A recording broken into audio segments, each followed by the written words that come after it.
Good morning and welcome to Foothills County Council meeting for Wednesday, March 4th, 2026. I'll call the meeting to order at 9 a.m. First off, I'll look for an approval of the agenda for today. Would anybody like to give me that in motion? Councillor Callister gives us that. All in favor? Motion carries. Let's go to our round table. Councillor Kendall, do you have anything for the round table this morning? Thank you to the fire department and all the other departments associated. There was a fire very close to my house on Sunday. I didn't see it. It was put out very quickly. So thanks for all the quick work on that. And yeah. Okay, Councillor Callister, anything this morning? Thank you, Mr. Chair. I have nothing from Division 6 this morning. Thank you. And Councillor Alger. Thanks, Mr. Chair. I don't have anything to add to the conversation. I had a couple of items I just dealt with behind the scenes and we're all happy. Thank you. Okay, and Deputy Revol. Thank you and good morning. Just the thanks list on this, on the signs, roads, brushing and emergency responses. Lots of work in the background by the county this week. Thank you. Okay, I guess I will slow it down a little bit in Division 1.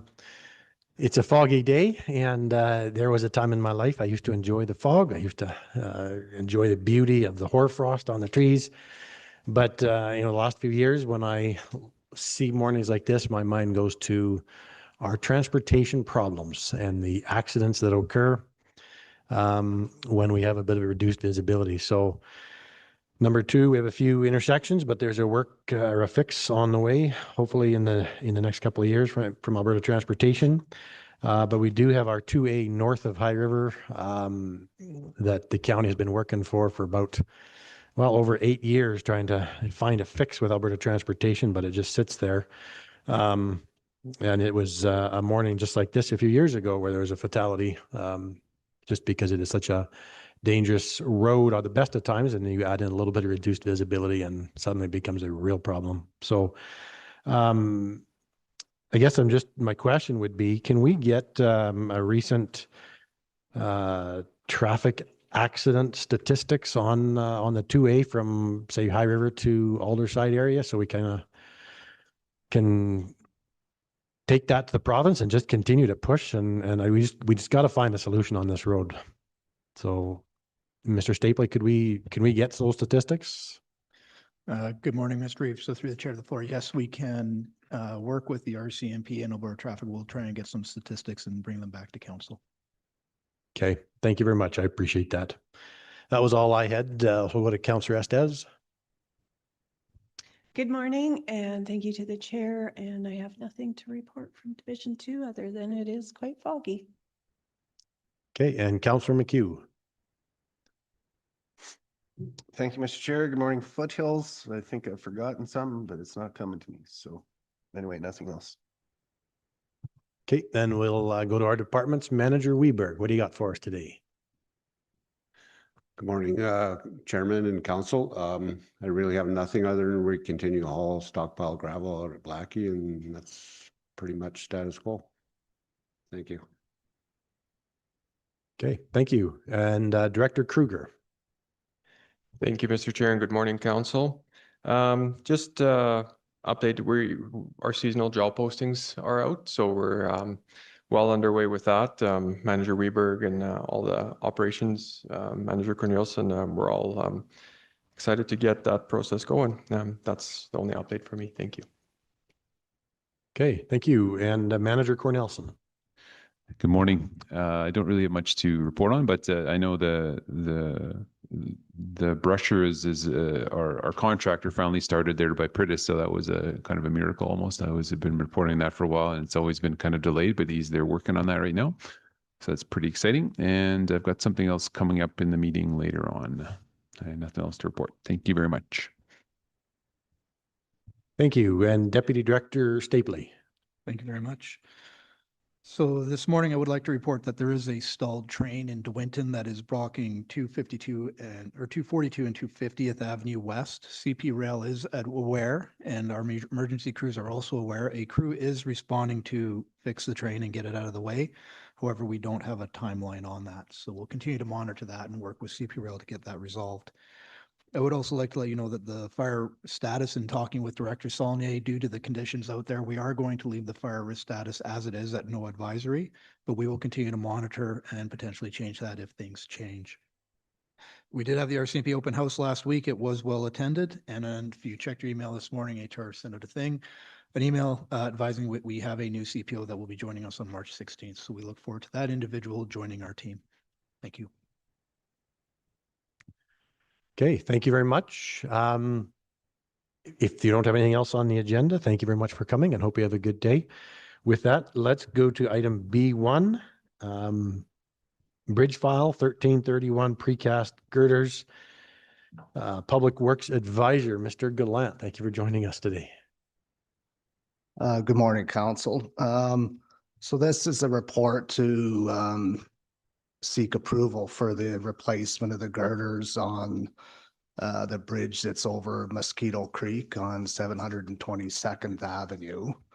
I don't know how much detail you guys want me to go into about how this evolved, but was an issue with casting these girders in 2005. It was a gravel issue, and it's resulted in the failure of the girders. I don't know if the pictures were included. You guys could see that, but yeah. So the first step of the process is to, we've got quotes to replace or get the girders casted. We've had some things change over the last week. Initially, we wanted to go with Knilson for the casting of these girders.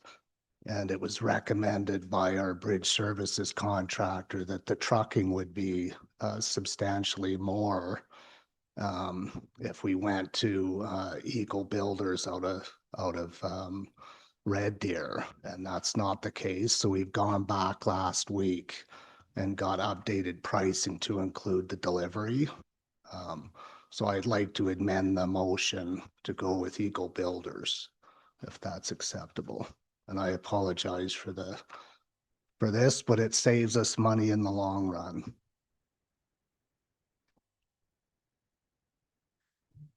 Okay. So did you say you got a quote from Eagle Builders that included trucking? None of what you see in the report, none of those included delivery or trucking. So we've gone back last week and asked for that to include the trucking. And so if I could amend the motion to go with Eagle Builders, and it would be $364,985.40. And that would include the delivery.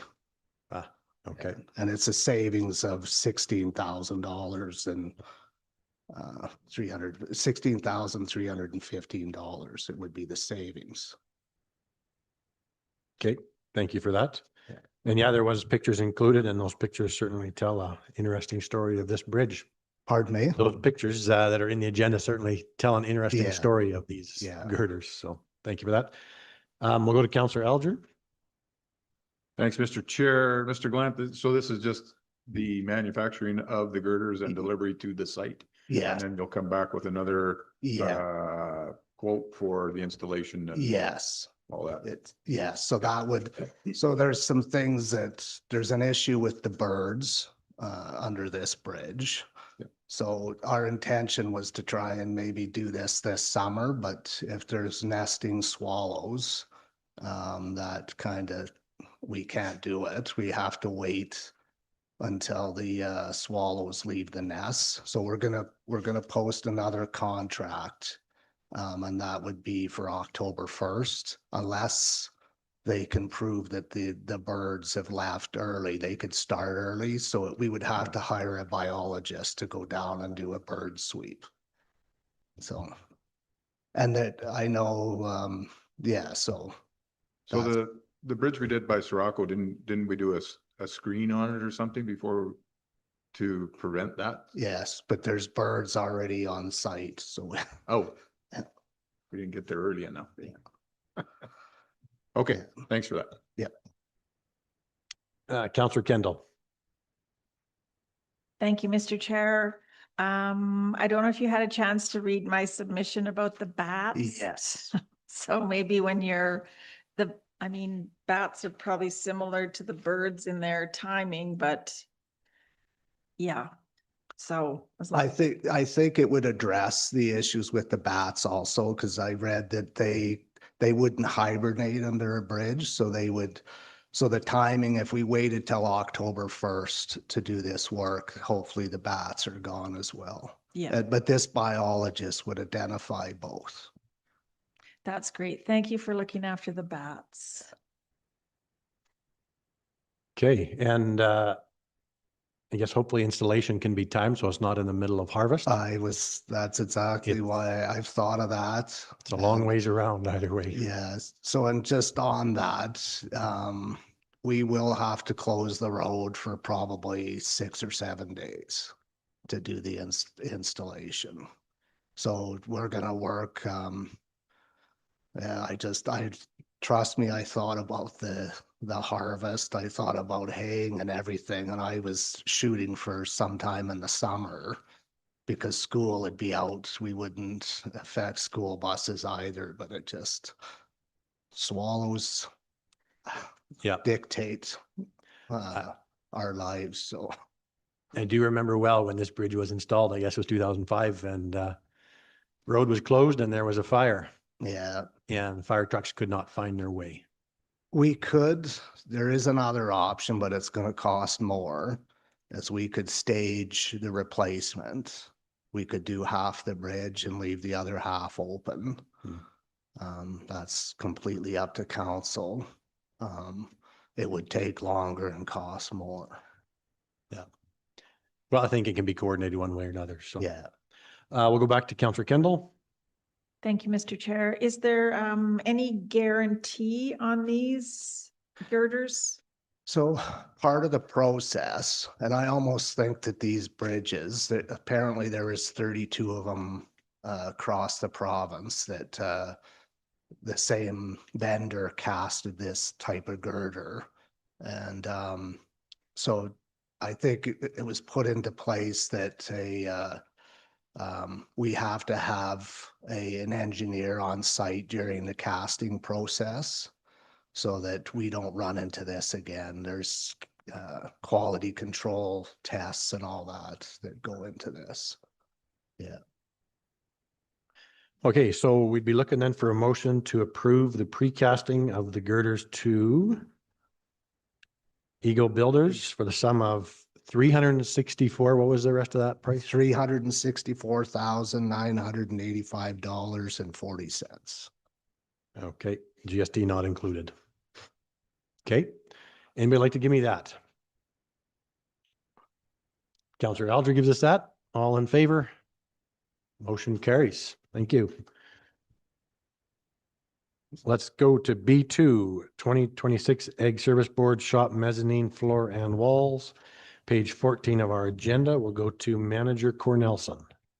Yeah, so I just got together 3 quotes to finish a floor and walls on our mezzanine in our ASB shop. It's been incomplete since we moved in there.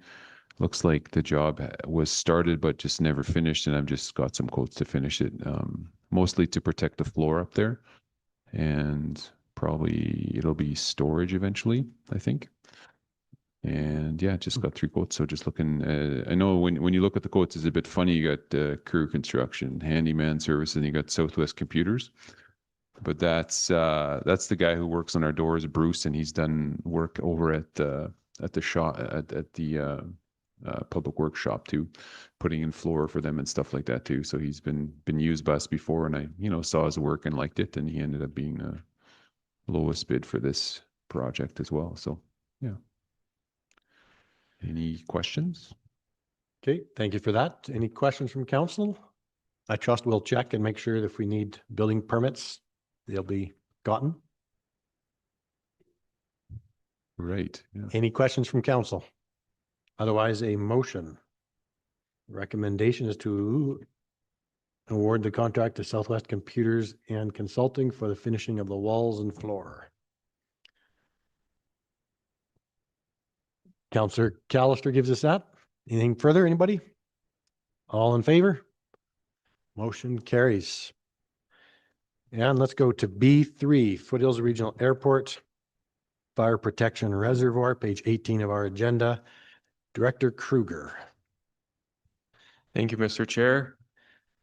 I'll try within my report here just to summarize the memo we received from WSP. I'll give council some background here on the purpose of this request. Council gave some direction to investigate cost recovery options, alternate locations, and engineering work completed to date for the proposed reservoir at the airport. The regional airport requires a dedicated, reliable fire protection supply to meet fire safety requirements and support existing and future development. A fire protection pond has been proposed as a long-term solution to provide year-round water availability for emergency response. Following council's review of the preliminary report, administration engaged a project engineer to further evaluate alternative locations and design options, and also explored cost recovery options. I'll try to summarize this for council. So one of the questions that was asked was alternate pond location. Within the report there, you can see that location and also the catchment area of that location. Relocating the fire protection pond to a nearby low-lying area was considered in order to potentially capture natural runoff and reduce reliance on potable water. The review concluded that this area does not receive enough surface runoff to reliably fill the pond. The location would interfere with future planned airside development. There's an increased risk of water contamination from airport runoff, and a permanent body of water within the airside would increase wildlife attraction, which is a safety concern for their aircraft operations. Based on these factors, relocating the pond was not recommended. Above ground fill line was also looked at. This option was also not recommended due to the freezing conditions in the winter. Reduced lifespan due to exposure to weather and ultraviolet light. Even if you were to bring out the line and take it back and forth, it's still a maintenance item, and also the increased risk of physical damage to the line. A buried water connection remains the most reliable year-round solution. Another option that was talked about was bladder pillow tank systems. Very similar concerns for this one. While suitable for temporary or emergency use, this was not recommended because it's not intended for long-term permanent infrastructure. It has a limited lifespan and requires frequent replacement, and it is vulnerable to freezing and physical damage as it is exposed. One thing I'd also like to mention, when we did the initial engineering for this, there was an environmental review done. The assessment confirmed that the site does not meet provincial criteria for wetland and does not require wetland compensation or avoidance measures, and that's where we had the initial proposed location right next to the road there. Now, I can't, if it was to go in that catchment area where, as per the first option, I can't guarantee we'd probably have to do another environmental review, and there's likely wetland compensation and avoidance measures we would have to take if that was to be the direction. Just conclusion of the engineering review. Based on the engineering, operational, environmental, and safety considerations, the original proposed pond location with a buried water connection remains the most practical, reliable, and cost-efficient solution to provide permanent fire protection for the water for the airport. Director Saulnier provided a list of cost recovery options as council requested for council's information. I'd just like to add that this report is mainly just to understand if Public Works is going to be going ahead and building the reservoir in the location. I will let, if council has any questions on the cost recovery options, I'll try my best to answer those, but as mentioned, it's mostly just for information at this time.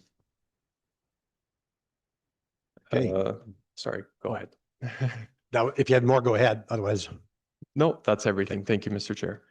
okay, thank you for that. I don't see anybody jumping on, so I'll just, I guess, I got a couple of questions. So right now, stormwater management on the airport, there's no storm pond. It just goes into ditches and flows off through the neighbor's property. So when we develop, like the next phase of development is that middle area there.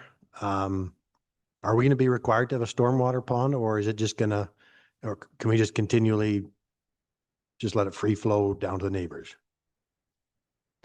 To the chair, I would suggest we're going to be looking at a stormwater management plan for that to see if we need ponds or what would be required for that next phase of the subdivision. So I would suggest, yes, we will be looking at that for the next phase. Okay, so the reason I ask, I would think the most logical place we would put a storm pond when that's developed is kind of right in that corner where the mouse is now. Because if you don't put it there, then you would put it further downstream and move the storm pond closer to the runway. And if there's any place you don't want a storm pond that's closer to the runway, you know, it's a bit problematic right next to taxiways, but it's not nearly as risky as right next to the runway. So what I don't want to see us do is put in a pond at the proposed location today, and then in 2 years, we're putting in a storm pond that could also have served as a fire pond in a different location. And I just see that as being very likely that that could be where we're going with this. So that's my concern, big concern, I guess. I appreciate the work done on analyzing that alternative location. I do find it to be worth about as much as the cost of the paper that's written on. The area does not receive enough surface runoff to reliably fill the pond. So the engineer that did this obviously didn't go and look at the site. He would have drawn the lines a little different. I mean, that stands out to you 2 minutes on site and you realize that those lines are inaccurate. Whether the lines, if they were put in accurately, would change the total area, I'm not sure it would, but it shows me that they didn't spend a lot of time on this. We have another site not too far from here that does use a combination storm pond, fire pond for a commercial building. It was initially filled with a garden hose, and ever since that has functioned just perfectly, even through the droughts of 21 and 23. Catchment area of that is less than 6 acres. When we're looking at this here, we're talking 25 to 30 acres. So how they come up with the idea that it's not a large enough catchment area, particularly once it gets developed, and I think development is not too far away. I don't understand how 6 is enough that approves or that gets approval from building codes and that functions perfectly, and yet 25 to 30 does not. The location would interfere with future planned airside airport development. If we're going to be putting a storm pond there in the next few years when that area is developed anyways, then that whole point is moot. Increased risk of water contamination from airport runoff, perhaps that's viable. I don't see that as a big concern, but and then the fourth item that the engineer said, permanent body of water within the airside area would increase wildlife attraction, which is a safety concern for aircraft operations. Perhaps he didn't look at the location of the proposed storm pond because it is immediately across the road from airside, a taxiway, which would be no closer or no farther away than the alternative location, which I've mentioned. And additionally, perhaps he didn't look at the report, which suggested that it probably needs to be covered so that wildlife, birds, next to Airside would be mitigated by that. And it's in his report. So I just find the whole analysis that the air engineer has done to be a waste of time and tax dollars. And so I just really struggle with that. And I'd really like to see a bit of an understanding of, are we going to have a storm pond in the future, and where would that be? Because I don't want to double spend this money. And nobody else is jumping on the board. If anybody else has something further, go ahead. Deputy Revo. So I guess we don't have the answer for this, but is it possible that the area that might be identified for development could pipe water over to that, if we identify this pond because it's further away from all the air activity? The one that's was on our previous agenda that I have the diagram for. Could we take that water and then use that water to fill this pond if it's already in existence, from whether it goes ahead or not? I don't know, but just an idea to add to your thoughts that you're sharing.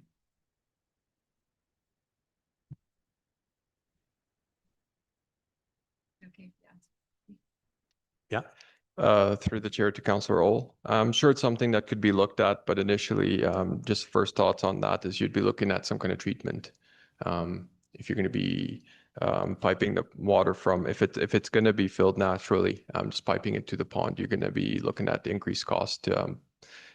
Because I believe you would need a pump, little small pump station, lift station there to pump the water along with some kind of treatment, just to treat the water before it goes into the fire reservoir.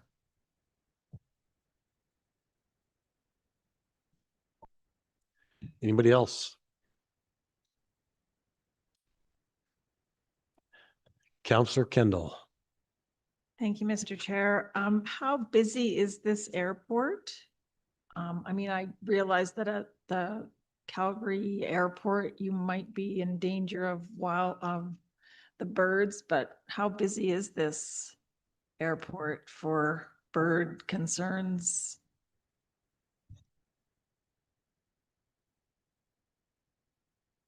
Through the chair to Councillor Kendall. Not sure if I can answer how busy the airport is, but anytime you put a water body next to an airport, it's going to attract some kind of bird. You know, Frank Lake's not too far from here either. It's in an area of a migratory, depends on the bird species, but typically like to avoid water bodies by airports. Councillor Estes. Thank you to the chair, and I guess I just have to agree with Reese Seward in that can we take this back and look at what stormwater containment, like spend the extra little bit of money now to do the research versus spending a lot of money doing two jobs. Through the chair to Councillor Estes and the floor. Yeah, I would suggest if council wants to go that way, we're going to be looking at a full-blown stormwater management plan, which most likely coming if there's future phases of the airport. But I would suggest potentially the proper system for future development. There's all going to be underground storm pipes within the airport, and whether we expose it all the way to the north to where the river is, or you have a off-site storm pond in a safe location. I believe you're most likely looking at not, ideally not having a storm pond in that location. But I can't speak to that unless we do a full-blown stormwater management plan. But I agree, it's probably not ideal to have a storm pond there if we're not going to be using for fire. But if you look at the future plans for the airport, it's not a want of ours to have a storm pond there. We'd like to develop that area, and the only way to do that is to have underground storm system within the airport area. Deputy Revo. Thank you. Can we just go back to the original intent of why this even was put before us? Because it was a request or a requirement or a desire for the community and the airport to have fire water available. So water for firefighting and of a quality that could be pumped into a truck and not damage the truck when our trucks are so expensive, and have a quick access. So is there another location that would suit both of these better, because I think there was even some commentary in the report we saw today that the community would benefit from this as well. So again, I guess property that the county would own, location, and whether there would be access to filling the pond naturally or piping the water to fill it, because in this case, there was efficiencies because of the location. So I don't know if there might be a good refresh just based on that aspect, and whether we would like to let that go in favor of looking at a site plan. And I guess, so that would be one, is just to refresh the purpose. And the second would be, how imminent is development at the airport? So 2 questions. I think CO Payne wants to tackle that one. Thank you, Mr. Chair. So going back to the reason and the purpose for this coming before council, we are stuck between a rock and a hard place at this point in time. There cannot be any further development approved at the airport until there's firefighting ability in place. And it is a safety codes requirement to have on-site storage for firefighting purposes at this location. We had poor advice in the past when the tanks were removed from a hangar, albeit those tanks weren't large enough to meet the code requirements at that time. But we cannot proceed with any other development on that site until there is firefighting in place. And I say that quite seriously. It's a liability to Foothills County if we don't have adequate water storage on the site at this location, somewhere on this location. In terms of the Deputy Reeves' comment about the possibility of this being an asset to the surrounding community, that is part of the reason why the location here was suggested. It's very close to, this is the booster station right here in the very southwest corner of the property, and that would give us a close connection to a guaranteed water source to keep the pond filled to an adequate level to meet the safety codes requirement for firefighting purposes. It's also very close to the main north-south road, which gives access to High River is actually the first responder in this area. We do have Kaylee responding from the south as well. But from a proximity point of view, it's very close for tanker trucks and for the pumper trucks to come here and fill up as well. However, the Reeve does bring up a good point about future stormwater management plan and what might be required there, and whether there's an ability to sort of kill 2 birds with 1 stone by using that pond as a fire storage pond. I'm just not sure of the practicality of that, given the comments from our fire chief and our community services director, where it really is a last resort where they would fill from a lake or from a pond because of the cost of our pumper trucks and infrastructure. So if we were using a storm pond that's got grits and other things in it, we wouldn't want to be filling our trucks and using our pumps to run that type of water through them, given the high cost of that infrastructure that the county's paying for. But certainly that's something we can look at. The challenge is the clock is ticking, and I believe this is a liability currently sitting there. If we were to have a fire and not be able to respond to it adequately, county would be in a liability situation. So as well, council had asked for a business case and how this would be paid back. To me, the quick business case is that we can't develop anything further there or generate any additional revenue until there's a fire suppression pond in place. So that's the first part of the business case. But I might also suggest to council, there's a committee meeting coming up in the next couple of weeks for the airport committee, which has taken over from the Part 9 company. Might be a good exercise to have a more detailed discussion with that committee as well around what the current rates are for properties. And there should really be a share where a portion of this cost is recovered through the development of new lots and lot sales.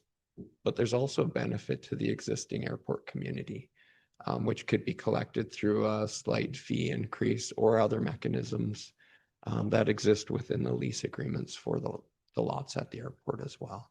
So there are options, I think, on the business case part of it, but I think that's something that staff and the committee could take a closer look at and make some recommendations to council.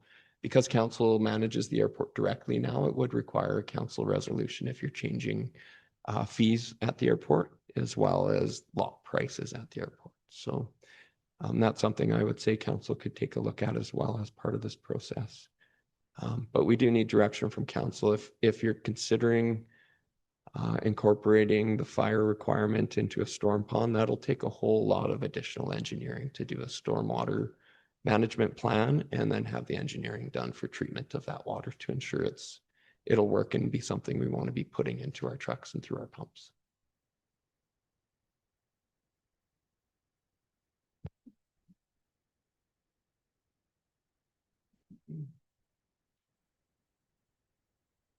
So, you certainly got my attention when you talked about a full stormwater plant management plan and especially the underground pipe part. Now I'm really scared. So like the water from this area flows down into that low spot that we can see on the map there, and then across the road to the north, and then I think it continues north. That's a bit of a low spot right where your cursor is at right now. But then I think it flows across the runway and then down into the coulee eventually. There's a long ways to go. So I suppose a stormwater pond, if we need one way farther north, would still be an option. It just is a lot of runoff, a lot of runways to go before it gets there. Is that? Okay. Councillor McHugh. Thank you, Mr. Chair. Can we just circle where it is proposed as is right now? And that's going to be how big? That's going to be 25 acres there? Was the suggestion? I'm sorry, this is a little tough because we don't have anything to compare with the report that's given. So we don't have. Through the chair, my apologies. I should have included the original pond location, but yeah, it's right by the booster station where the cursor is. That's the proposed location. Just working with Director Saulnier and Fire, as an SCO Payne mentioned, that location is convenient for firefighting, either in the community or at the airport, because it's right where you come in and on that road there. It's right at the road. So as you come into the airport, grab water, go in, or if you need to go somewhere else, it's right at the entrance of the airport. And it's also a very short run from the booster station to the pond for the water infrastructure, the pipeline, to keep the pond topped up. Deputy Revolt.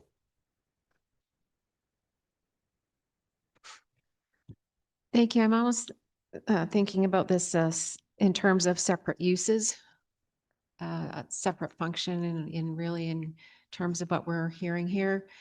And I just attended a stormwater management workshop on Friday. So it's ingrained in me as to the right use for the water was really one of the big topics, was depending on the use of the water, what the appropriate building method is and so on. Because stormwater has a signature of wastewater and a number of other factors which were mentioned here already, such as the silt or the other debris and solids that would have to be removed and all the things that be related to it. Whereas the way the design was explained to us is really functioning for a specific purpose, which is for water, for firefighting. And that it is a pond related to the amount required for the site. And so I'm feeling like this is probably a solution that's in the right location for its purpose. And then further, as was mentioned, the storm drainage in the future sounds like a big project, an expensive project, and would definitely require more time to come up with that solution than what we're looking at here to accommodate the site for fire protection. and even the source of water upon reflection and learning about the concerns, like even some of the things that were shared, there's a bunch of storm ponds that are in the, if you want to call it the beta stage, where they're doing so many experiments with the type of materials even that are around the ponds and have learned that you don't want to put anything organic around them. I know this is an earthen with a liner, but some of them that have chips, wood chips and such cause a problem with pathogens. So there's a way to create them in a very, I guess you would say best practice as they're learning these orientations so that these things can function properly with the minimal amount of filtration. So with the water source and the location and what is projected here, I'm thinking more like this is specific use for purpose at this time and would satisfy that. So I'm leaning towards that being the right place and location, and that the stormwater could possibly even be offsite, like you were mentioning, as a solution. So for now, this would satisfy the use, but it would also stop the limitation for development. So I'm thinking this is an adequate solution and is possibility for getting this done in the work of 2026 as well. So I'm leaning towards yes on this. Okay. Would that be a motion then to approve the construction? I would make a motion to approve it, yes. Okay, thank you for that. Councillor Kendall. Thank you, Mr. Chair. Maybe I'm missing something here. What is the cost for the pipeline? Do we have an estimate on that? And I'm only asking that. You can think about that while I just ask my next question. What about just hauling in some water? Like if this doesn't get used for fire, how often does this water get used? Actually, probably not very often. There's probably not going to be very many fires. Why not just build a container and haul in some water? It'd be a lot cheaper than building a pipeline. I think the price tagged on our last, There's already a pipeline? Oh. Yes. Oh, sorry. I'll go to, I didn't know that. Through the chair to Councillor Kendall. It's a good question. I can touch on everything we've looked at engineering wise and why we came to this option for the pond in this location. All that was looked at for a container like you're mentioning, it would have to be buried and big enough. And that cost is just not feasible. So there was costs related to that. The pond that Public Works could be building is much more cost efficient. There was we looked at that water line that's running on the Highway 2A there, or there we could even reverse the flow from Cayley. It wouldn't be feasible either. You know, then you would have to install water lines and hydrants all along the airport. That's an option we looked at as well, but again, cost-wise, it's just not feasible. So all those options were looked at, and this pond would be covered eventually. That's not what we're, I guess, looking at today, but just to reduce that evaporation factor and also wildlife mitigation. there's no price tag in this week's package, but the one we looked at a few weeks ago was 270,000. Through the chair, I would say that's a very high level, high end. I'm just talking to Manager Weberg here. Estimated roughly, I think I don't see it exceeding 150,000. I believe we're hoping to have some cost savings with the liner too. There's liner left over from the reservoir. It's estimated the liner is going to be about 40,000 for this reservoir. Hopefully we have enough liner left from. We're busy looking at that, so there might be some cost savings there. There's some fence work. I believe that's $9,000 for a reservoir this size, but 270 was the high end. I believe with our crews, it's going to be much lower than that. Okay, Councillor Estes. Thank you to the chair. And just one quick question. I'm looking at figure 3, future development of airport. And you had the cursor on that the pond would go in that corner where the teal colored little squares are. Is all that going to fit in there?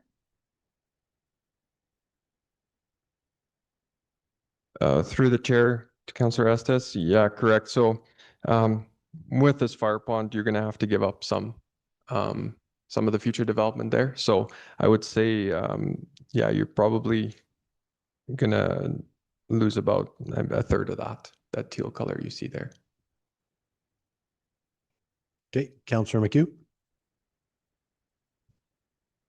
Thank you, Mr. Chair, to the Chair to Director Cougar. I think my question was the same as Councillor Estes. So we'll lose can't make out what the key says, even with my 2.5s on. So we're calling that a ground block? The teal color is labeled on here as ground something.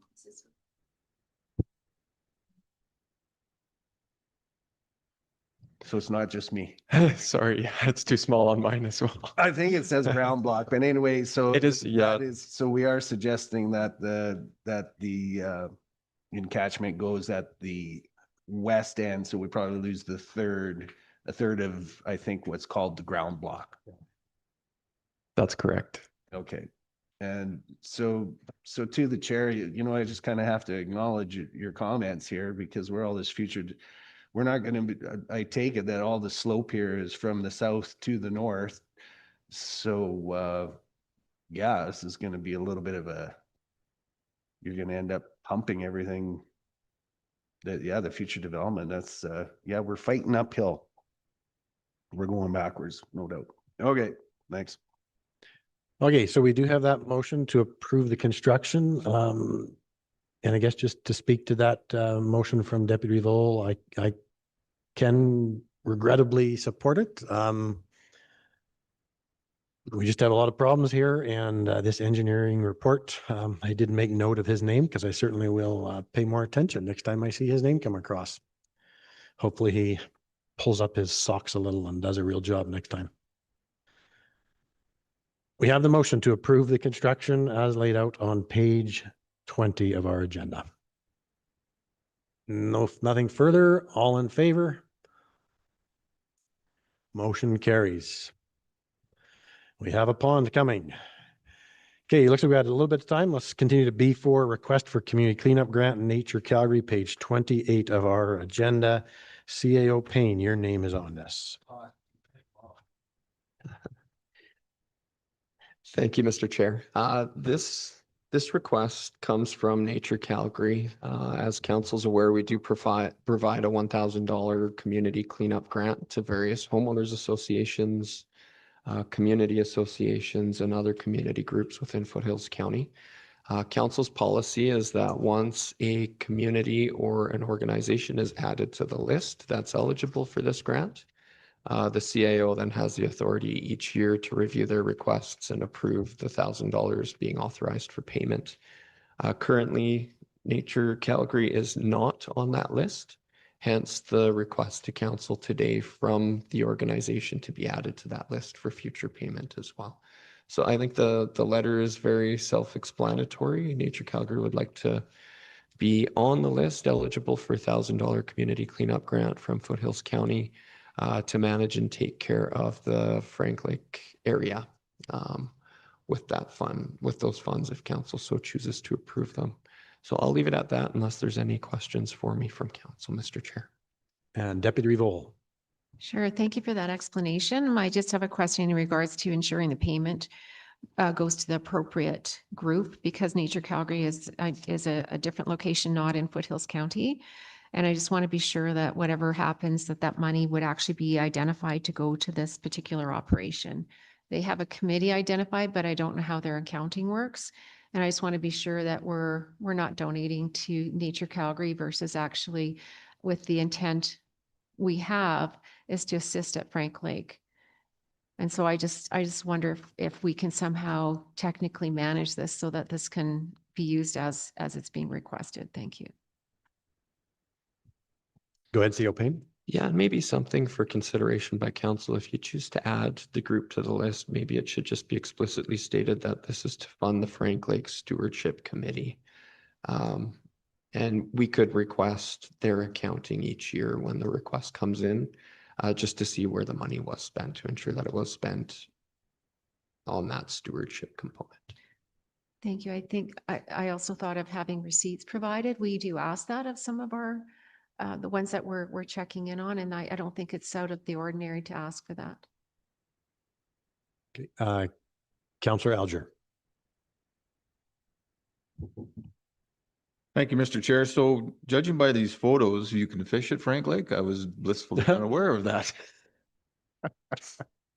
I did not know you could do that. So I'm not sure where all these carp come from. That's quite a mess. I'm surprised like there's not a flock of seagulls. Well, they're certainly not there. That I think there'd be a. Anyways, I'm okay with the request. That I agree with the Deputy Reeve that we need to confirm that it's going to the right spot. And the county takes care of the road. So like the couch and stuff like that, we see that all over the county, and the landfill's very good at taking care of those issues. So I guess it's just cleaning up the carp. I'm not sure where they come from or. Standard is 1,000. But there's the 1,000 there. Okay. Councillor Callister. Thank you, Mr. Chair. Yeah, I don't have a problem with with adding them for the funding. I agree with Councillor Ohl on making sure it's going to the right place. So there's signs up there saying you've got to remove and dispose of the carp. Is there a recommendation as to where the carp are supposed to be disposed? Does anybody know? We do have a local professional. We'll go to Councillor Estes, I think has an answer. Thank you to the chair, and to answer some of the questions, I do have a high level overview of what's going on, and they are working on with Ducks Unlimited to come up with solution as to where to put the carp. They've looked at a few different ideas, composting and things like that. There are a few bird species that do in fact come in and eat the carp. But yes, they do have a bit of a carp problem. Okay. And Councillor McHugh. I guess through the chair to CAO Payne. So sorry, like I'm struggling with this request. I don't consider this to be a community association whatsoever. This is Frank Lake. This is outside the norm. This outfit's working with Ducks Unlimited. Ducks Unlimited's got money. They don't need to be coming to us. The birds will clean up the carp. Sorry about your carp problem. The birds will eat them. So the question is through the chair, who's Frank Lake? Like a Frank Lake stewardship is not a, I'm struggling with this as a community association. That is what this grant is for. And I also struggle with the fact that they can be getting money from Ducks Unlimited. Okay. Go ahead, CAO Payne. Yeah, and there are various different groups, like council has approved certain one-off funding requests for, I believe there was a church last year that was approved. A seniors group in Diamond Valley is another one that was approved in the past. So there are certain one-offs that council has used its discretion to decide to fund in the past. However, I know there is a meeting coming up, a stewardship group meeting, where maybe if council wishes, you could also postpone this item and have the committee discuss while Ducks Unlimited's in the room. And the stewardship committee is there. And then we also will have, I believe, Councillor Estes and staff attending as well. So maybe this is something that could be discussed there and then brought back to council after that discussion takes place to see if there are other funding opportunities through Ducks. Okay. Yeah. And for me as the area councillor, I don't have a problem with this request. I think most of the work done here is done by local people. It's not people out of Calgary, even though it's Nature Calgary. Volunteers from Blackie and the surrounding areas and High River as well. I don't know who deals with the garbage out there because there is quite a bird watching contingency. I assume there's garbage cans in the area, and I don't know who deals with that, but yeah, the volunteer efforts are well worth being supported in my thoughts. So, Councillor Kendall. Thank you, Mr. Chair. Can you dump the fish at the dump? Is that legal? I believe no animals are allowed at the dump. Oh, no dead animals are allowed at the dump. Okay, so it has to be a special. Oh, Do they? so you can take the fish to the dump. Yeah, they are. Okay, CAO Payne. Yeah, I believe 2 to 3 years ago when it was a really big issue out there last with the carp, Ducks Unlimited had placed dumpster bins out there and had asked the public to put the fish into the bins actually. And then that became another wildlife issue because other wildlife was coming to the bins with the smell and everything else. But I believe it was a private service provider under contract who placed the bins there. Carp went in the bins, and then I don't know where they were taken, whether they were taken to our landfill or somewhere else in the city of Calgary. I don't know. But that was how it was dealt with in the past. Now it sounds like it's becoming an issue again, where the carp population has substantially increased, and it'll be a problem again here this year if things continue the way they have gone. So stewardship committee, I'm sure that'll be top of mind in that discussion when that meeting comes, but I'm just looking for council's direction on whether we add this group to the community cleanup grant list or not, or whether we just defer that discussion until after the stewardship committee meets. Councillor McHugh. Thank you, Mr. Chair. Motion to postpone pending future meeting with the stewardship committee. Okay, we have that motion. Anybody else? So motion to postpone from Councillor McHugh. All in favor? And opposed? Motion carries. Okay, we have a couple minutes before our 10 o'clock hearing. Let's take a short break and then we'll come back.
west of 5, amend CR, page 31 of our agenda. Manager Barrett, would you please introduce council and administration? Certainly. Good morning. In council this morning, we have Councillor R.D. McHugh, Councillor Benita Estes, CAO Ryan Payne, Reeve Rob Siewert, Deputy Reeve Suzanne Ohl, Director of Planning Heather Hemingway, Councillor Ellen Alger, Councillor John Callister, and Councillor Laura Kendall. Thank you, Mr. Reeve. Thank you. I will lay out the process for our public hearing this morning. It will commence as follows. First off, we will have a presentation from our municipal planner this morning. That is Planner Furnell. Following that, we will then go to the applicant and their agent for any comments or presentations you may have. After that, we will then go to any members of the public who would like to provide input. Everybody will be given one opportunity to speak, and we do ask that you keep your comments to about 5 minutes and that the comments be relevant to the application. If you do not wish to speak, you also have the opportunity to waive. During this process, council members and administration will be allowed to ask questions of anyone present or anyone who is presenting, sorry. Following that, we will then proceed to closing comments, first from our applicant and agent, and then back to our planning officer. With that, Planning Officer Furnell, please proceed with your presentation.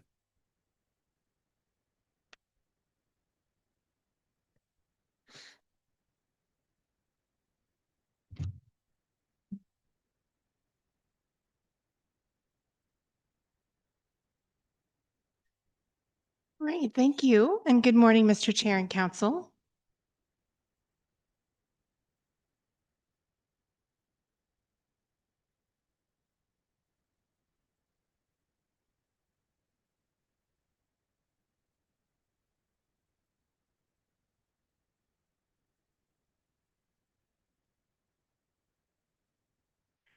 The subject parcel before you today is located in Division 2.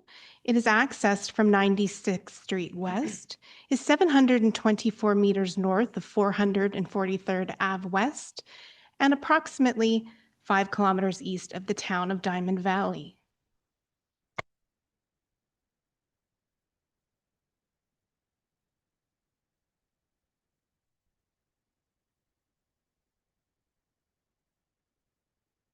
The application proposes to provide 2 5-acre country residential district parcels shown in yellow. Pardon me. And 1 10-acre country residential balance parcel shown in green.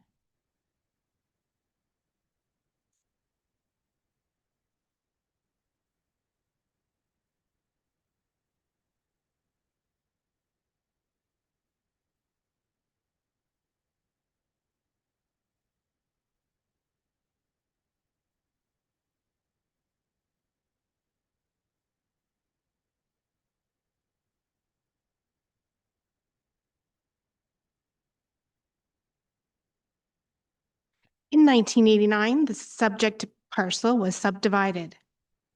In 2007, a 35-acre balance parcel received subdivision approval for the creation of a second parcel of 13 acres, leaving a balance of 22 acres, as shown outlined in yellow. In 2017, the 30-acre parcel to the north finalized the subdivision of 1 4-acre parcel, leaving a balance of 25.5 acres, as shown outlined in orange.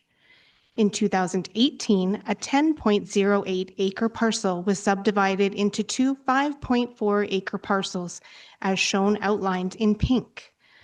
The northern 5.04 acre parcel was designated as Country Residential A District to ensure recommendations for high water table testing, a septic system design, septic disposal evaluation, and identified building envelopes to ensure setbacks from slopes exceeding 15% was provided as conditions of a subdivision approval to be completed with the satisfaction of Public Works.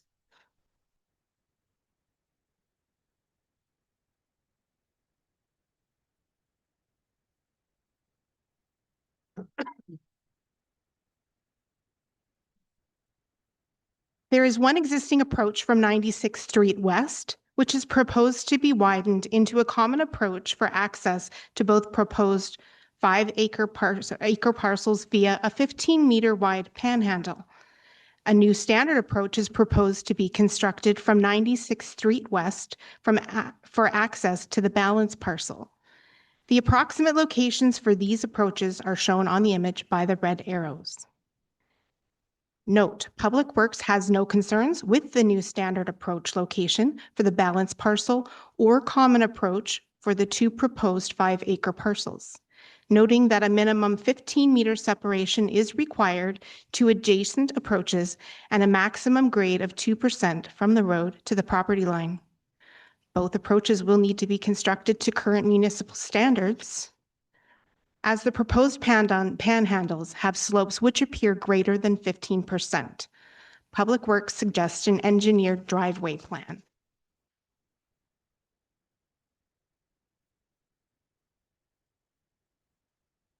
These photos show the existing approach proposed to be widened to become a common approach serving the 2 proposed parcels, and the south side of the subject parcel looking towards the 2 proposed 5-acre parcels.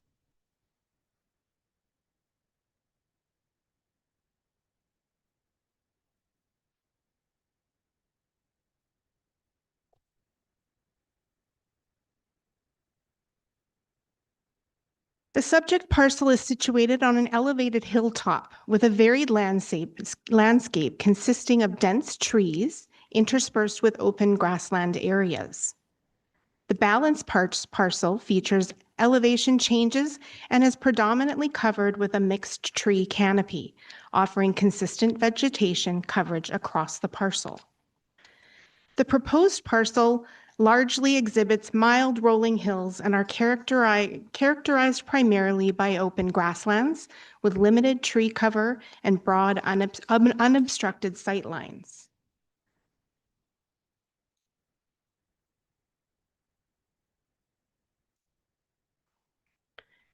These are more pictures of the varied landscape of the subject parcel. Where the photos were taken are marked approximately on the map.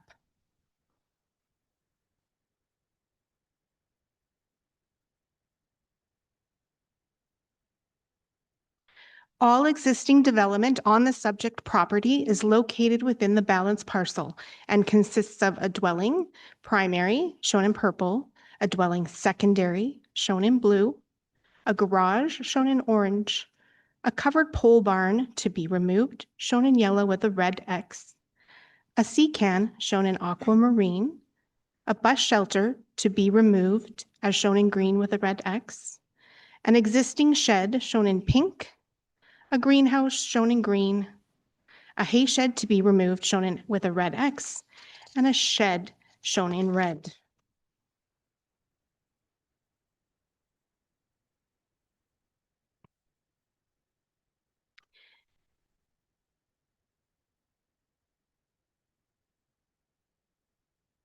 Oh, pardon me.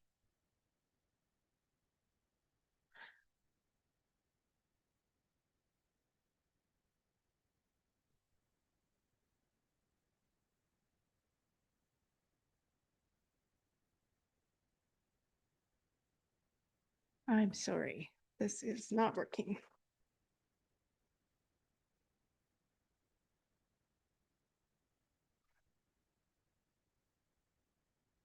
Give me 1 second.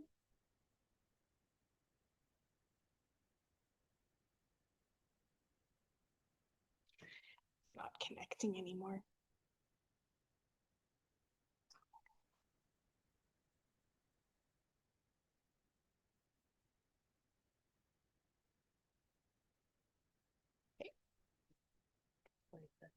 The top.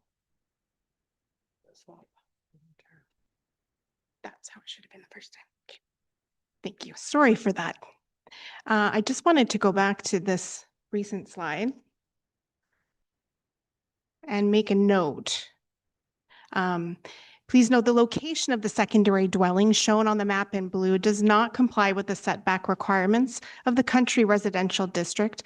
The dwelling is 6.53 meters from the newly proposed south property line and is required to be set back 15 meters.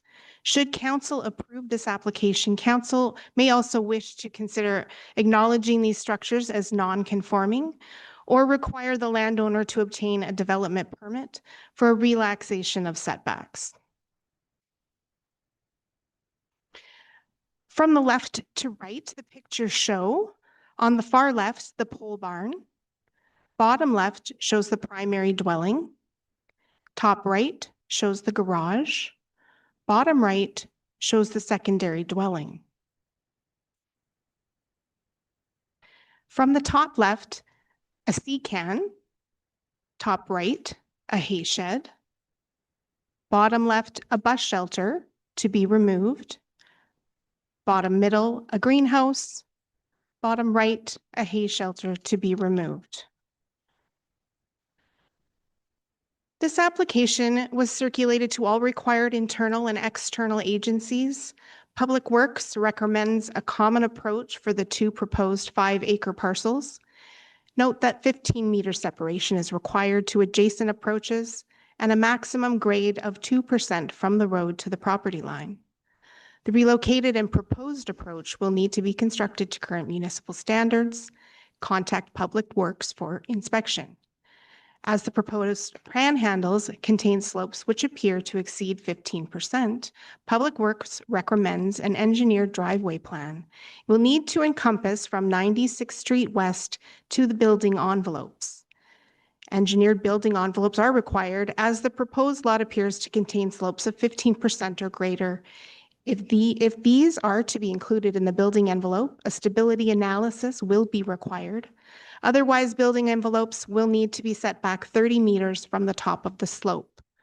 Alternatively, the applicant can prove a grading plan demonstrating the slopes are less than 15%. Septic disposal evaluation is to be provided for the proposed parcels as a condition of subdivision. 5 meters will need to be taken by caveat for road widening along 96th Street West. This application was circulated in 2 issues of the Western Wheel publication on February 18th and 25th, 2026. Additionally, area residents within 1/2 mile were circulated as shown on the map. It should be noted that a condition of land use was missing from the submitted staff report. The additional condition of approval for council consideration to be added states the applicant agrees to contact addressing to obtain an updated address for the balance parcel. This concludes my presentation. Thank you, Madame Reeve and council. Thank you very much. Any questions from council or administration at this time? Councillor Kendall. Thank you, Mr. Chair. Could you go back a couple of slides, please? I just want to cross-reference it on my page here. Yeah, this one. Okay, where is that in my agenda, just so I can read that? Because I'm just wondering where it says infrastructure recommends an engineered driveway plan if panhandle has slopes over 15%. Isn't that determined already or yet to be determined, the 15%? Through the Reeve to Councillor Kendall, that is still to be planned. Thank you. Okay. I don't see anybody else. So Councillor McHugh, go ahead. Thank you, Mr. Chair. Chair, the development officer. So I just want to make sure I got this right. So the history provided is for the northwest 8 at 20, but this parcel is in the southwest of 8, correct?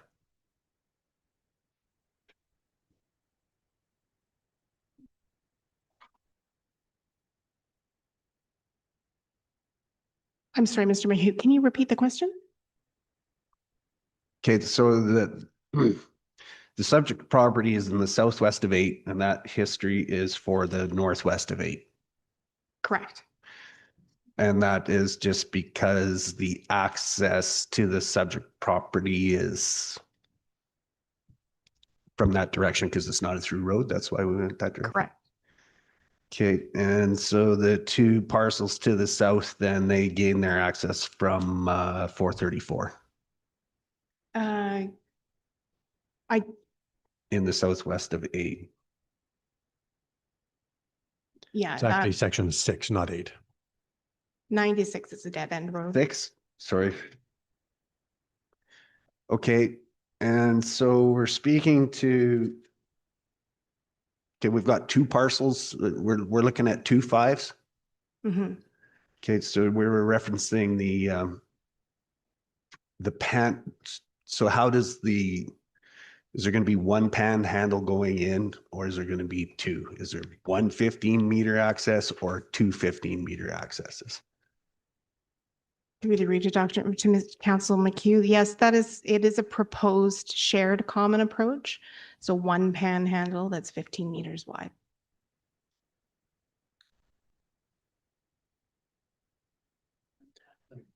Okay. I'm going to perhaps go to Director Hemingway for more on that. Thank you. Oh, it may be worthwhile turning on the air photo, showing the subject quarter, which is the southwest of 6. You'll see that 434 is not connected to 96th Street in this location.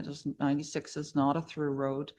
And there's 3 accesses into the subject quarter section from 434, but the parcel directly south of the residence does come off 96th Street. The proposal illustrates 2 15-meter panhandles along the south boundary of the subject parcel. You can see the site plan on page 40 of your agenda. It's quite small up at the top. Each proposed parcel will have their own 15-meter panhandle. They'll share a common approach. As far as how they'll share a driveway, that's something the applicant may wish to consider telling us, but each parcel will have direct physical legal access to 96th Street on their own 15-meter panhandle, and there's 2.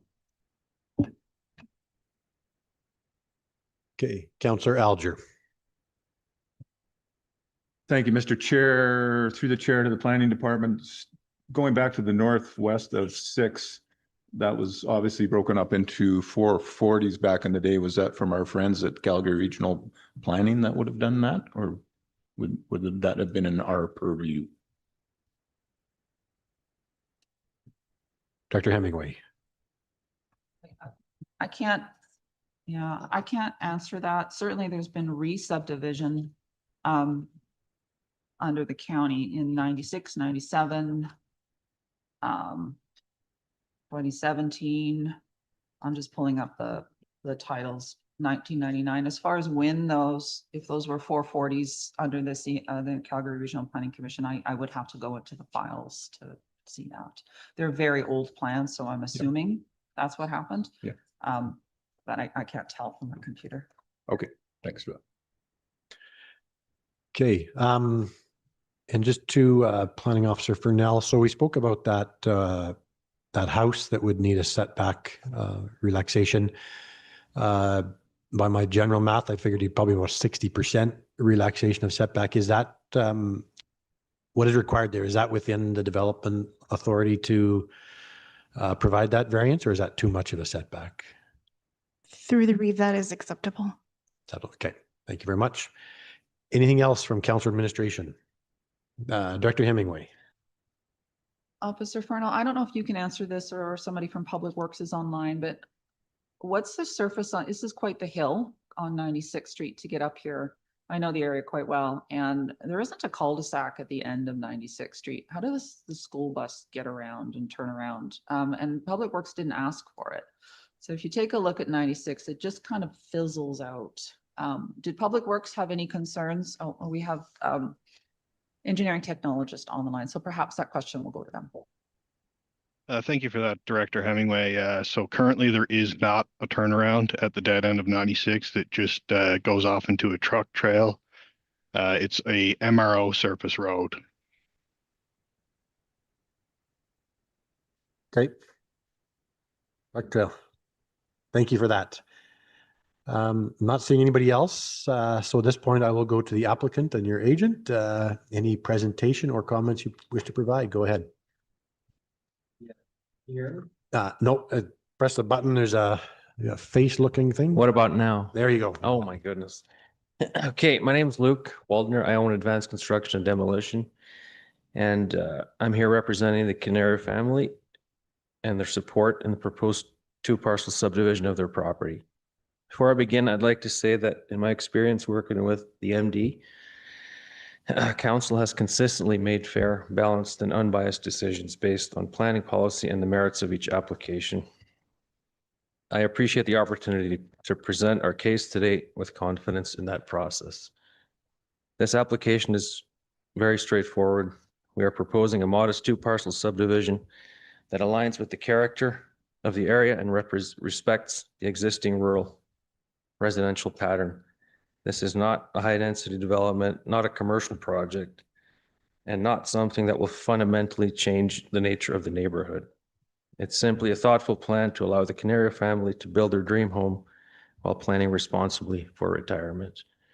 I want to acknowledge the neighbors who have concerns or express concerns. We understand that change, even small change, can create uncertainty. Their concerns about views, impact, and traffic are valid considerations. The traffic increase would be minimal compared to like a double household or 2 houses and well within the capacity of the existing road network. With respect to the views, we recognize that they are important in this area. While views across private property are not guaranteed under rural residential zoning, we are committed to being good neighbors.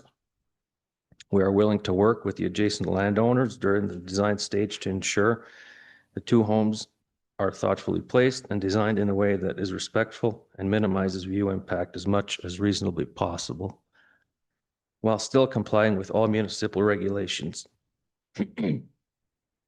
It's also important to recognize that there's a clear precedent in this area. A number of neighboring properties have previously subdivided to create additional lots. Those developments have integrated into community and remain consistent with the rural character of the area. We are simply seeking the same opportunity to develop in accordance with the existing planning framework and in a manner consistent with what has already been approved nearby. We're not asking for anything outside of the planning framework. We're not asking for anything outside of what the planning framework allows. We're simply asking to use the property in a way that complies with municipal policy and remains respectful of the surrounding community. We respectfully ask council to approve this subdivision, and regardless of the outcome, we will respect the decision that is made and appreciate the time and consideration you've given the application. Thank you. Okay, thank you very much. Did you have more to add? Yeah, please. Go ahead. If I could. Just start with your name. I'm just a little nervous. This is a big stage in our family's life. Good morning, Reeve and counselors. My name is Nuno Canario. My wife and children, Cruz and Juliana, are here. We are the owners of the 20-acre parcel subject to this application. Our family has lived on this property for over 10 years. Like many families in the foothills, our dream is to build our long-term home on this land and eventually retire here. Over the past 5 to 10 years, we've worked closely with the Foothills County Planning staff to ensure our property and the development plans comply with the county's municipal development plan and bylaws, land use bylaws. The proposal before council today reflects the collaboration of many revisions based on staff guidance and changing bylaws over the years. This proposal results in 3 parcels on 20 acres, which remains consistent with the country residential development patterns already present in the surrounding area, and allowing our family to remain on the land we have. Nearby parcels range from approximately 4 to 13 acres. County planning staff has reviewed the application against the MDP, the growth management strategy, and the LUB. They have determined that the proposal meets the density and lot size requirements of the county residential district. The application also circulated through county departments and external agencies, and no fatal concerns were identified. We are in full support and acceptance of the recommended conditions of approval, including engineered driveways, building envelope identification, septic disposal evaluations, drainage planning, and proof of adequate water supply. These conditions ensure that this development proceeds safely and responsibly. I would also like to acknowledge the concerns raised by several of our neighbors. We respect those concerns and appreciate the passion that the residents have for this area. We share those passions. As part of the planning process, we reached out to our immediate neighbors to discuss proposals and listen to their perspectives. Many of their concerns raised relate to changes in views, privacy, or rural landscape. While those concerns are understandable, the planning framework requires council to evaluate whether the proposal meets county policy and technical standards. Our plan will be to preserve the rural way of life, the rural landscape, and for now and for our descendants and children. This application has been reviewed through framework and determined to comply with applicable planning strategies. In terms of safety concerns, traffic generated by 2 additional homes is typical for rural residential development. Access will be constructed to county standards, and the proposed common approach will provide a wider area at the top for snowplows and school buses to turn around safely. Concerns regarding slope, fire safety, and emergency access are addressed through the requirement for engineered driveway plans, building envelope review where slopes exceed 15%. Septic and water supply be satisfied before the subdivision approval. Our intention is not to create a dense subdivision, but to simply allow the possibility of 2 additional rural residential parcels, while maintaining the character of the land and respecting the rural lifestyle that brought all of us to this area. We believe the proposal represents a modest and responsible use of the property that aligns with the county's planning policies. We appreciate the councillor's time and respectfully request that the councillor support first reading of the bylaw as recommended by the planning staff. I have included, or I can make available, a quick concern response matrix and I've taken some topographical research and calculations that may satisfy the neighbors' concerns and views, and I would like to speak and the very little impact to views and landscape and privacy will sorry,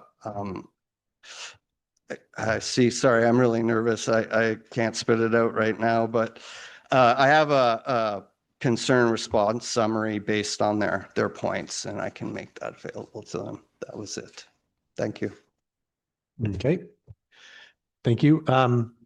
Did your wife, Cherie, have anything she wanted to add? I think the nerves are for all of us. This has been a really long time waiting, but I believe our neighbor Jeremy are in the secondary suite would like to want to go now.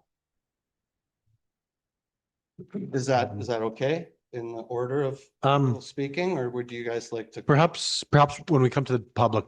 Pardon? Perhaps we'll come to the general public in a little bit. Okay. Just sticking with the applicant and family. So, yeah, you bet. We'll come to that. Council administration, any questions for the applicant or agents at this time? Councillor Estes. Thank you to the chair. And yes, I have a question to the applicant. When did you purchase this property? Shortly before August. We moved in, I bought it from my friend Steve Sparrow just at the beginning of 2013, but we moved in August of 2013. And the secondary suite existed at that time.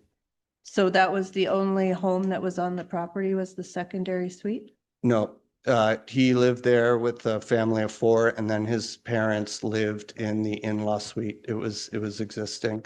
I have brought it up to compliance shortly after there was an addendum for secondary suites and there was a time allowance. So I worked with the MD to permit that process and bring the secondary suite up to compliance for Jeremy and his family to stay there. Okay, so there were the two homes were already on the property. Yes, ma'am. A lot of the buildings were as well.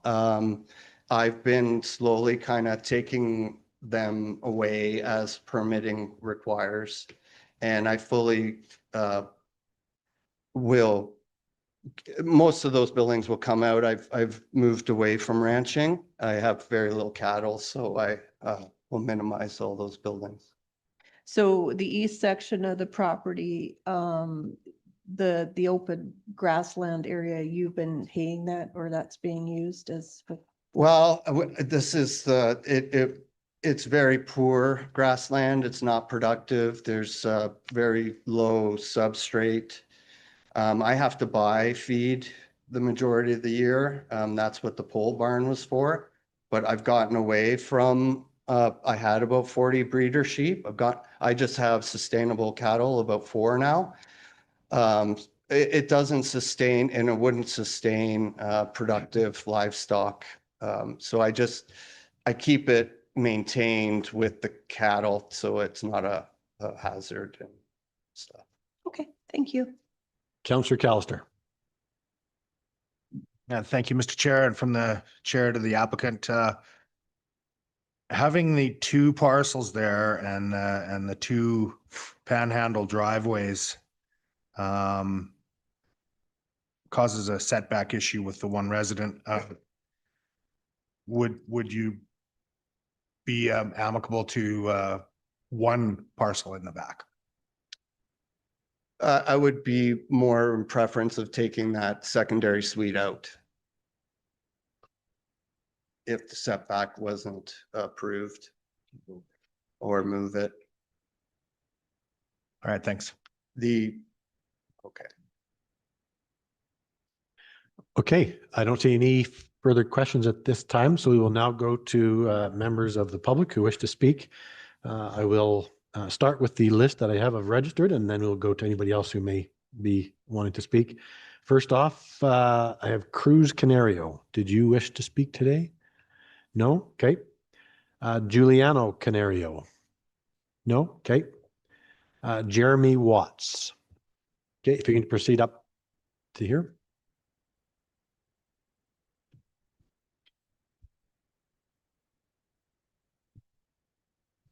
Can you hear me? Yeah, go ahead. You just got to be close to the mic when you speak. Okay. Good morning, Reeve and councillors. My name is Jeremy Watts. I'm a computer engineer with the province. My wife, Maria, is an executive downtown in Calgary here with the Stampede. I appear before you today in strong support of the Canary subdivision application. We've been tenants on this property for over 10 years. We feel it is important to the board to hear from us directly as people who have lived this journey alongside the Canario family. To describe how our families came together, in 2014, my wife and I were actively searching for a new home. We had been accustomed to larger rural properties, and we were having difficulty finding a suitable parcel in the area. During a visit to a mutual friend, we were introduced to Nuno and Sherry Canario. When they learned of our search, they generously offered us their on-site rental unit as a temporary home while we continued looking.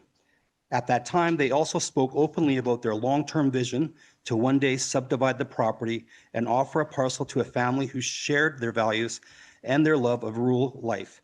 After hearing that vision, my wife and I made the decision not to rush our search. We chose to remain on the property, rent from Nuno and Sherry, and wait for the subdivision to come to fruition. That was over 10 years ago. We are still here. We remain as committed to this land and to this community as we were on the day we arrived. A bond that goes beyond the tenancy that we experienced with the Canarios. Over the course of our time here, our two families have grown very close. We are proud to serve as godparents to both the Canario children. That relationship speaks to the depth of trust, mutual respect, and shared purpose that exists between our households. We are simply not tenants. We are extended family. Witnessing the work firsthand that Nuno Canario has completed, I want the board to understand that what I have witnessed over the past decade, Nuno Canario has invested an extraordinary amount of time, physical labor, and personal resources into this property. His sweat equity is visible in every corner of this land. There have been stretches of time when both our families were essentially living in an active work zone as improvements were made, permits obtained, and plans developed to close collaboration with the county staff. This has not been a quick or casual process. It has been a decade-long commitment to doing things properly and in accordance with the county requirements. In closing, we wish to emphasize to this board the remarkable patience, resilience that both the families have demonstrated throughout this process. We have waited years, willing and with full confidence on the Canario's vision. Our dream is to build our retirement home on this land, beside the people who have become our closest friends and family. We respectfully ask that this board support the Canario subdivision application. It is not simply a planning matter for us. It is the realization of a shared dream that has been years in the making. Thank you for your time and consideration. Respectfully, the Watts family. Thank you very much. Thank you for sharing. Any questions for Mr. Watts? I don't see any, so thank you very much.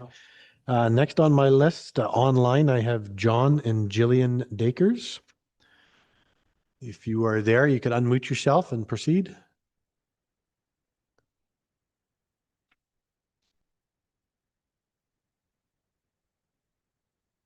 John and Jillian Dakers. I'm not exactly sure how to pronounce your last name. Are they online? Do we know? They're not there? Okay, if they do pop up, we'll come back then. My next on my list then is in person, Kent and Krista Maurer.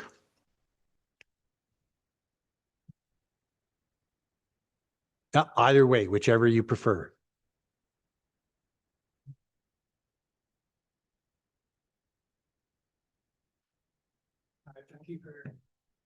Just turn your mic on there. There's a. All right. There it goes. Thank you. Hi, my name is Kent Maurer. We live in the property directly south of Nuno and Cherry. We've been there for about 2 years now, a year and a half in this house.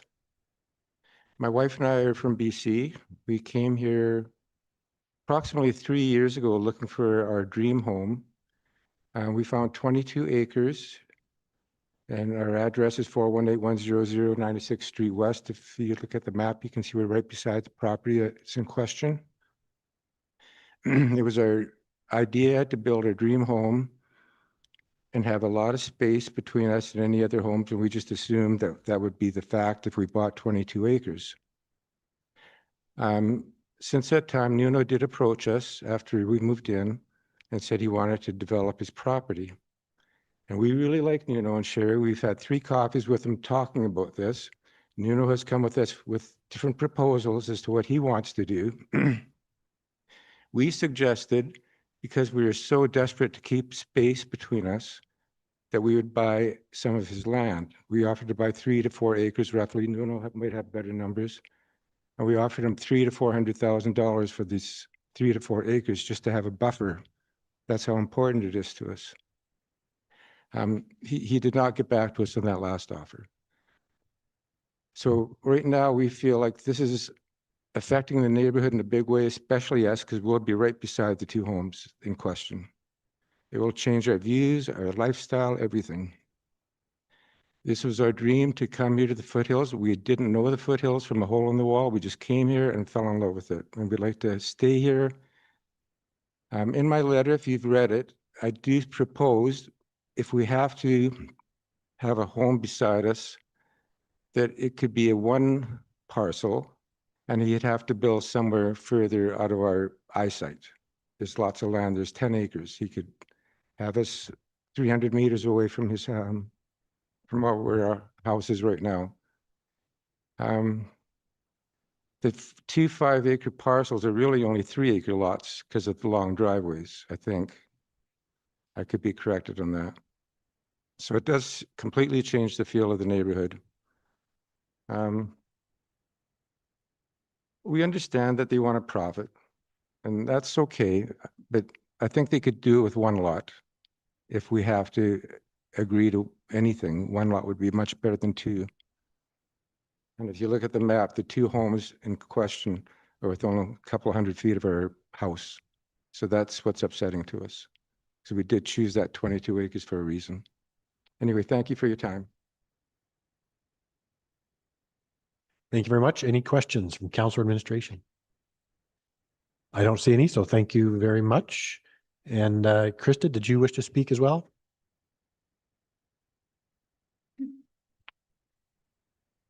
When Kent says he doesn't know this place.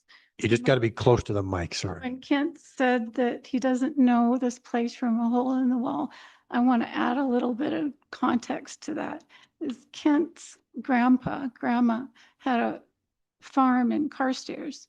Kent was born in Calgary, and this is like a homecoming for us. This isn't just a simple move for us. This is a life, a coming home. We bought this 22 acres, knowing that there were massive tracts of land around us, over 500 acres behind us, 100 acres on the other side. I believe those homeowners are going to be speaking shortly.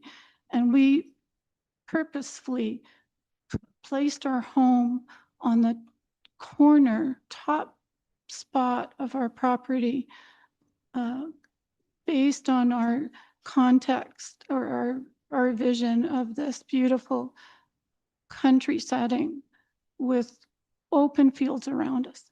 So this is really heartbreaking and devastating for us to imagine that our whole life savings, that every egg is in this position basket on this corner of our property.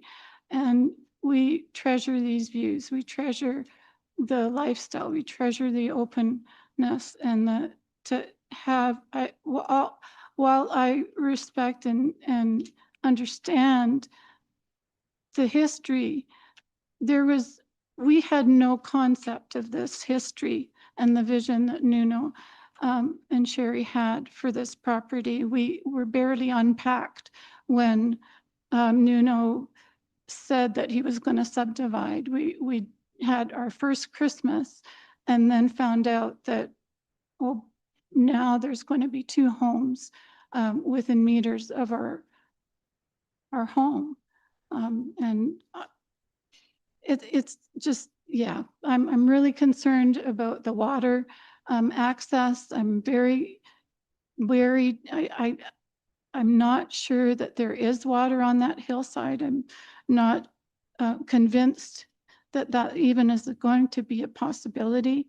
And yeah, the effect on my art life, my art business. I'm a former high school art teacher. Kent was a former police officer, and we needed to come to a quiet place and to continue our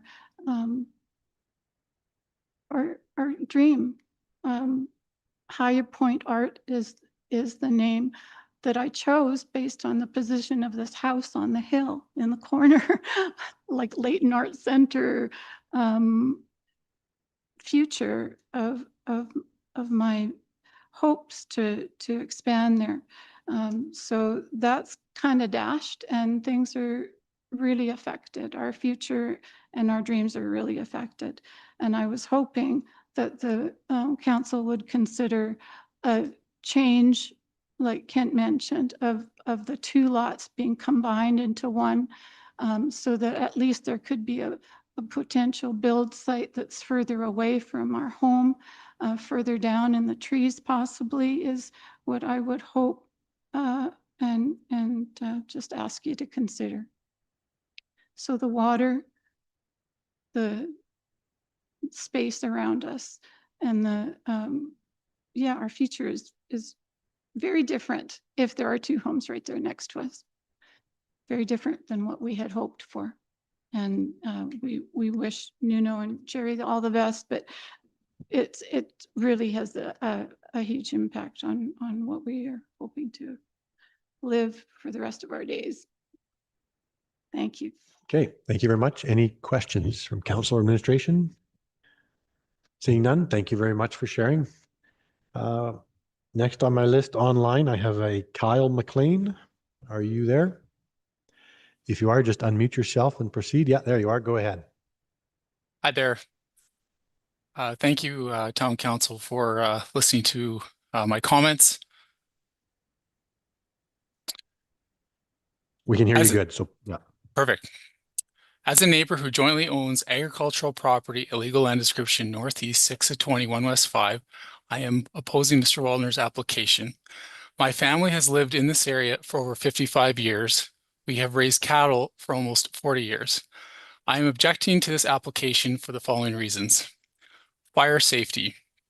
Our family has been exposed to 4 recent fires within the past 10 years, all of which were started by people with property directly adjacent to ours or very close by. One of the fires came right to our property, directly threatening our property, which includes livestock. Additionally, this puts increased stress on our local fire department to have to undertake putting out additional fires in the county. This specific application by Mr. Waldner involves a gradient that creates a challenge for, in my opinion, a challenge for a fire truck to conduct operations in the event of a fire. Mr. Waldner has provided no details in his application for risk mitigation in the event of a fire. In my opinion, safety of all members within our community should be a core principle in approving these applications. Fence conflicts. Unfortunately, with recent developments, we've had issues with other neighbors not properly fencing in their animals, and as a result, cattle have been encountered with other neighbors' animals. The concern is bovine trichinosis, which is a sexually transmitted reproductive disease of cattle. Mr. Waldner has provided no plans to ensure fencing will be completed to quality standards to keep livestock apart. In this specific case, our views will be ruined at the site of a new development. If Mr. Waldner had worked with us, it is possible an additional home could be put closer to his home and out of our site. We feel it is not only in the best, I feel it is not only in the best interest of myself, but also in Foothills County to preserve the phenomenal aesthetic views we all enjoy and share. Finally, loose dogs and pets can harass and injure livestock.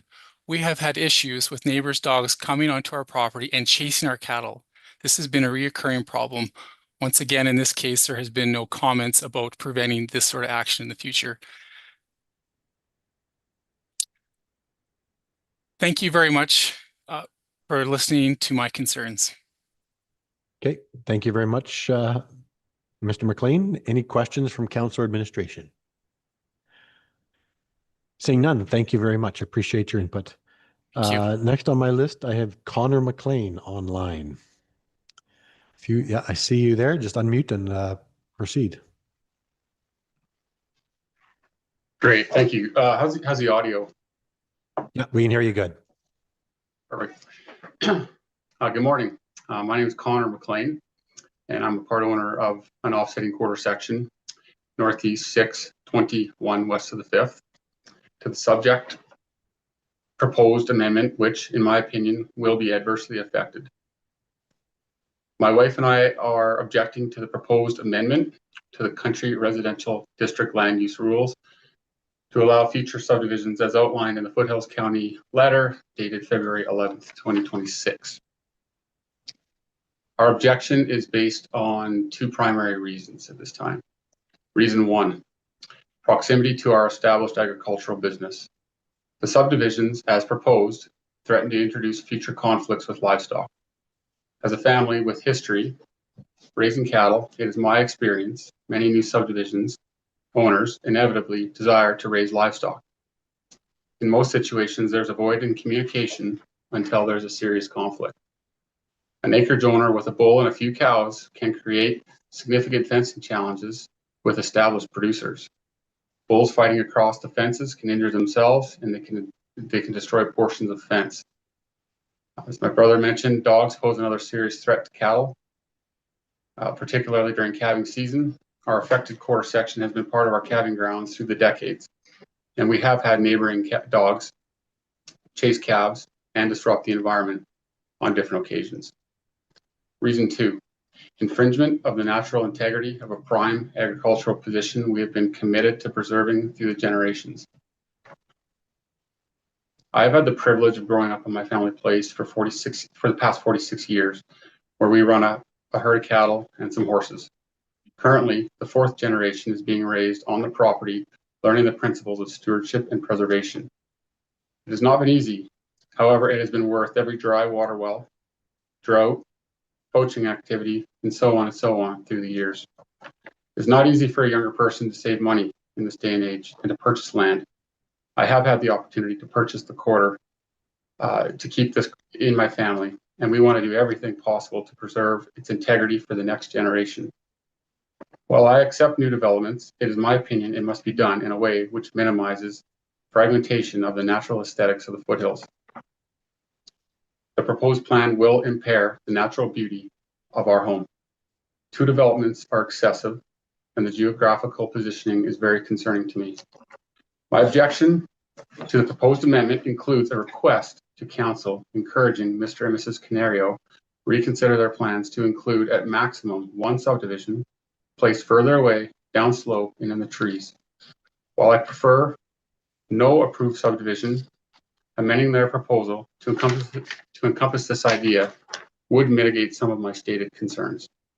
I feel my position is a reasonable response to a first draft proposal while being open to a more thoughtful approach with affected neighbors in mind. Thank you very much for the opportunity to speak today. Thank you. Any questions or comments from council administration? Seeing none, thank you very much, Connor. Next on my list, and I'm sorry, I'm sure I'm going to butcher this name, Haraj Kaurgarcha. If you are online, if you could unmute yourself and share. It's not online. Okay. Then we'll proceed. Next on my list, in person, Brent McLean. Are you here? Come on up.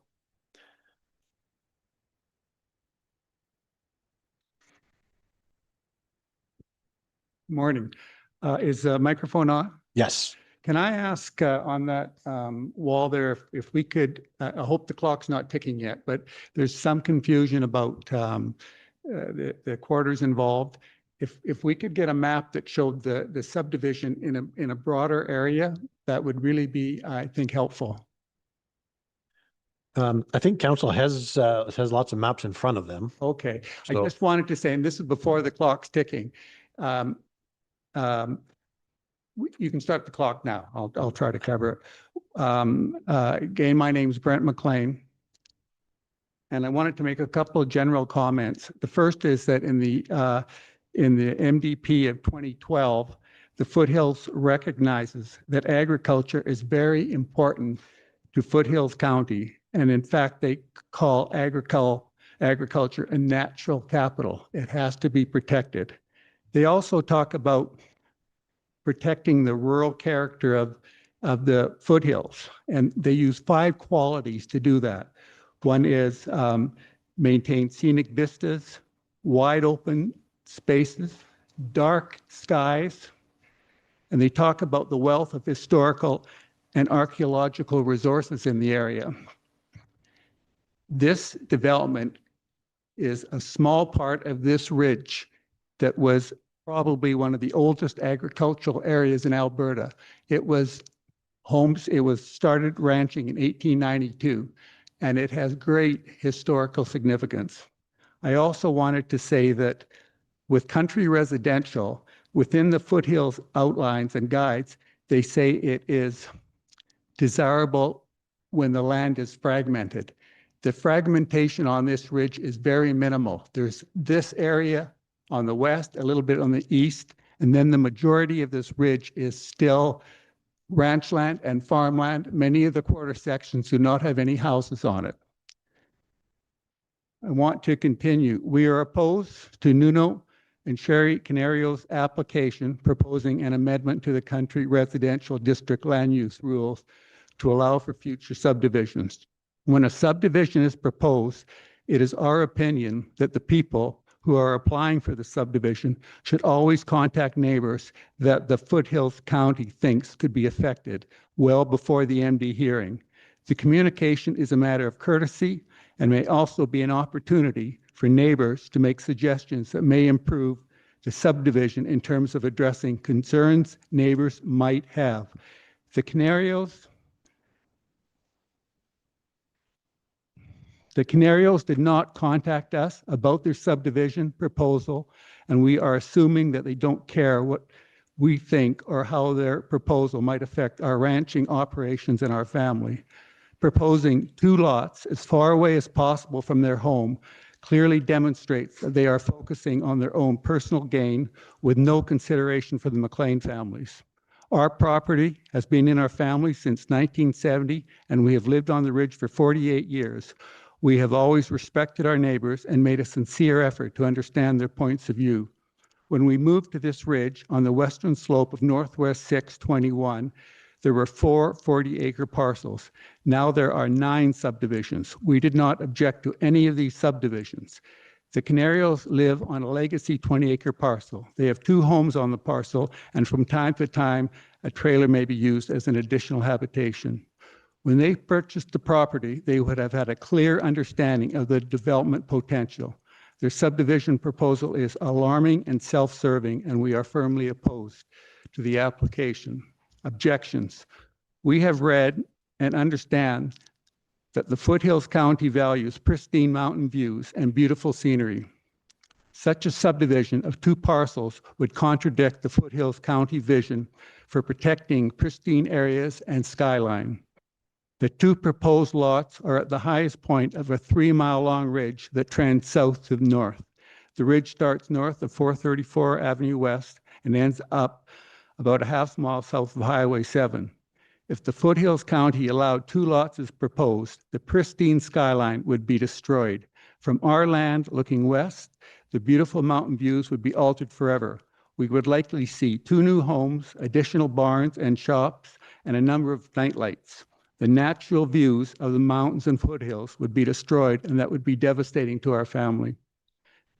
In 48 years, our family has had to deal with many challenges, such as water wells going dry, no spring runoffs to fill digouts, beef prices collapsing, and drought conditions. The most devastating risk by far to our property and others is fires. In the last 10 years, there has been 3 major fires on Northwest 621 west of 5.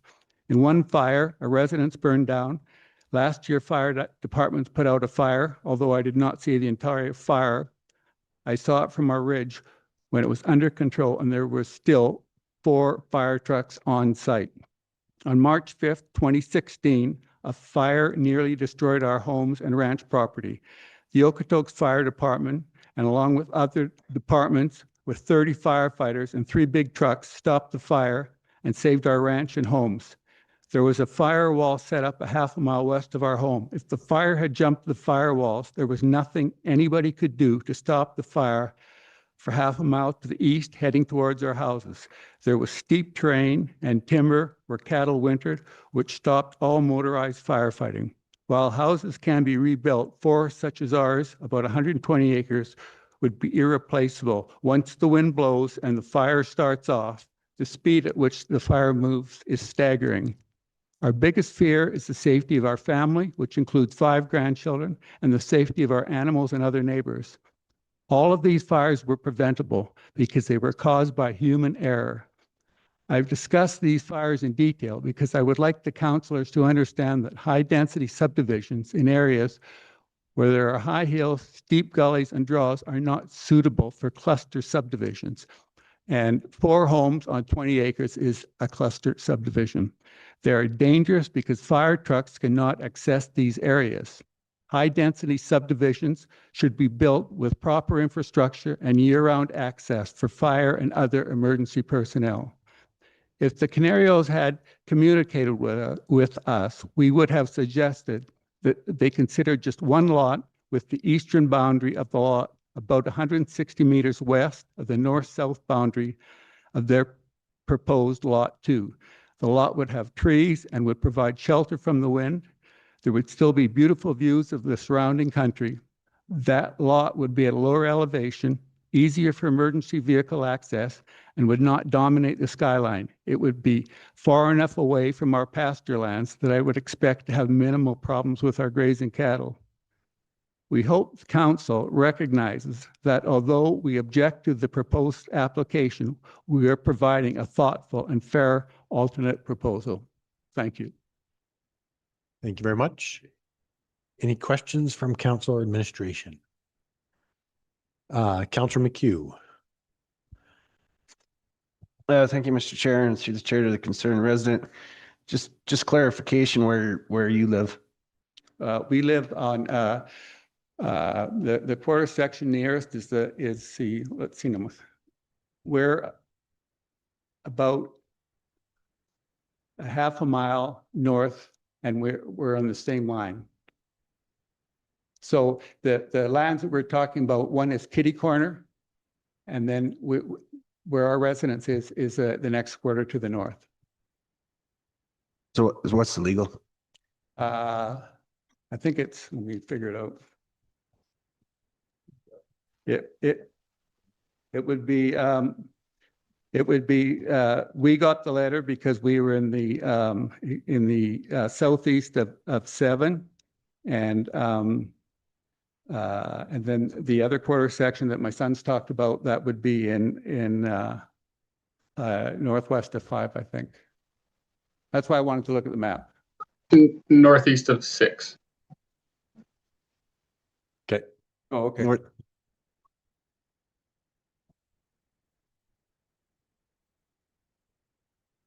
Okay, thanks. Okay. I don't see anybody else, so thank you very much, Mr. McLean. That does conclude my list, but if there's anybody else in the gallery, please come on up. Morning, council. Morning, neighbours, everyone. My name is Dr. Hayley Twist. I am an environmental scientist.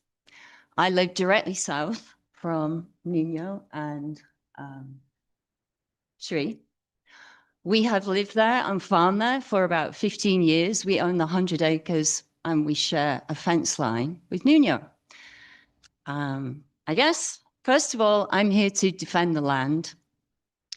Nuno, I have a question. You said that the land is not productive. That's because that particular parcel is overgrazed and infected with toad flax. We happily farm the 100 acres south of that, and it is productive.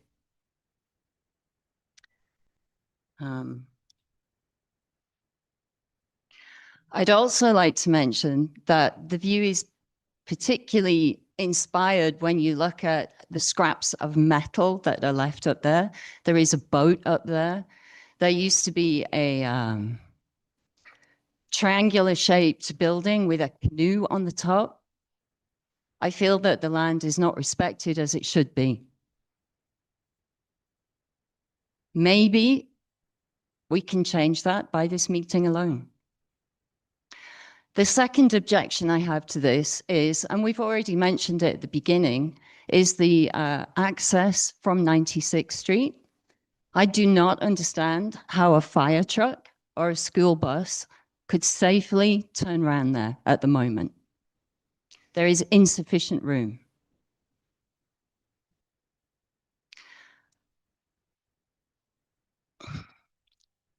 I find that the outline of these two proposed plots are a bizarre shape. They have an extremely long and extremely steep drive. They're supposed to be 15 meters each. And Nuno already has, I assume, Nuno, sorry if I'm wrong there, has already started to grade that. From my land, it looks like a quarry. The overburden has been removed. I don't know where it was disposed of, and hundreds of aspen trees have already been demolished.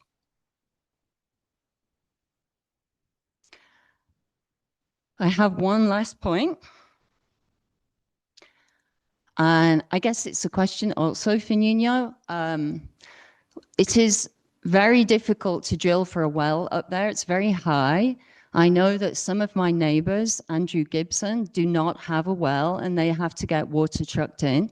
So I'm more interested in, will you drill a well for each of these subdivisions before you sell them? And what will you do if you do not strike water? Any questions can be directed through me as the chair, and he'll be given an opportunity to answer in due time. Okay, so I'd just like to reiterate, I'm speaking on my own here. So I own that property in addition to my husband, Ian Mills, who's not able to be here today. So I'm speaking solely for myself, but I feel very strongly about the degradation of the land. Thank you, that's all. Okay, thank you very much. Can you just state your name again? I didn't quite catch it. Haley Twist. Haley Twist. Twist. Okay, thank you very much. I don't see any questions for you. Thank you. Oh, sorry. We do have a question for you, Haley. Councillor McHugh. Yep, just quickly. So you own the balance of the southwest of 6, that's the 100 acres. Sorry, I didn't hear that. We own the 100 acres directly south. Okay, so that's We have southwest of 6, and so it's your house on there? Yes. Okay. We have access from the 434. Okay, thanks. Okay, thank you very much. Is there anybody else in the gallery? Come on up.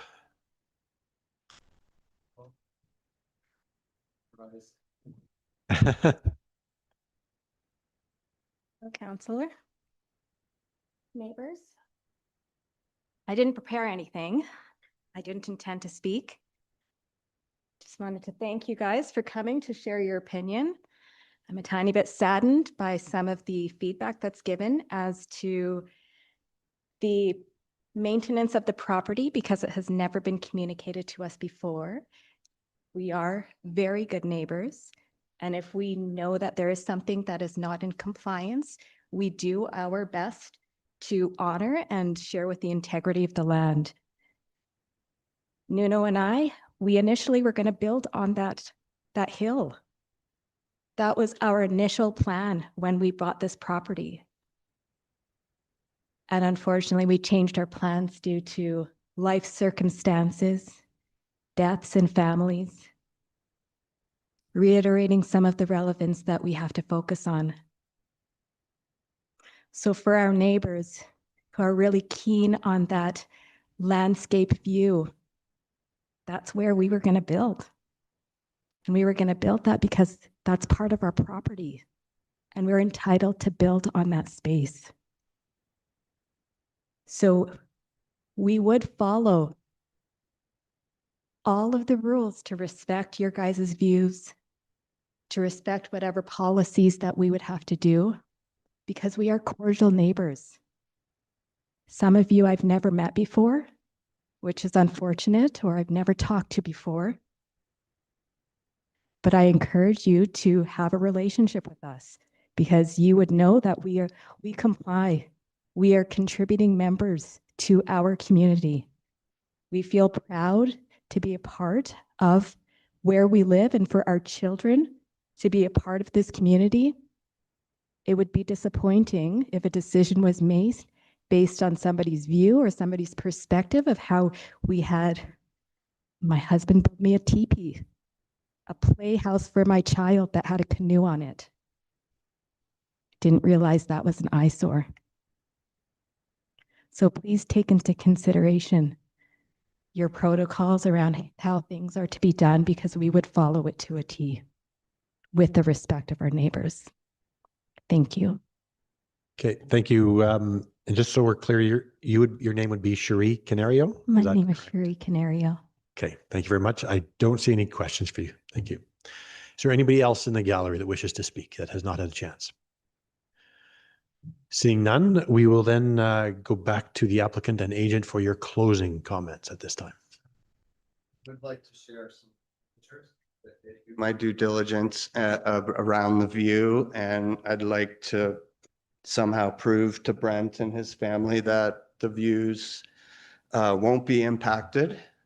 just the way the slopes and the hills are. If you said I could,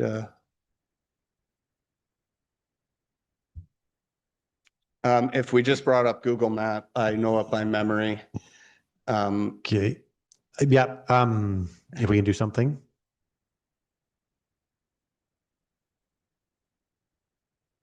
I'll just do it. I think we only really need to show one, and the water is proven in the area. Yeah, just stay, please. The Mowers well report was supplied by the Realtor before they purchased, and just maybe, I don't know, 300 yards away from the hill, their well is providing 4 gallons a minute. Our well is providing 1.7, and it has a refill rate of 0.7 for 40 minutes when it is depleted.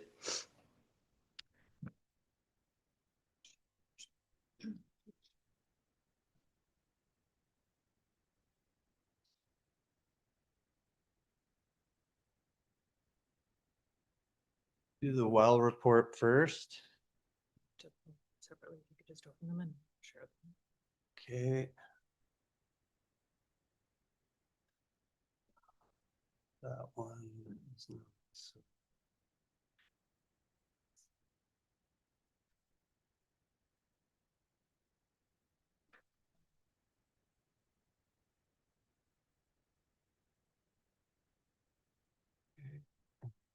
Last one. This is the most important one here because it details where everyone has asked where the McLeans are situated in comparison to our hill. Their position is 1,700 meters away. I've tried in many positions in the 2 parcels to see your property, and I just can't see your property from my 2 proposed parcels.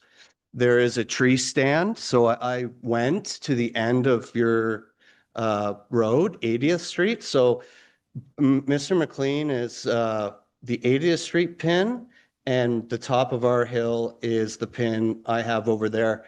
I have the elevation changes, so your house sits at around 30 or better meters lower than our hill. And then if you look, there is a reference picture number 1 that I took from the end of 80th Street, which shows the tree stand that is right at the end of the line of sight as the crows fly. That entire tree stand hides the Mowers house from your side of view.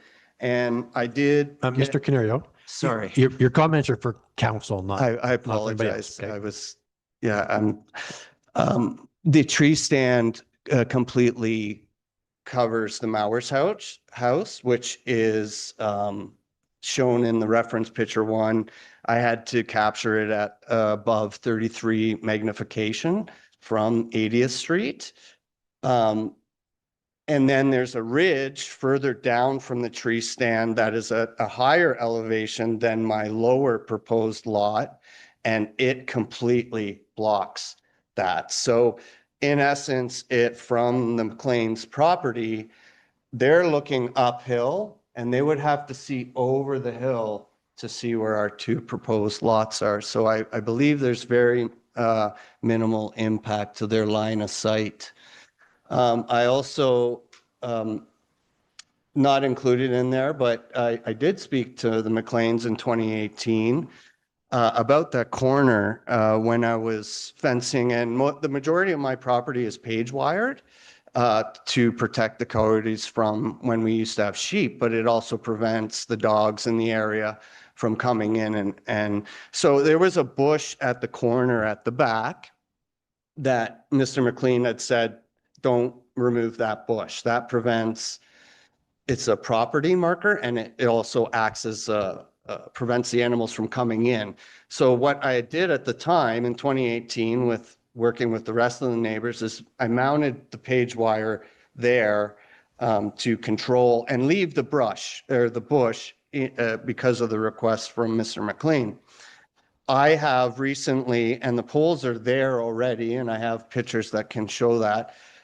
I can box in that back corner to prevent my cattle. I've never had my cattle escape there. But if there is a concern, I'm willing to work with them. And if they provide guidance, I can terminate. My intent is to fence with page wire the property lines. And the current boundary on the outside has been done already for my sheep and my cattle. So if there's any interest, I guess we could look at the other documents, or I'm just. Yeah, I think we get the gist. Okay. And then lastly, when we first moved in, we had no access to that top part. And we actually requested, and some of our neighbors, and I've gotten guidance from the Campbell's family, the Myers family, Elliot Todd, about the grazing, about all of the ranching. I'm trying to learn from all my neighbors. And they were the ones that were telling me that you can't compete with cattle with the sheep. And it's not a nutrient rich soil. And it does look like a gravel pit because the whole hill is gravel. And so to make a safe access for me and my family and our ranching, I did clear out a way that we could drive up there. And that does prove to the point that the wind has eroded that entire top of that hill down to a point where there literally is only 2 or 3 inches of topsoil. And so we get very minimal. And yes, it probably could be overgrazed because they have nowhere else to eat. It's all treed. Our intent, and we appreciate their, advising that one lot or moving the houses closer to the tree line. Our intent is to keep the tree line from 96th Street, from Haley's house, from most of the neighbors' houses. You can't see the top of our hill because of the privacy in the tree and the brush. And so the elevations, the slopes, the changes actually all add to the privacy of this.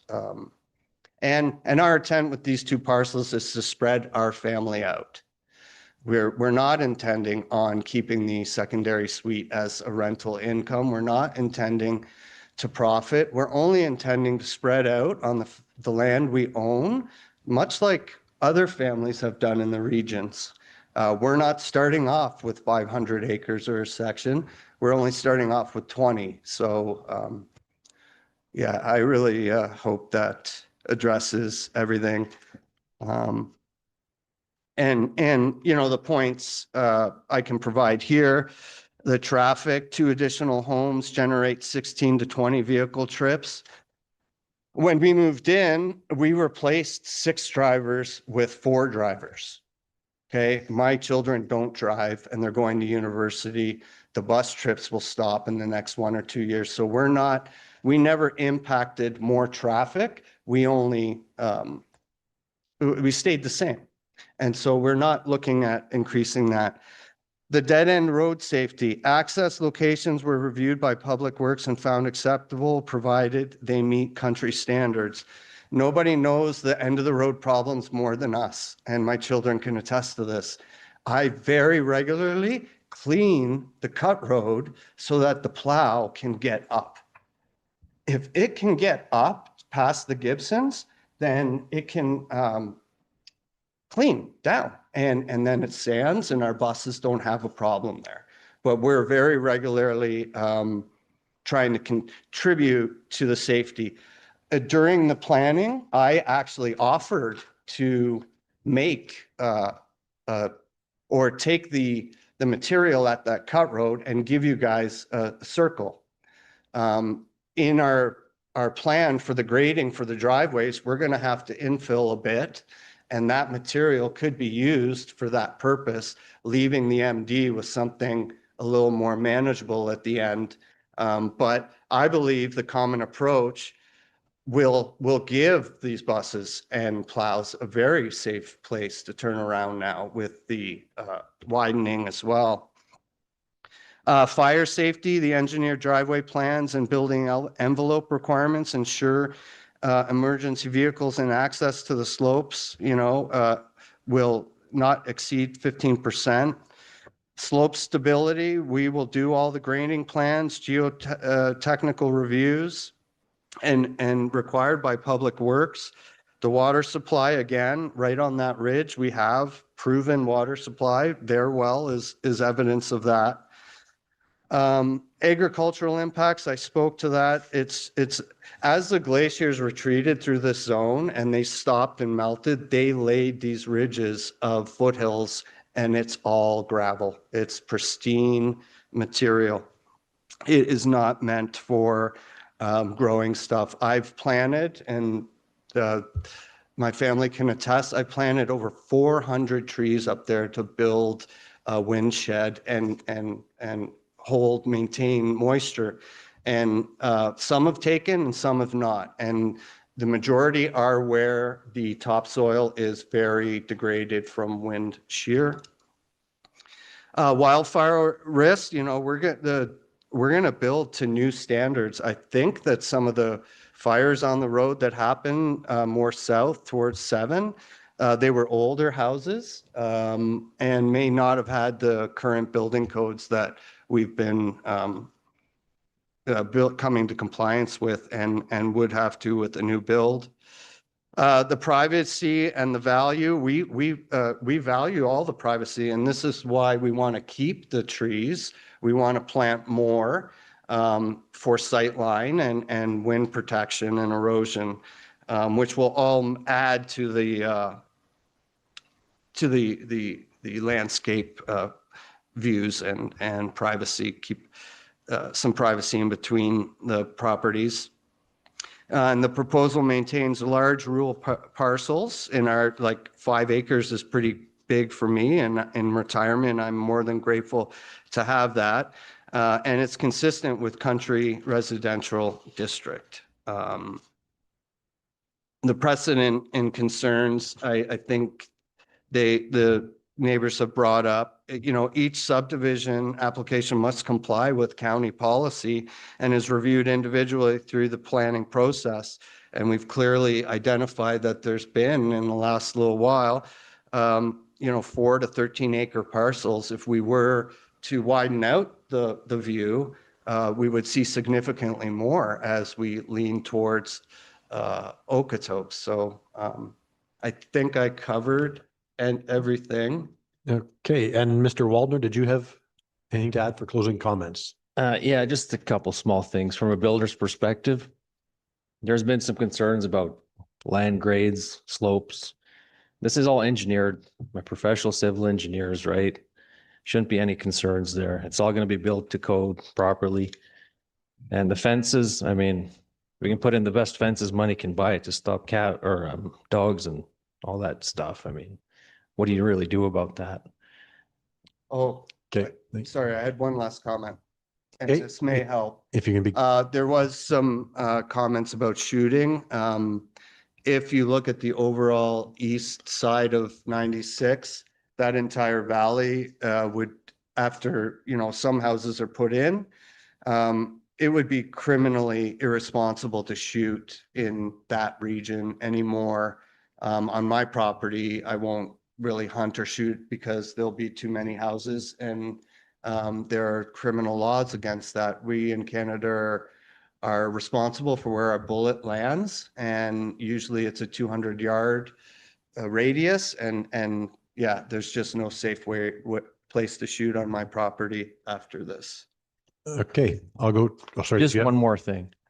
Sorry, at the top of the hill, that cul-de-sac, it is unsafe for trucks to turn around there, and they get stuck, and but we're more than willing to supply some land up there to make it a proper cul-de-sac so the trucks can actually turn around, and the school buses. Like, I lived in that road for 12 years, kind of know what's going on there, and we're more than willing to make it safe. Okay, thank you for that. I'll go to council or administration. Any questions for the applicant or agent at this time? Seeing none, I will go back to Planning Officer Fernell for any closing comments you have. Thank you. I have no closing comments. Okay, back to council or administration for any final questions at this time? Seeing none, I will close the public hearing. Council will be deliberating on this at some point today, not likely till after lunch. You're welcome to remain in the gallery and listen to council's deliberations and decisions for whenever that may be. We're likely to go into closed session right away, so it may be a while that you will have to wait somewhere else outside. Either way, a decision will be sent to each one of you that have registered once minutes are ratified next week. Thank you all for coming and hope you have a good day. With that, council, I think we need to go into closed session. We have some visitors here to meet with us, so I would look for a motion to go into closed at this time. Councillor Estes, all in favor? Motion carried.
Heritage Developments Limited, Northeast 13-20-29 West of 4, outline plan adoption and concurrent land use.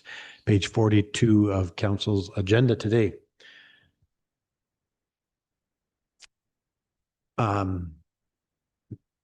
Manager Barrett, if you could please introduce council and administration. Certainly. Good afternoon. In council this afternoon, you have Councillor R.D. McHugh, Councillor Benita Estes, Reeve Rob Seward, Deputy Reeve Suzanne Ohl, Director of Planning Heather Hemingway, Councillor Alan Alger, Councillor John Callister, and Councillor Laura Kendall. Thank you, Mr. Thank you. The process for today's hearing, we will start with a presentation from our planning officer today, Teresa Chipchase. Following her presentation, we will go to the applicant and your team for your presentation and comments, whatever you have for us. Following that, we will go to any members of the public who wish to speak. I have a few.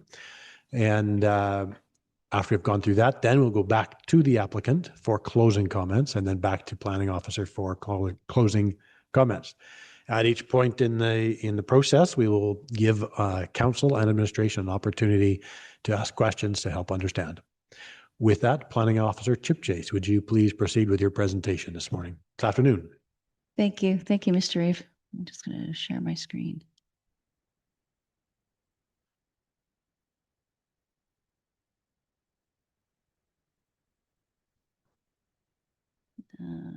Swap this out.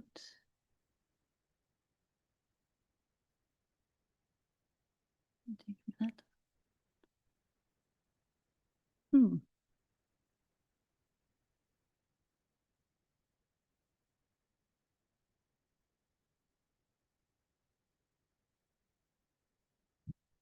It's not letting me swap my screens. What's new?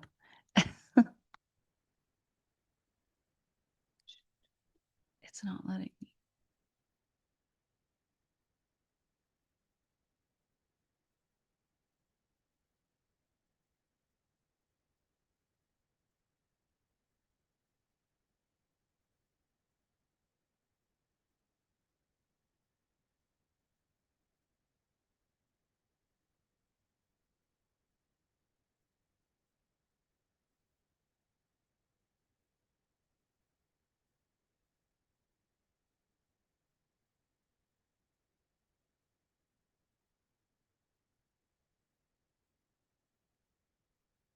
Thank you for that.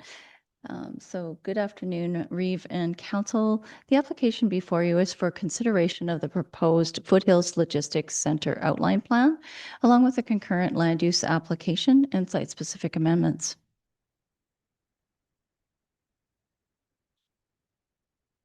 The plan area is comprised of lands legally described as Lot 2, Block 4, Plan 1213109, and Lot 3, Block 4, Plan 1311304, both within the northeast of 13-20-29 west of 4, as well as the remainder of the northeast 13-20-29 west of 4, as owned by Volker Steven Contracting and Bow Heritage Developments. The proposal also includes lands within Plan 9410556, Block 2, located within the southeast 24-20-29. Both landowners are represented this afternoon by Mr. Ken Venner of B&A Studios. The applicant's vision for the outline plan is shown here on the screen, which outlines that the Foothills Logistics Center outline plan is to provide direction for the future development of transportation and logistics hub within the lands as described. Accompanying the request for the outline plan approval, the developer is also requesting Foothills County Council consider providing first reading to redesignation of portions of the 142.89 acre plan area from Natural Resource Extraction District to Highway Commercial District, Business Park District, Municipal Land Reserve District, Environmental Protection District, and Public Utility Lot, along with provisions for pathways, water and wastewater utilities, and internal road development. A portion of the plan area is also to be provided as a future development phase for transition of the existing asphalt plant. Finally, the proposal requests consideration of site-specific amendments to the height restriction and additions to the permitted uses within the business park district. Located within Division 1, the proposed plan area is as circled in red on the map. On the screen is located approximately 22 kilometers south of the city of Calgary, 10 kilometers north of High River, 2.5 kilometers east of Okotoks, 1/2 kilometers south of the Canadian Pacific Kansas City rail line, and is directly south to southwest of Highway 2A. For a bit of regional context surrounding this outline plan, shaded in blue is its proximate location to the city of Calgary to the north, as well as the town of Okotoks to the west and the town of High River and the hamlet of Alderside to the south.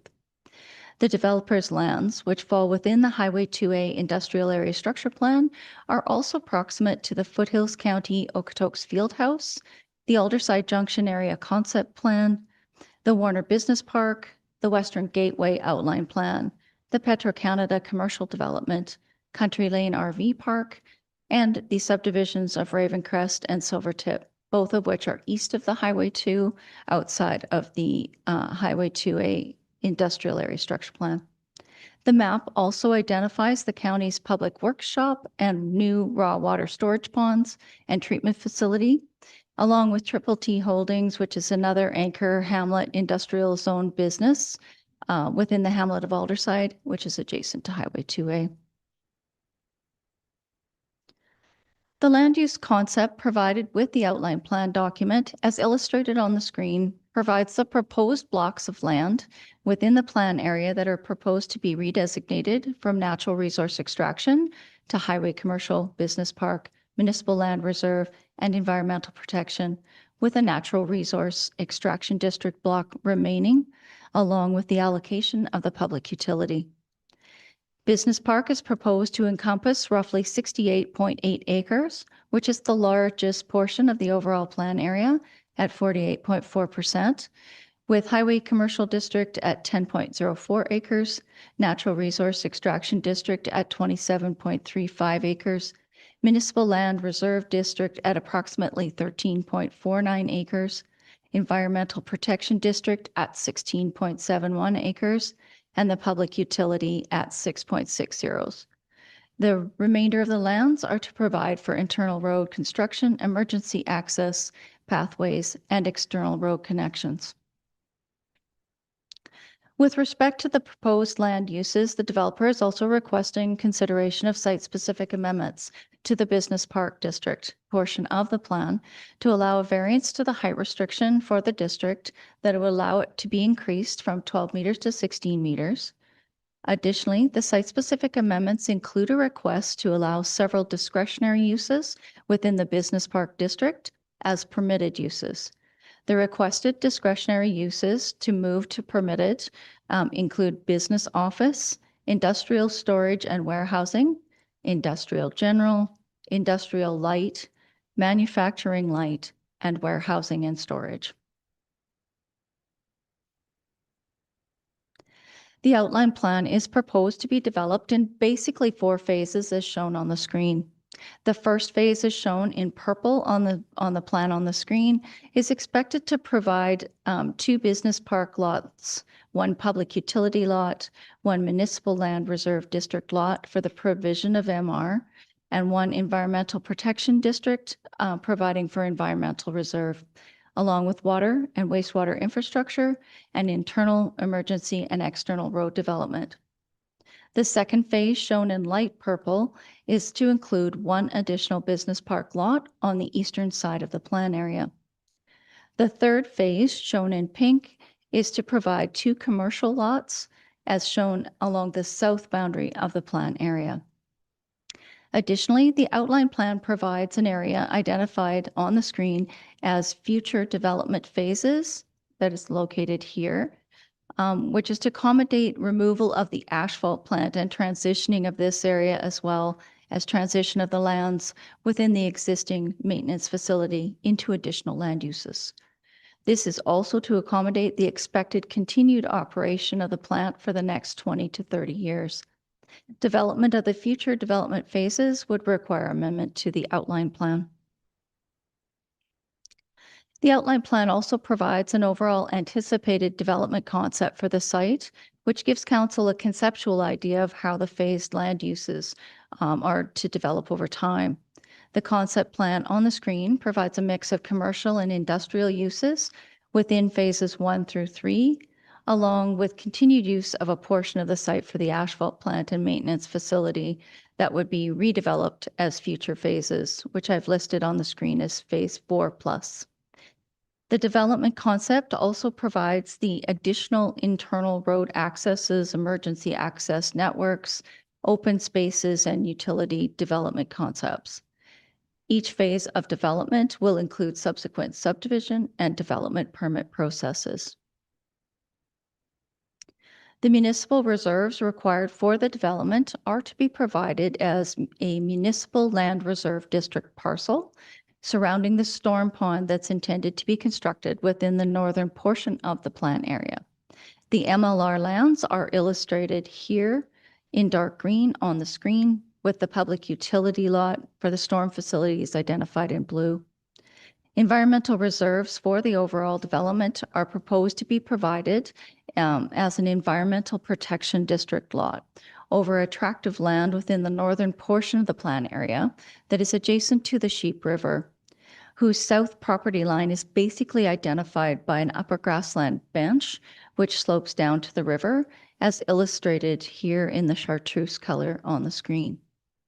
Maintenance of the MLR and EP district spaces, along with any proposed landscaping, screening, and pathways, are all to be included in detailed landscaping and environmental protection plans the developer will provide as conditions of the subdivision.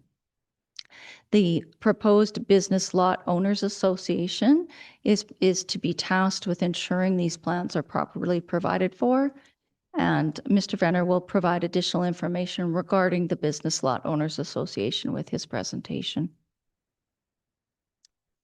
With respect to reserves, within the Highway 2A Industrial Area Structure Plan and the county's reserve policy, when reserves to be provided are 1.98 acres or greater, the proposal is required to show a developable municipal reserve parcel. Further stating, the MR dedication can include a combination of pathways and developable land, with cash in lieu to be provided at the discretion of council. Should council require a developable MR, revisions to the site plans within the outline plan and the land use application may be required in conjunction with the open spaces and pathways as illustrated in the plan. Pathway provisions for the plan area include sidewalks to be developed within the business park portions of the overall development, along with the implementation of gravel or asphalt pathways through the municipal reserve parcel, and dirt or mulch pathways through the proposed environmental protection district parcel. Regional connection is to be provided to the lands to the west, as shown here in the corner of the plan on the screen. The servicing study that was submitted by the developer is to be provided as generally illustrated on the plan on the screen, whereby the overall development is to connect the regional water line with internal water servicing to be looped for redundancy and on-site storage requirements for fire pumps and boosters to be provided as needed for fire protection demands. Public Works, in review of the technical documents that were initially provided with the outline plan, had noted relatively high assumed water and wastewater flows and recommended those flows be further reviewed. In follow-up to these initial comments, the developer's engineer has provided updated reviews which bring the water and wastewater numbers down significantly, of which ISL will go through as part of the developer's overall presentation to council. Further comment from Public Works has provided that all water infrastructure should become county-owned upon completion of the warranty period. As wastewater connections are not yet available to the development area, the outline plan provides temporary measures are to be implemented for wastewater as generally outlined on the site plan on the screen. These temporary measures could include pump out systems, on-site treatment units, or septic systems. Public Works, again, upon review of the initial engineering provided with the outline plan, did note the proposed high water consumption rates would also indicate high wastewater outputs, and therefore recommended additional wastewater review be required. And again, ISL will speak to the lowered anticipated wastewater in conjunction with the updated water provisions within their presentation. Stormwater is to be provided as generally shown on the site plan on the screen, with conveyance of stormwater to a series of catch basins throughout the development and further to the public utility lot where the proposed storm pond is to be located, with controlled release of stormwater to the Sheep River. Public Works, in review of the stormwater management, has provided that introduction of the future phases of development may trigger requirements to increase the overall size of the storm pond, and therefore their department suggests a possible shadow plan be provided for the storm pond to ensure that the public utility lot is of the appropriate size to accommodate future development phases. Public Works is also recommending that the county obtain ownership of the overall stormwater infrastructure. The plan area does include that a portion of the lands within the outline plan are located within the floodway for the Sheep River, as provided with the province's flood mapping in conjunction with the Sheep River flood study. The floodway, as it affects the plan area, is shown on the screen, identified in light blue, with the flood fringe in light pink. That portion of the plan that is located within the floodway is to be protected as environmental reserve under the Environmental Protection District lot. The servicing study provided with the outline plan identifies that floodway delineation will limit the placement of the storm facility and that further surveying to refine that floodway boundaries may be required. There are as well 3 abandoned well sites that have been noted within the outline plan, as generally illustrated on the site plan on the screen. While setbacks to these well sites can vary, the development or the developer has provided a 30-meter setback to each well, as shown by the orange circles surrounding the wells. The developer has additionally provided that ultimate setbacks to the well sites will be determined prior to development of the site. Public Works has provided that the abandoned wells should be dealt with prior to the development permit stage to ensure that any issues which may arise with these sites can be dealt with before development happens. The Alberta Energy Regulator was circulated on this application with no response provided from their department. Transportation external to the site will require upgrades to the intersection of 393rd Avenue, 79th Street, and Highway 7. The proposed construction to be completed as part of Phase 1 of the overall plan as a condition of subdivision would be to reconfigure 393rd Avenue, moving it north of its current location as shown here in red. This would allow 79th Street to be lengthened as shown here in orange, with the installation of a roundabout here at the intersection of the realignment. The external improvements will also include minor revisions at the existing intersection here, as well as signalization upgrades at the Highway 2, Highway 7, Highway 547 overpass, roughly here. Internal transportation provides for the continuation of 79th Street north of the roundabout as shown here. That would be central to the development of phases 1 and 2, with a second emergency access to the development to be constructed along the north and west boundaries of the asphalt plant as shown here in green, with a new access to the asphalt plant from the realigned portion of 393rd Avenue proposed here by the black arrow. The developer has provided that the new entrance to the asphalt plant may be subject to relocation and will go through that in their presentation. The outline plan additionally identifies emergency accesses, which phased. Phase 1 would establish easements for emergency access to the north towards Country Lane RV Park here, as well as to 393rd Avenue on the east in this location and 393rd Avenue on the west in this location. Phase 2 would provide development of these two easements that are shown here in green and would eliminate the east access to 393rd Avenue. The external transportation infrastructure proposed with the outline plan would also require approval of a road closure application to allow the two areas that are identified excuse me, in yellow on the map on the screen to be closed and consolidated into the developer's lands in order to do the realignment of 393rd Avenue and lengthen 79th Street East. These lands, if approved for closure, would be redeveloped as part of Phase 2 into the Highway Commercial District properties and for the facilitation of a potential service district lot, which I'll talk about in a minute. Public Works has provided that both the county and the province would need to agree to close these portions of the road plan for 393rd Avenue and have further provided that this closure could take some time to complete and should therefore be undertaken prior to the development stage of the proposal.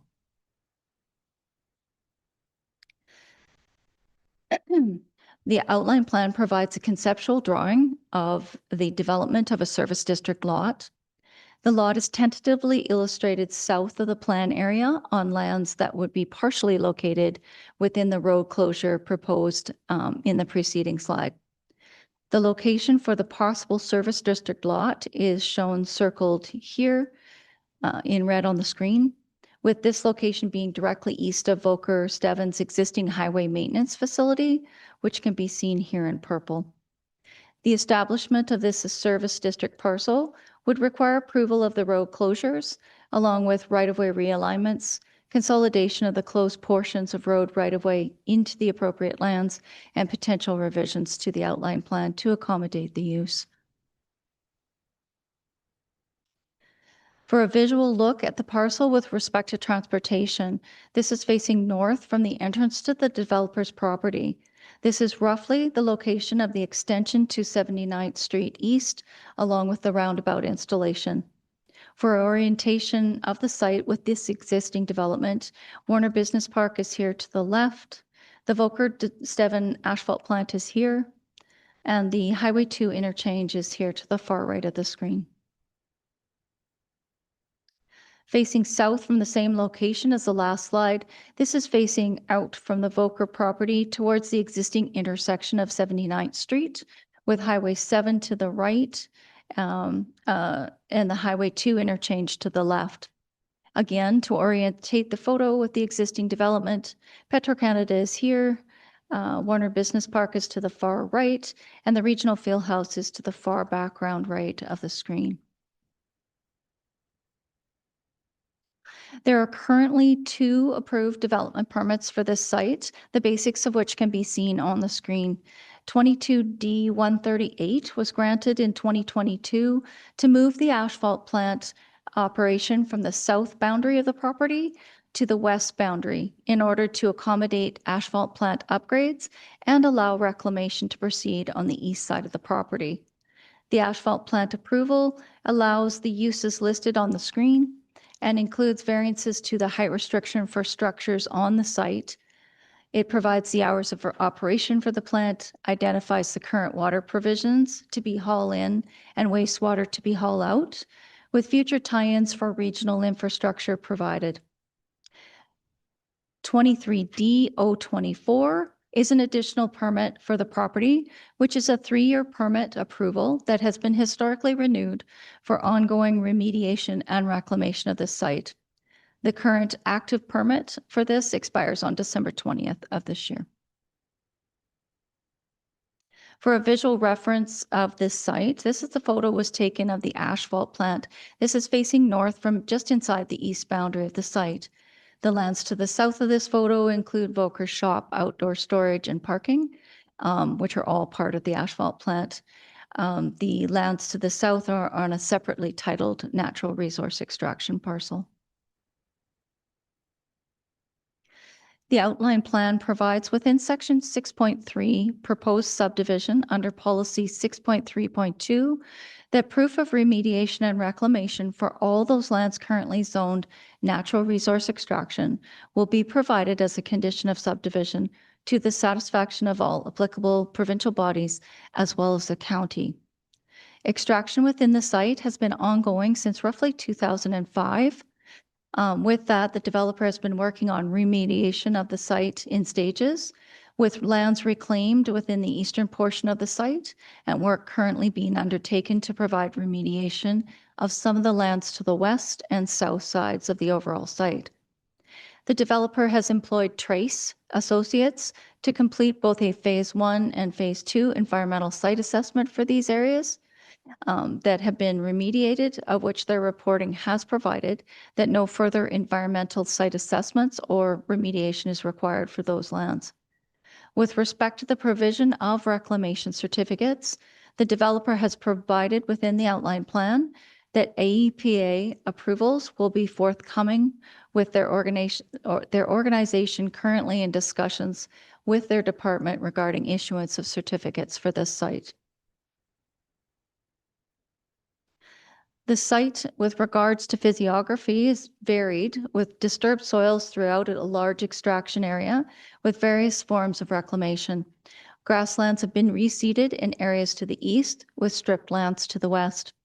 Various elevations can be found throughout the plan area from the extraction on the site as well as the ponds that were developed with the extraction. Various material storage for the asphalt plant can be found north of the structures on the site. The northern portion of the property is very diverse, with basically a ridge to the south which drops to a grassland bench just above the Sheep River. A noted band of cottonwoods extends southwest to northeast, just off the Sheep, and includes a drainage channel with overland flow in high water events. Lands adjacent to the Sheep River consist of scrub brush, willow, and grasses. Sporadic spruce and aspen growth can be found along the side slopes of the upper ridge along the south side of the grassland bench.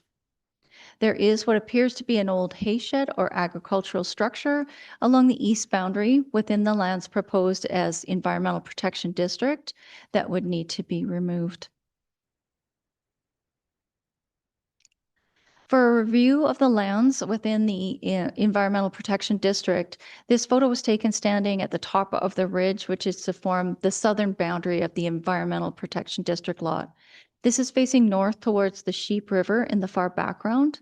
For reference, Warner Business Park is here to the left, and Country Lane RV Park is here to the right. Facing northwest, these are the adjacent lands that are riparian to the Sheep River, which would be located within the floodway that are to be protected as ER under the Environmental Protection District zoning. Again, for reference, the existing Warner Business Park development is here to the left, the Sheep River is to the far background, and the adjacent landowners within the DC properties containing the Country Lane RV Park are here to the right of the screen. The overland drainage through the property up against the distinct line of cottonwoods would be roughly here. Facing south from the lower bench, the ridge from the last slide, which separates the EP district from the business park and natural resource extraction parcels, is here to the background, with Country Lane RV Park to the left of the screen and Warner Business Park and the Sheep River to the right of the screen. And the drainage pointed out in the previous slide is now to the front of the cottonwoods here. Moving into overall site photos, facing east across the property, this would be the bulk of the Business Park District lands. For reference, the Sheep River would be off to the far left, with Highway 2 to the far background, and the Petro-Canada development is here to the far right. The highway commercial component of the application would also be roughly in this location. This is the overall Business Park District lands facing west from 393rd Avenue East. For reference, Highway 2, Highway 7, Highway 547 overpass is here to the far left. The asphalt plant within the future development phase is to the background here, And Country Lane RV Park would be at the very northern end of 393rd Avenue, here to the right. Facing south across the property, this is basically on the east-west line between the Natural Resource Extraction District lot to the west that contains the asphalt plant and would be part of the future development phase, and the Business Park District phases to the east. For reference, Highway 2 is to the far left, and the Petro-Canada development is to the far background. The highway commercial portion of the proposal would be roughly here. And facing west from within the Business Park District portion of the overall development, this is the future development phases, which is to retain the natural resource extraction zoning to continue to provide for the asphalt plant. For reference, the 79th Street, Highway 2 and Highway 7 intersection is here, and the Sheep River is here. An in-depth look at the policies to be considered with respect to the overall plan has been provided to Council within the staff report.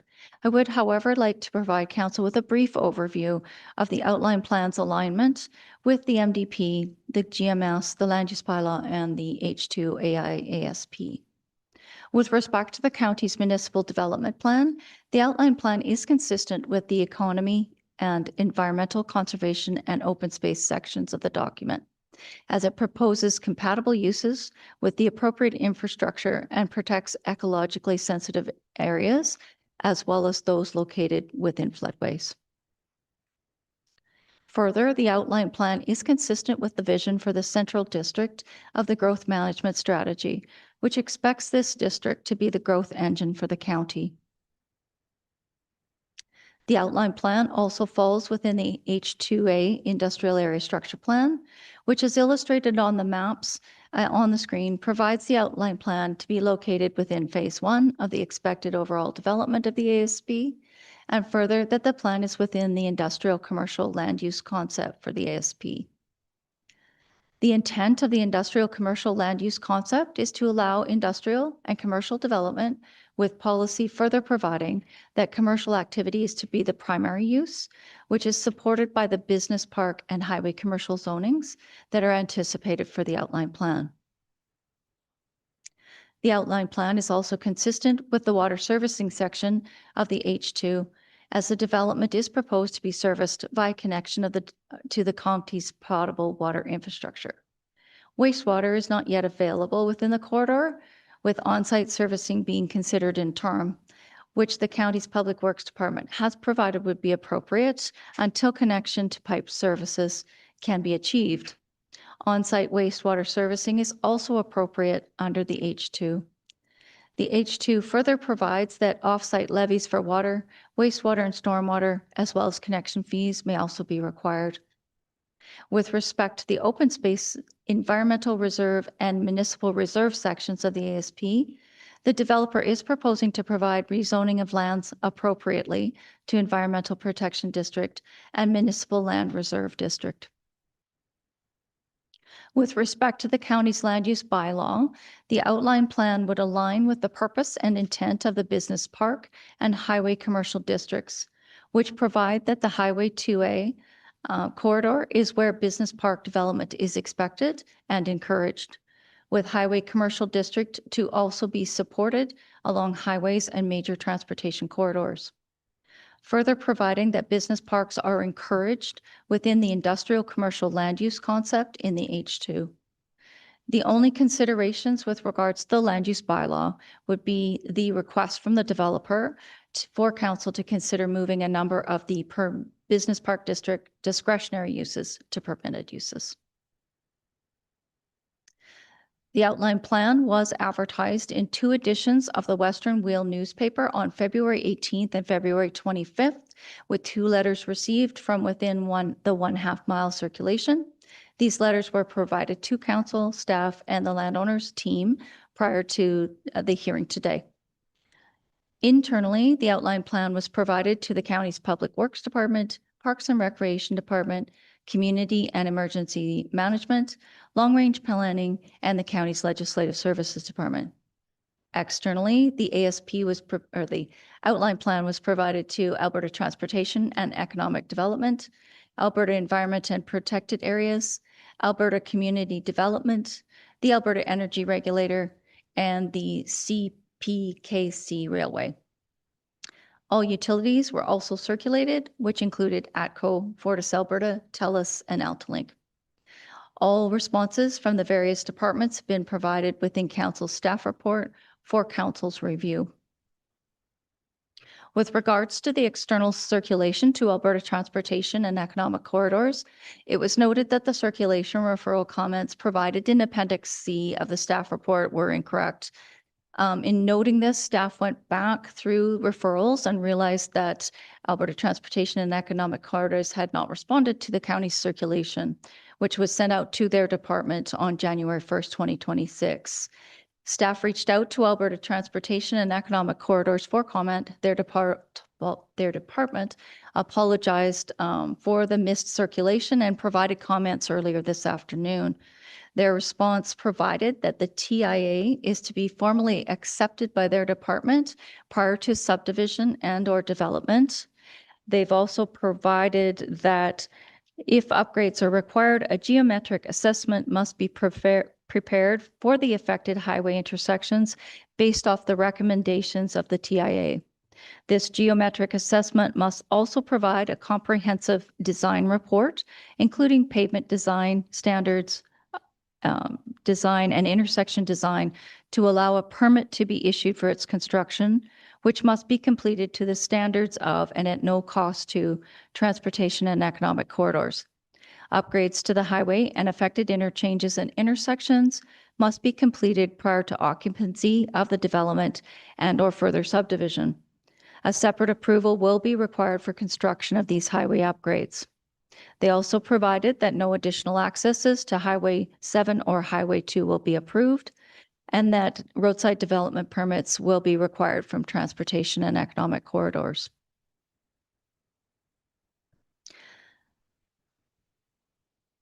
Staff has provided 3 options within Council staff reports with regards to the Foothills Logistics Outline Plan.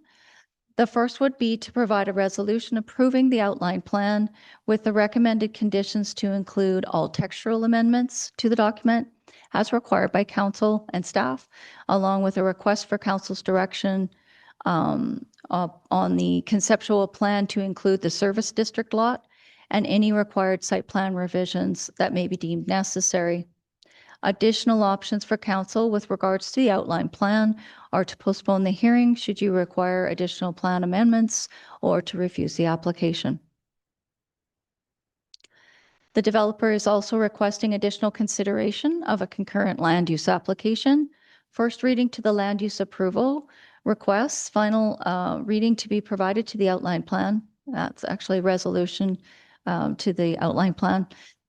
Potable water demands, wastewater generation, and fire flows to be provided to the satisfaction of the county's Public Works Department, along with the provision of the conceptual servicing with capacities, a TIA to the satisfaction of ATEC and the county, a stormwater review and shadow plan, and the final land use application fees.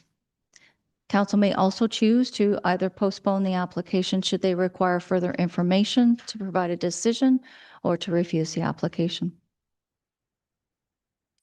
Finally, Council is requested to consider site-specific amendments to the Business Park District that would allow an increase to the height restriction for this district from 12 meters to 16 meters, and to allow the discretionary uses that are listed on the screen as permitted uses. Council may also consider postponement or refusal of this portion of the application. Before closing, and to bring Council back to the overall proposal and requests before Council, the 3 components for Council to consider are approval of the Foothills Logistics Center Outline Plan, provision of first reading to the redesignation of the property to the uses listed on the screen, and provision of first reading to site-specific amendments to the Business Park District as listed on the screen, and consideration of the service district ideal or proposal that's within the outline plan as well. And this would conclude my presentation, Mr. Reeve and Council. Thank you. Thank you very much. I'll go to council and administration for any questions you have. Deputy Reeve Ohl. Thank you, first of all, for that very comprehensive presentation. And just diving into one of the topics you mentioned a couple of times, which is the site-specific amendment. I just have a question for you on the uses that we might look at becoming from discretionary to permitted. And I'm just looking at my page 86 and 87 on the staff agenda, which has that list. And what I noted was the business office, the industry general, industry light, manufacturing light, storage, compound, warehouse, and storage. I think it's the warehouse and storage, not the storage compound. So in looking at that and just seeing it in its context in that land use, I just wondered if you had any comments about pros and cons of that. Is there some consequence to moving it to permitted that we may want to consider?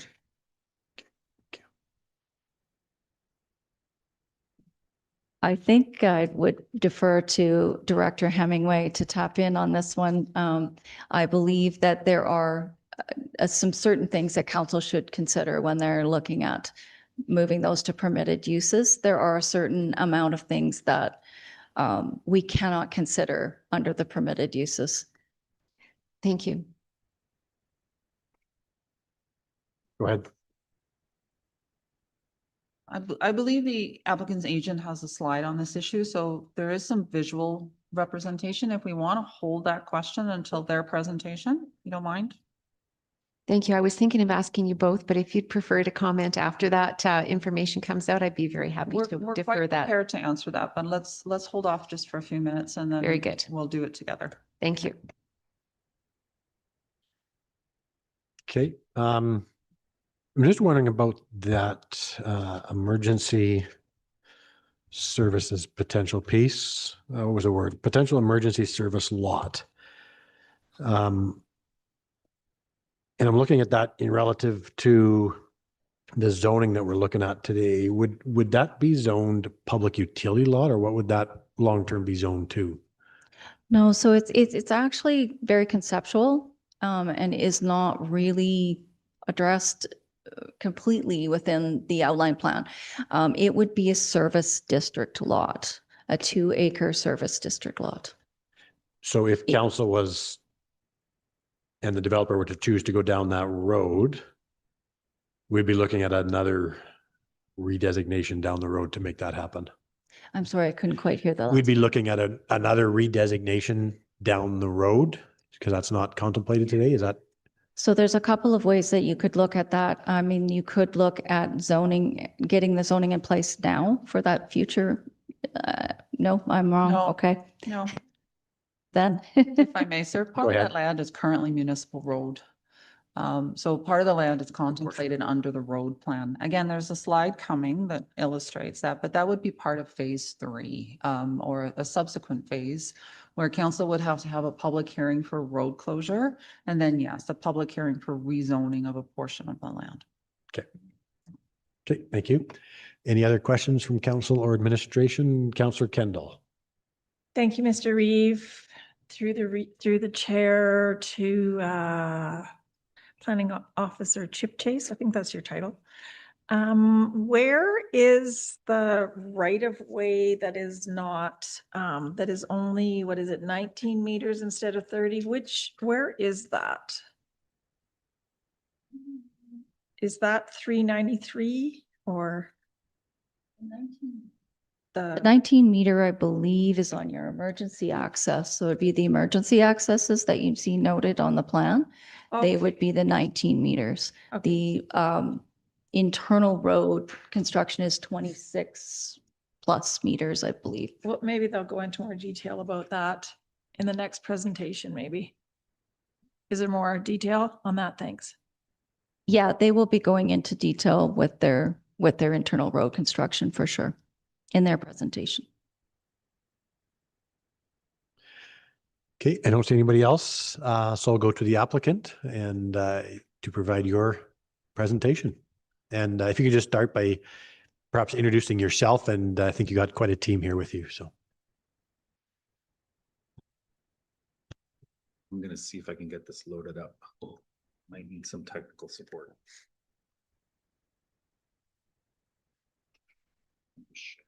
That's why we had consultants, is so we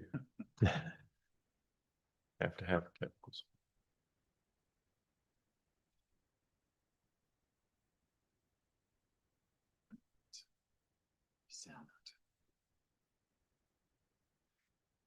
So, Mr. Reeve and Council, thank you for allowing us to present this project and development to you today. I am John Morgan, and I serve in the capacity of the Global Chief Development Officer for Volker Vessels. Joining me today with Volker Vessels is Chris Ohlenberger, our Vice President of North America. And our team of consultants is our planning consultant, Ken Venner with B&A, our civil consultants, Ryan Bird with Veritas, Garnet Dawes, and Alex Ho with ISL. So the Volker companies, you've heard just within this presentation, Bow Heritage, Volker, Steven Contracting. Now I've introduced myself as Volker Vessels. The Volker companies has a holding company. It's a Dutch conglomerate based in the Netherlands. And we've been operating within Canada since 1978. And in this county for the last 25 years. We employ 60 people in the that work, live, and play in the county and the surrounding areas. We're primarily known as civil contractors, bridge constructors, utility installers, and road builders, and maintainers of each one of these. We have proudly served Foothills County as a contractor and maintenance contractor of the county's most valuable assets, its roads and infrastructure.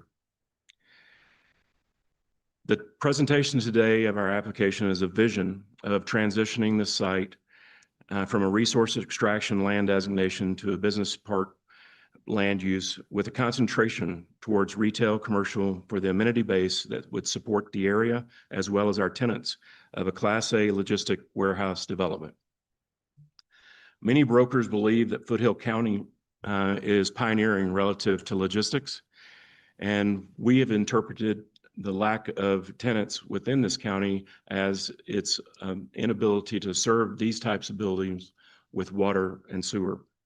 However, your county has taken that into consideration and is now providing that, allowing for this type of use. You've demonstrated in preparingness for these type of investments within your commitment to providing these critical utilities and infrastructure. Why logistics, you might ask?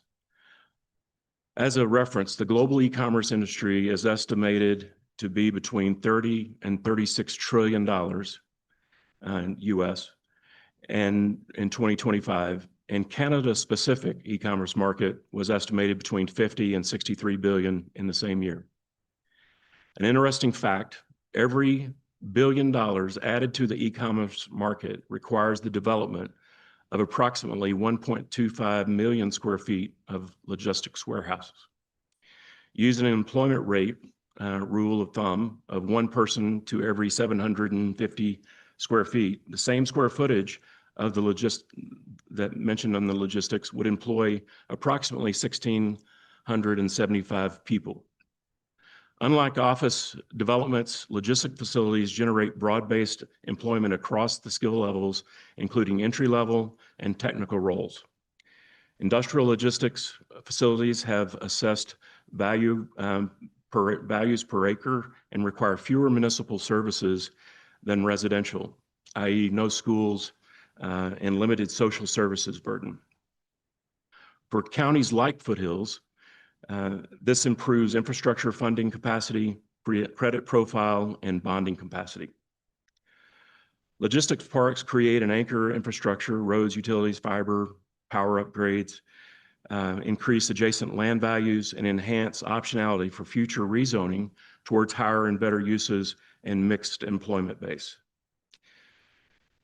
Strategically located logistic hubs reduce transportation friction, lower distribution cost, attract e-commerce and advance manufacturers, users, and strengthen regional GDP.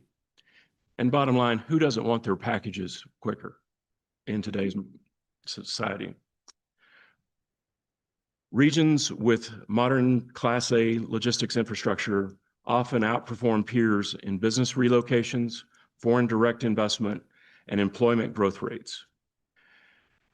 They introduce stable, year-round economic activity with less cyclical exposure than retail or office, while being less dependent on a single taxpayer-based driver.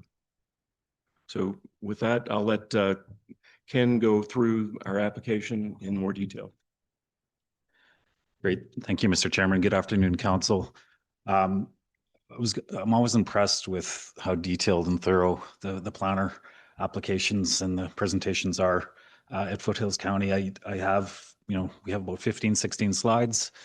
John pays me by the slide, so I'm going to go through them anyway, but there's a lot of information that Ms. Chase has already gone through. So I think I'm going to give you the presentation version light and allow lots of opportunities for questions and discussion about the project. So, I think council is pretty aware of the site and some of the physiography, the topography, some of the things that have been happening on the site historically and currently.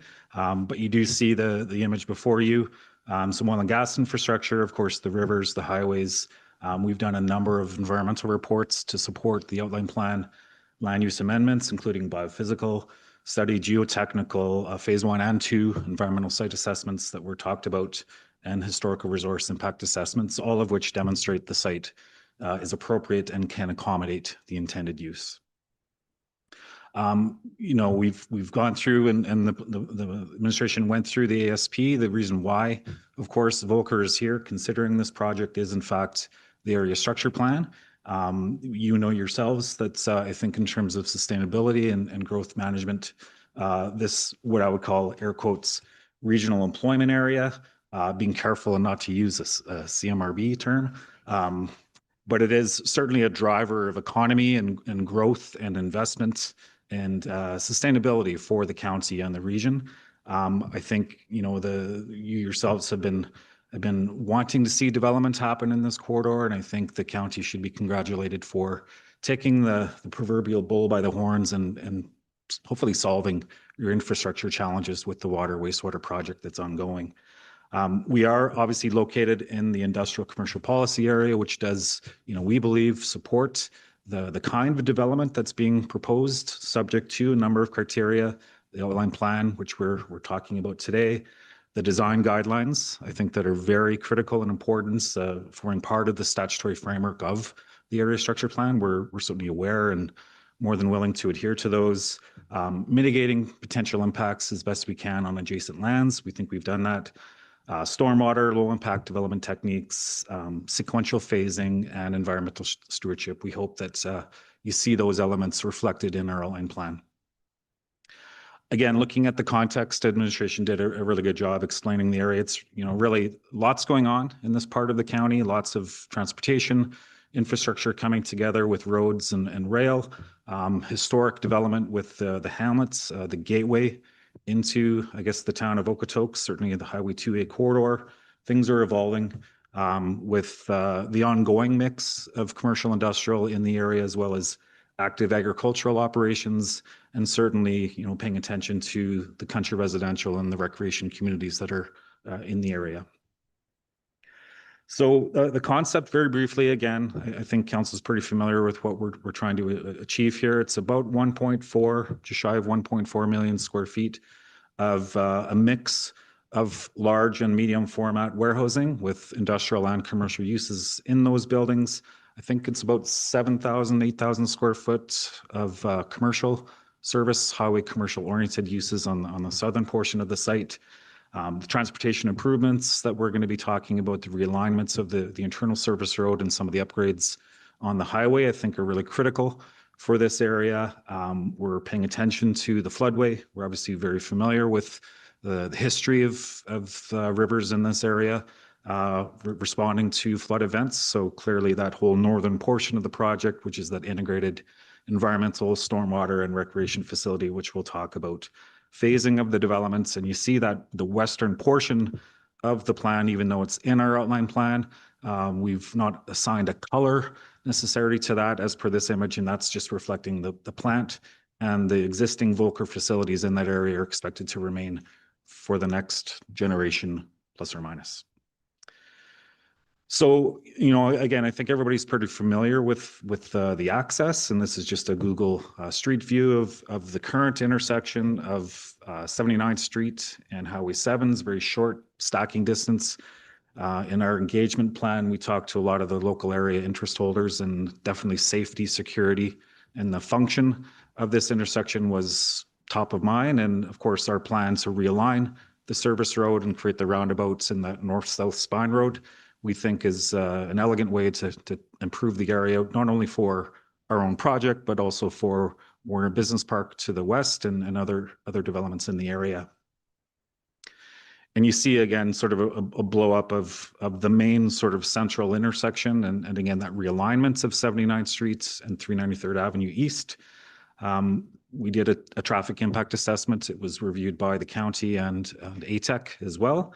Of course, the roundabouts, the internal collector road, the north-south spine road that we talked about, provision and accommodation for emergency and fire access, that secondary access, which you see on sort of the northern and western portion of the project area, that is very much a future contingency. There's a lot of infrastructure berms and investment that the Volker has put into the western portion of the plant and the warehouse area that again they would want to keep that intact. But at some point when this asphalt plant reaches its sort of end of its natural life, we do expect that those areas will be redeveloped. So providing that secondary access is certainly something that we're contemplating. I think that's it for transportation. This is just an illustration that shows the green dotted lines sort of represent the current access and circulation associated with the asphalt plants and the existing Volker facilities.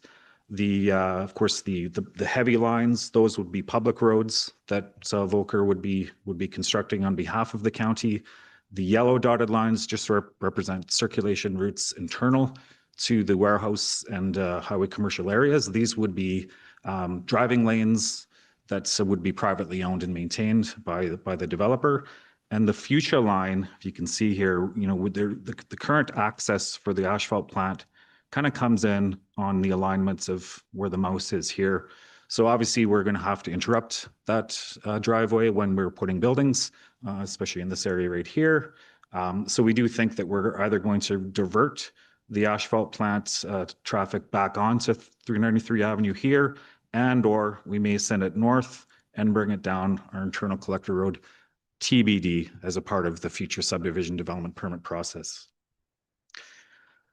Servicing, again, thanks to the county for making the investments in the regional water project. We're of course tying into that project and been working with your staff quite diligently through this process. As was mentioned in the administration report, there was if it was a misunderstanding or misapplication of some of the numbers in our original servicing memo. But bottom line is we think conservatively the project at full build-outs, based on the buildings that you see here, would be using about 73 cubic meters of average daily demand.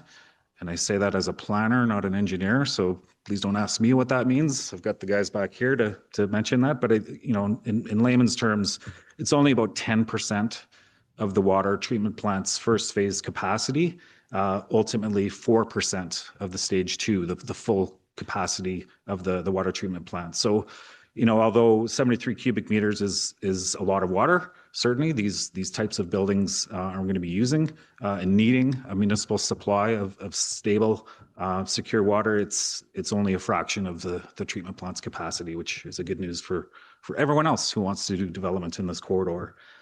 Fire suppression, of course, is a big concern. Buildings of this size, 600,000, 800,000 square feet, The buildings will be sprinklered.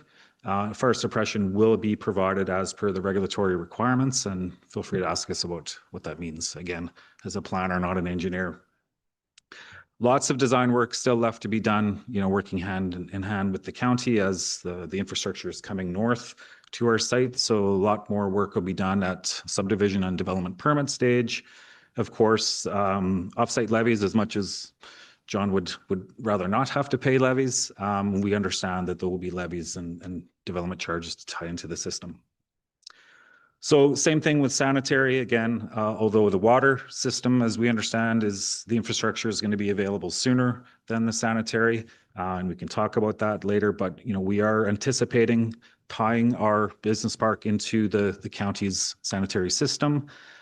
For now, what we've done is provided some options, whether there's a lift station within our footprint of our project at the north end, which everything does kind of grade naturally towards the north, and pumping the sanitary back to the regional system, or we could design a gravity system to drain everything in our site from north to south, again, to connect into the regional system. But for an interim, certainly our first phase, we may have to put all the infrastructure in place and collect the sanitary to be pumped out, again, on an interim basis. We've provided these options. Lots of more details and discussion and analysis to come at subdivision development permit stage. Same with water levies would be payable at various stages of development. And I mentioned the interim opportunity, which is the pump out in the north. Stormwater management, again, I think pretty straightforward. Everything is draining from generally from south to north across the sites. There'll be a pipe system put in place, draining to that pond feature, which does have an outlet. The pond will be sized to accommodate the stormwater requirements in our footprint, and there would be an ultimate release to the Sheep River at pre-development rates. So I think that's it for stormwater. One thing I will say that wherever possible, we want to use stormwater, capture and retain the stormwater within the footprint of the project to be used for irrigation, and principally, talking to the residents of Country Lane, and we spoke to some of the folks on the other side of the highway at our open house, wanting to ensure that, we attractively landscape and buffer that frontage facing Highway 2 and Highway 7. In fact, it's mandated as part of the design guidelines as well. So hard to see at this scale, but that whole area, we did sort of a conceptual landscape plan and a rendering showing, a mix of plantings along the northern and the eastern frontages, again, to be irrigated with stormwater. So we're not just planting a bunch of trees and then walking away and letting them turn into dead sticks. So a business lot owners association would be taking care of that. Of course, landscaping plans to be provided at subsequent stages of development. And the open space concept, of course, the ER in the north is a pretty significant dedication protecting the floodway and the flood fringe areas of the Sheep River. The stormwater facility in that sort of second bench of the project area, of course, providing utility for the developments. And we thought, Volker does want to leave a legacy for the community and the next generation of people who want to use this site and experience it. So we are thinking of the municipal reserve dedication to surround the pond.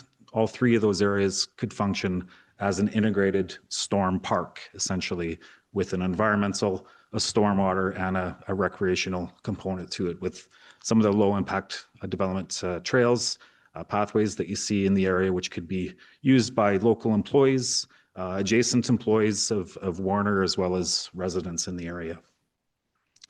We'll talk about the municipal or the service district parcel. I have a number of slides, maybe after the formal part of the presentation. If it's okay with Council, Mr. Reeve, we can walk you kind of through the thinking there.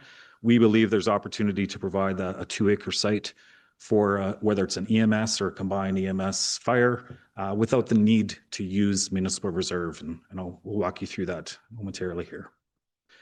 Lot Owners Association is typical, and I think John mentioned in his presentation earlier, we don't want to be creating a burden to the county in terms of the requirement for a lot of service and maintenance and other services that maybe a typical residential or hamlet type of a development would require. So a business lot owners association is a very typical function that would be created by the developer at the subdivision stage, taking on a number of day-to-day maintenance requirements, things like waste management, site security, landscaping, snow removal, common area maintenance, helping with some of the initial architectural reviews, the development plans, and maybe some other duties that we haven't thought about here. So again, not looking to the county to provide a lot of service and amenity in a project like this, but still making sure that the things that need to get taken care of in projects like this are managed carefully. Architectural design, again, can't speak enough about the design guidelines, very thorough, very comprehensive. We have a very good understanding of what's required.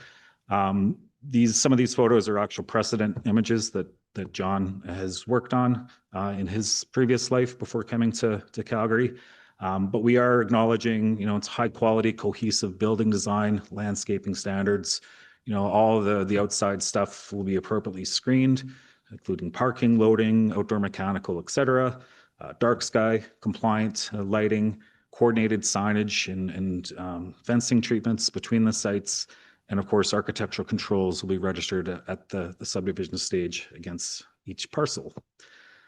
Land use, again, I think administration laid this out very clearly for you. We can talk about the requested site-specific amendments. I think specifically the height, 12 to 16 meters, that is something in order to accommodate the modern warehousing and the racking systems. That building height increase is something definitely we require and will be needing if this project is to be successful. The discretionary versus permitted uses, again, maybe we'll talk about that. I do have some slides later. It's not necessarily a deal breaker, but I think it would provide a lot more certainty for Volker and the project moving forward. Phasing, we've talked about, the first phase, a lot of upfront infrastructure being put into the project, obviously with the realignments of 79th, 393rd, the Central Spine Road, the roundabout, all the offsite improvements for the highway, obviously the infrastructure with water, wastewater, and the connections into the county systems, all that is required at phase one. So hence, as much security and certainty as we can provide or be provided with, that phase one is a lot of investment coming out of Volker to get this project up and running. Phase two and phase three, as we're illustrating here, we may think about maybe flipping some of these phasing schedules, obviously subject to market, subject to the availability of infrastructure, but there may be a need, and maybe we'll talk about the EMS facility to proceed with phase three as phase two instead of how we're illustrating it here. And again, we can talk about that. Consultation, obviously a project of this scale, we wanted to be really careful and make sure the community was aware. We had a general open house back in February of 25 over at the field house. We had about 30 people join us that evening. It was an evening kind of like what it looks like out today. It's actually a little bit colder then. But lots of curiosity, lots of interest about the project, lots of, I think, interest in the road realignments and the roundabout. I think there was some interest for more commercial services in the area. I think a lot of the folks that joined us were wanting to see a Tim Hortons or another coffee place along the highway. The park space potentially, or the proposed park, certainly generated a lot of interest. And again, just general curiosity.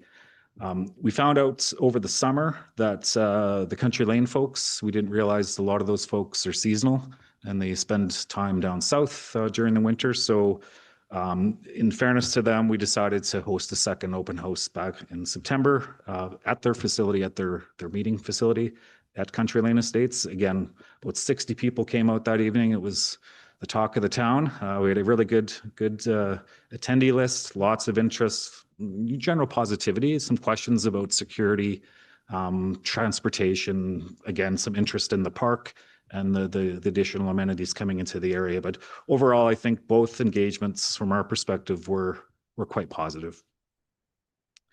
So I'm going to give you a couple of reasons for support, which we hope council would consider, and then John's going to close us out here. So, why support this project? I think it could be a bellwether project for the Highway 2 industrial area structure plan and really be a catalyst to implement and take advantage of the servicing that the county is putting in and investing yourself. It really is, we believe, implementing the vision of the area structure plan. It's going to be high quality. It's a master planned business park. Again, taking into consideration the design guidelines. Maybe a new business sector for the county that hasn't really taken hold. Other areas, Rocky View, for example, the city of Calgary has seen this style of development and it's been successful. We think, with some of the things that are happening from a transportation perspective regionally, that Highway 547, Highway 2A, that corridor, this northern part of the area structure plan, I think is ready for this development, especially because the infrastructure is going to be available. And we're going to try to leverage that investment that the county has made to provide, again, a significant return back to the county through levies, job creation, and non-residential assessment. We're going to do this carefully, logically, sequentially, and in phases, matched to market demand and servicing availability. And, we're hoping that there is a demonstrated support or at least a lack of opposition to the project as we're proposing. So back to John, and then we'll go through some of your questions. Thank you. Yeah, thanks, Ken. So I'd just like to recap a few notable points of our commitment to this development. The capital investment on a development like this is about $173 million over the next 5 years. The construction jobs that it will create over the next 5 years are around 700 jobs. Using conservative construction multiplier of 1.6 times per construction dollar equates to approximately $280 million of total regional impact. The permanent employment upon full build out of the buildings and our tenants is 1,750 people. The strategic implications for Foothills County is diversifying your tax base, strengthening the Highway 2 logistics corridor competitiveness, enhancing attractiveness for e-commerce and light manufacturing tenants, supports the overall Calgary region intermodal connectivity, and improves long-term physical resilience of the county. And I'll save my my particular ask of the council to the closing. Okay, thank you. Was there anybody else on your team that wanted to speak, or were they just here for questions? They don't get paid by the slide. So only if you have technical questions, we'll bring them up for you. Fair enough. Thank you. We will go to council. First up, Councillor Alger. Thank you, Mr. Chair, and through the chair to the applicant. Mr. Benner, thanks for a very detailed description of what we're doing here.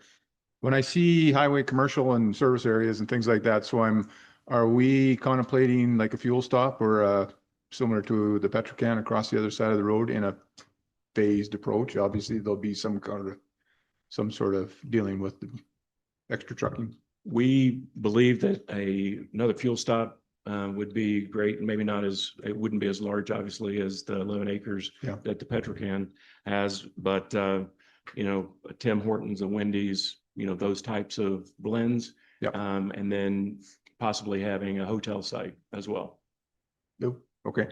And how about foreseeable conflict with the asphalt plant against business commercial at the same time? Now, you mentioned perhaps diverting the traffic a different way to access the highway, but still just having an asphalt plant, the noise, and I know you're not crushing or anything in that area now, but do you see a potential conflict?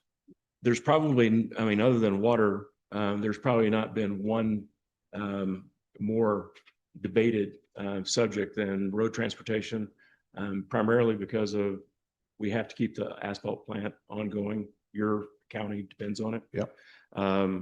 We have to make sure that we have a separation between its trucks and our tenants, primarily because I know how important it is operating a logistics facility, keeping semis, auto parking or auto maneuverability and such operation. But I think that this plan that we've come up with addresses that, and And I really believe that it also improves our adjacencies to, say, Warner Business Park, of making sure that it's safer.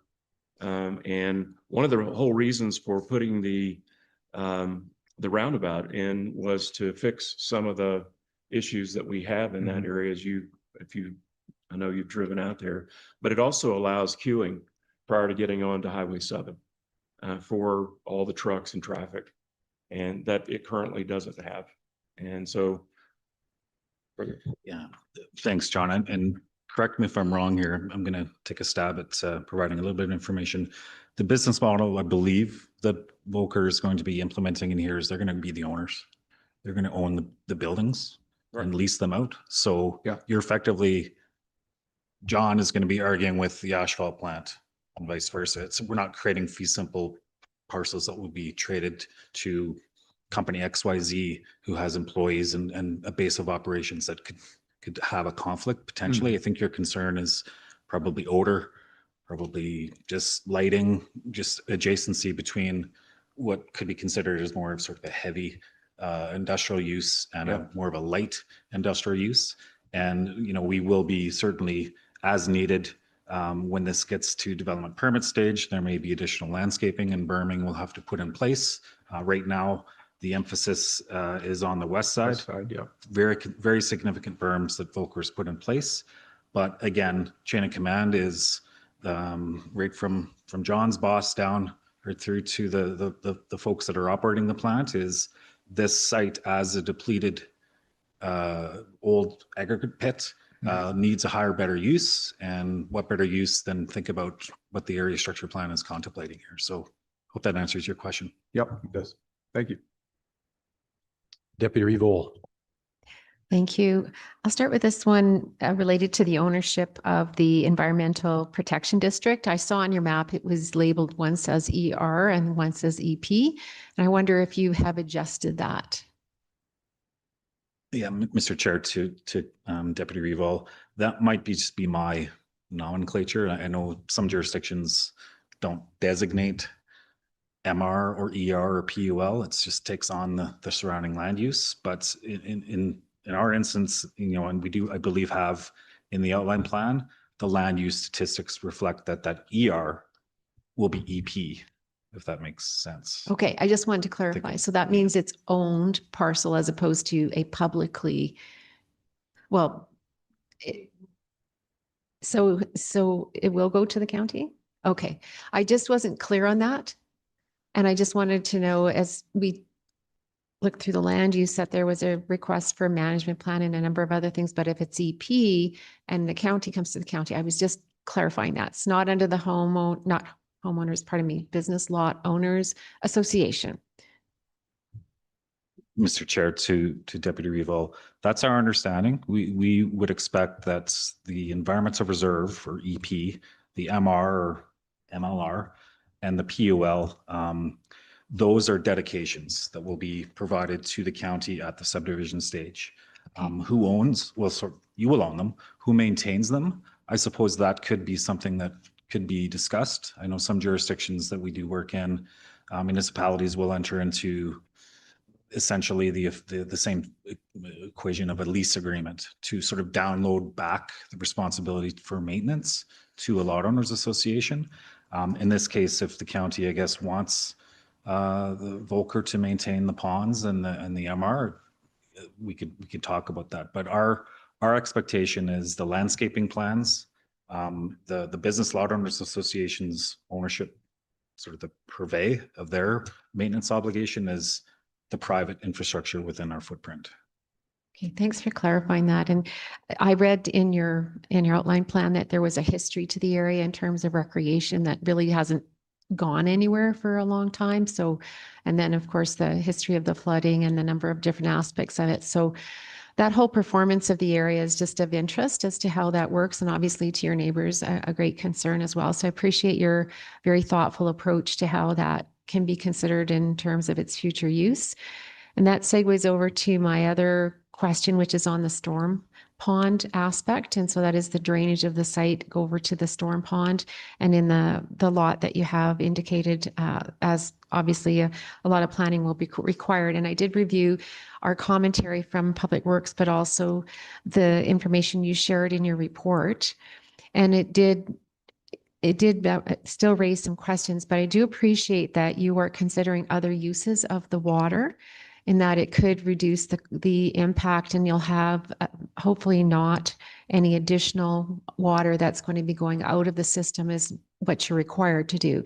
And then they did ask you for a shadow plan to be considered of the entire build out, which is something that we'll be looking forward to looking at. But because that water could possibly get contaminated by a number of different reasons, something that was also requested from Public Works was some sort of a filtering or management of the water. And there's a number of different ideas in the low impact development side of the world right now where some of that water can be managed. But I guess I'm just not really comfortable with this coming out and it outfalling into the river. And I don't know if there's any other options, because I just went to a session that was Environment and Parks was there, and Bow River Basin Council, and a number of planners that are working on this, and a lot of beta plans that are out there that have successfully come up with solutions where they use the water for other purposes, and they're able to really reduce the impact. And so there's a whole list of uses that are allowed, including industrial uses for the water. So using it on the site, which I think is very creative, and it would reduce the concern for contaminants that would just flow right into the system. So I'd love to hear any other comments you have, because I know you did cover it well and you're talking about state-of-the-art approach on this, but I would like to hear if you have any other comments in relation to the outflow aspect. Yeah, great question through the chair to Deputy Revol, and darn it, tap me if I get off base here, but as a planner, I'll try to respond, and maybe the engineer can come up. What we're showing here is conceptually a system of stormwater management that will require and involve the installation of a pipe system. So the entire development area will be graded such that all the surface drainage, rain comes down, hits the roofs, hits the parking areas. There'll be, of course, be additional landscaping that we're not showing on this concept, just at scale. What they call source control. That's low impact development, so that water coming off the site will be filtered naturally in a treatment train going through the surface drainage, but everything else will be graded to catch basins going into storm pipes that will be directed north to that pond. Of course, there are systems in place that I think they're called oil grit separators. I might have that term wrong, but before the storm water gets deposited into the pond itself, there'll be sedimentation, filtration, monitoring ongoing 24/7 of the quality of that water. So if there is any contaminants, and really we're not storing any hazardous material in this development, there won't be any large scale battery storage or anything that would be creating potentially a concern environmentally. But the very strict regulations with the province, when you're putting in place pipe systems like this, to require ongoing maintenance, ongoing monitoring of the water quality. Once the water hits the pond, and again, there's another opportunity for the water in the pond be designed with different elevations and depths of the stormwater facility itself. Natural filtration will be happening, almost like a polishing, if that's the right word, of the stormwater before, again, it eventually gets through the outlets and through the discharge to the river. Again, monitoring, maintaining the quality of that water. So, you design a system with all kinds of redundancies to prevent the potential for contamination, and absolutely we'll be doing that with this project. But, to your point about, I don't know if you ever had a chance to work with Dennis Westhoff, who passed away sadly a few years ago. He coached me never to use the word stormwater reuse, because reuse is implying something that somehow stormwater is bad. It's a secondary thing. He would say, call it stormwater use. Mm-hmm. And I know that the province, industry, municipalities, developers over the last 10, 15 years have really been trying to work hard to increase the potential legislatively for more creative applications of stormwater use in development projects. All I can say is, I don't think the legislation is necessarily caught up to the opportunities and certainly the demand. But in this case, we are committing to stormwater use for irrigation. And to address your concern, to conclude my long answer to your question, we're going to mitigate any potential for negative impact to the Sheep River by virtue of the entire design and function and maintenance of the stormwater system. And the only thing that I'll add to that, or maybe a couple of things that I'll add. Maybe just get a little closer to the mic there if you could. I'm sorry? Just get a little closer to the mic. Sorry. Is that the pond that we are designing is a detention pond. So you have retention ponds and detention. Retention means that you retain it and it doesn't have an outfall. Detention means that we detain it from flowing into the Sheep River, so that, as Ken said, it does have a filtering process associated with that, meaning that it has a weir level that has the outfall into, once it rises above that, then it will weir out and over the land into the river. The use that you're talking about, we are considering the landscape irrigation, which would be a great use for that pond. A pond similar to this, we could use it for the fire protection reservoir. However, insurance companies and tenants of ours will want to guarantee that level of water is of sufficient size that it can actually feed the fire flow and meet the fire flow that our system requires. So on one hand, we're wanting to use all the water before it flows into the river, and on the flip side, we need a guarantee that there's water there. So it's a dichotomy a little bit of how that you approach this, but we are very sensitive and careful and thoughtful about how that we are handling the stormwater. If you had other developers, I will tell you, because I've worked for two in the area, they will just have culverts on the side of the road that and not piped. And there's an inherent issue with that, not to mention the fact whenever, how unsightly it can be. And if you have clean water, why not convey it cleanly through a piped system rather than over an area that will have truck traffic and various other uses going on, and not exposed to, if you take roof water, put it directly into a pipe, convey it via the pipe to the storm pond, it's the cleanest it'll ever be. Well, thank you for that, because one of the things that has been lessons learned on a lot of the ponds is that salinity aspect. Like, a lot of stuff can be filtered out, but salinity is a problem that comes out the other side in a number of different, actually local pond trials and tribulations, if you want to call it.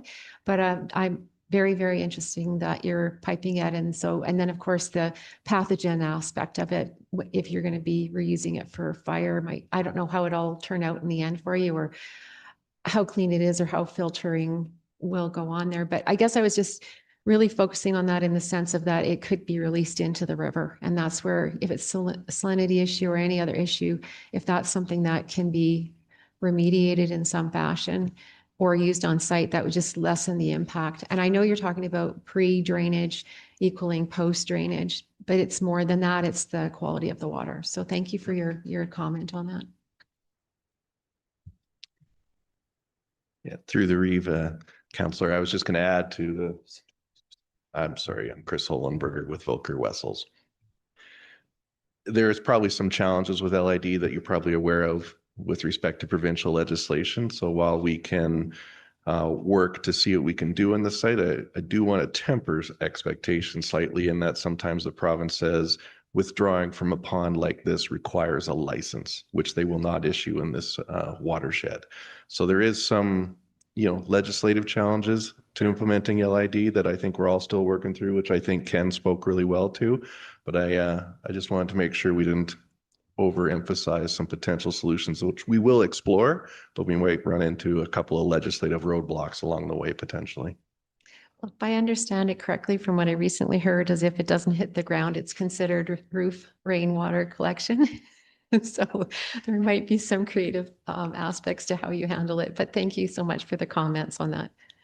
And then I have one last question, and I'm sorry for hogging the questions, but I do have the one that I brought up earlier, which was the pros and cons of the sliding over from the discretionary uses to permitted. And you mentioned you might have a slide on that, or just a little chat from yourself and from our planning department. Thank you so much. Thank you, Mr. Chair, again to Deputy Revol.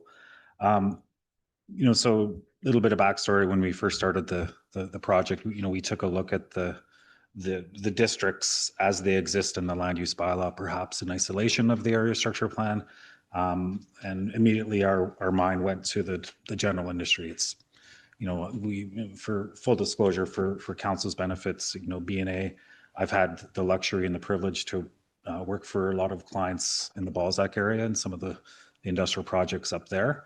And certainty of land use is a big deal for them. Certainty of principal use, say, for example, in our case, just pick one, industry light, is something that, when John and his team are going out to their potential tenants, they're going to want to make sure that's, as much as there's no such thing as an ironclad guarantee of an approval, but certainty of use as a permitted use is a big deal. It was brought up to us by the administration, and rightly so, that we'll have to take a look at this.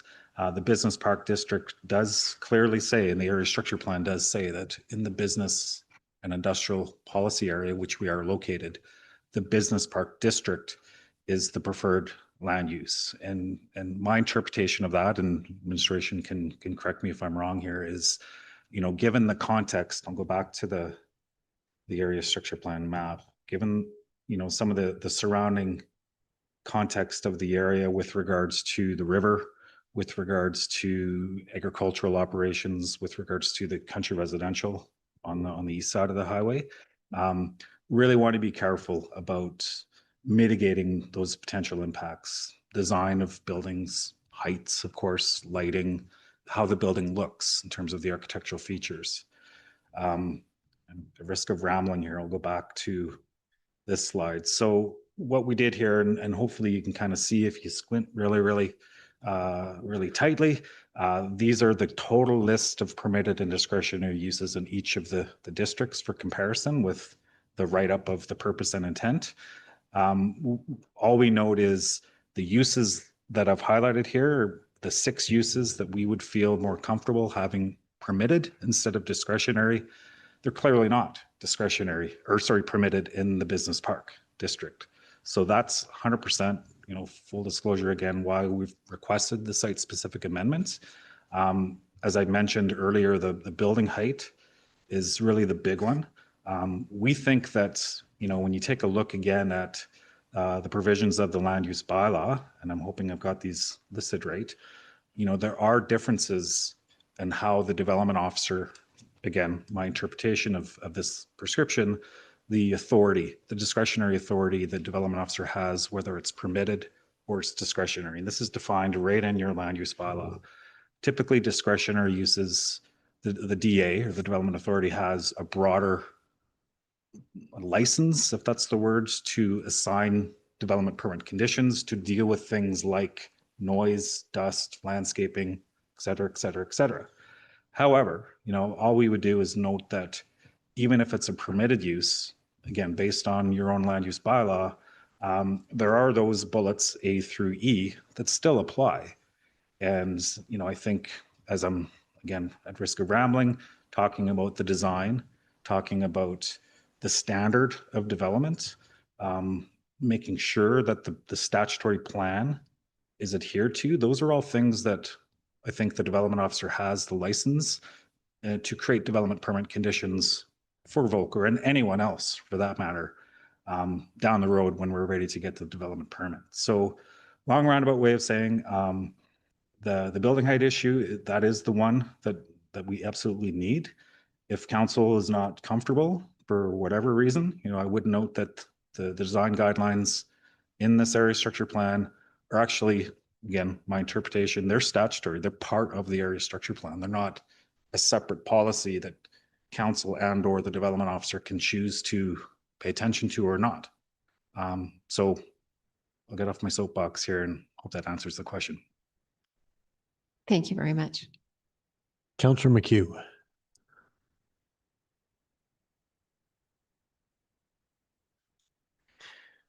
Through the chair to the applicant. So I'll thank the applicant for the services provided to the province within the municipality of named Foothills County. You do a little chunk for us via contract on the very east end. But you will have the opportunity to, if this is completed, to have our services clearing your snow.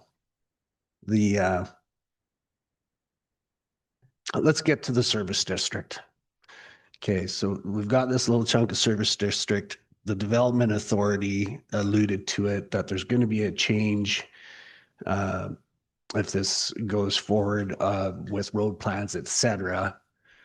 I'm kind of accepting if this is a business park, as far as a municipal land reserve goes, we probably don't want a school inside a business park. That doesn't make sense potentially. But I'm trying to understand the ramifications of this service district. It was alluded to EHS, that would be the province.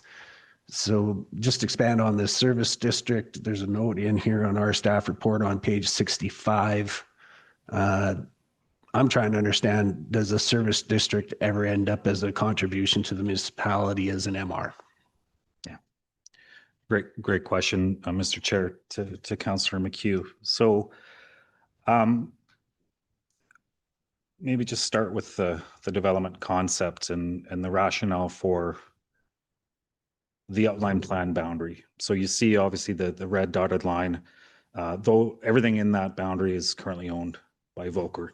In addition, we've got the maintenance facility, which is on the other side of 393rd Avenue, which is not actually in our outline plan, but it's certainly of relevant concern. When we were sort of in the process, halfway through our process, the administration did bring up, what about the opportunity for call it a service district parcel? I'm going to call it an EMS facility. Maybe that's the wrong term. We have the ability, the obligation for that matter, of municipal reserve dedication as per your policy and as per the statutes, 10% of our land. We had initially proposed, or still hopefully council agrees, that the 10% MR we think would serve benefits to our project and the county and the surrounding area by focusing around the public utility lot. Therefore, how could we do this EMS facility? So I'll walk you through our strategic thinking. It's a little out there. So hopefully you can follow and see what we're talking about here. So again, assuming that the province and the county council, for that matter, assuming you want to close that portion of 393rd Avenue here and this portion of 79th Street, which currently is outside of our plan area. We don't own that land. Obviously, we don't have any control or ownership. But by virtue of our plan to bring the road internal to our site, create the roundabout, increase the stacking distance, all the things that we've talked about, we think there's a pretty good chance that these lands can be considered surplus. So again, those areas that I've highlighted in yellow here, the portion on the west side of our main north-south road is about 1.4 acres, plus or minus, and the area on the east side is about 2 acres, plus or minus. So if we make an assumption that that land or that physical area could be declared surplus, and by the way, we've chatted with Alberta Transportation about this, and by no means have they given us the green light, but we did sort of get a sort of anecdotal verbal, yeah, that should be okay, specifically this portion over here. We think that there's a good chance that could be closed. So if we operate under the assumption that those areas can be declared surplus, how could we deploy 3.4 acres on the south end of our project to keep Volker and their project essentially whole, not compromise the integrity of the developability of the proposed lot 1 and 2, as well as the current highway maintenance facility. How could we give the county, in our concept, about 2 acres? So making, again, the assumption that those yellow areas become fee simple parcels that for a moment in time can be used by the county or traded with Volker. You know, the areas that I've shown in blue could potentially be boundary adjustments, you know, where Volker essentially trades this portion of their land and that portion of this parcel, and the county trades that portion of the former road allowance. You could end up with a 2-acre site that has essentially dual frontage, potentially triple frontage, which we think would be ideally suited, subject to a bunch more technical evaluation and dialogue and engagement and council thought, as well as community thought. You know, at the end of the day, when you put that all into context and you see how our planned circulation routes, you could effectively have a building, and again, this is Ken designing the fire station for Foothills County, and it's a block. The fire truck comes in, comes around, comes into the building, and when it leaves for an incident, it could come out. Now, this design looks a little bit different than what you see in the outline plan. We did have a discussion with administration, and I believe it came up that maybe relying on an emergency access off of the highway might not be a great idea. So this revised version of the 2-acre site gives the county an opportunity and the province, and certainly Volker, the potential to, down the road, as part of this 3rd phase, potentially the 2nd phase of our project, we would want to start the road closure process, which, as you know, requires a council public hearing. First reading goes to the minister. I've had road closure applications that can take 6 months. I've had them take 2 years, you know, depending on how motivated the minister is. So we didn't want to necessarily tie our hands, if that's the right word to use, to say, we're going to give, we can make this happen. We don't need the MR to use or to assemble the 2 acres. But it's not something that's in our outline plan boundaries specifically. That's why we're not proposing a land use amendment today. And this is, again, as Ms. Chip Chase mentioned in her presentation, it's very much a concept to collaborate. Volker's a willing party on this. You know, I think this is a great site potentially for an EMS facility, very high profile location, and very convenient, effective access regionally to get in and out of this part of the province and the county. So with that, you know, just to emphasize, we're not, we could do this. We think we can do this without needing to dedicate MR to accomplish it. So, John. And the only thing that I would say is that we're 100% in agreement with, we would prefer it to be a fire station, primarily because the tenants of our buildings would love to be able to report to their insurance company that the fire hall is 300 meters away.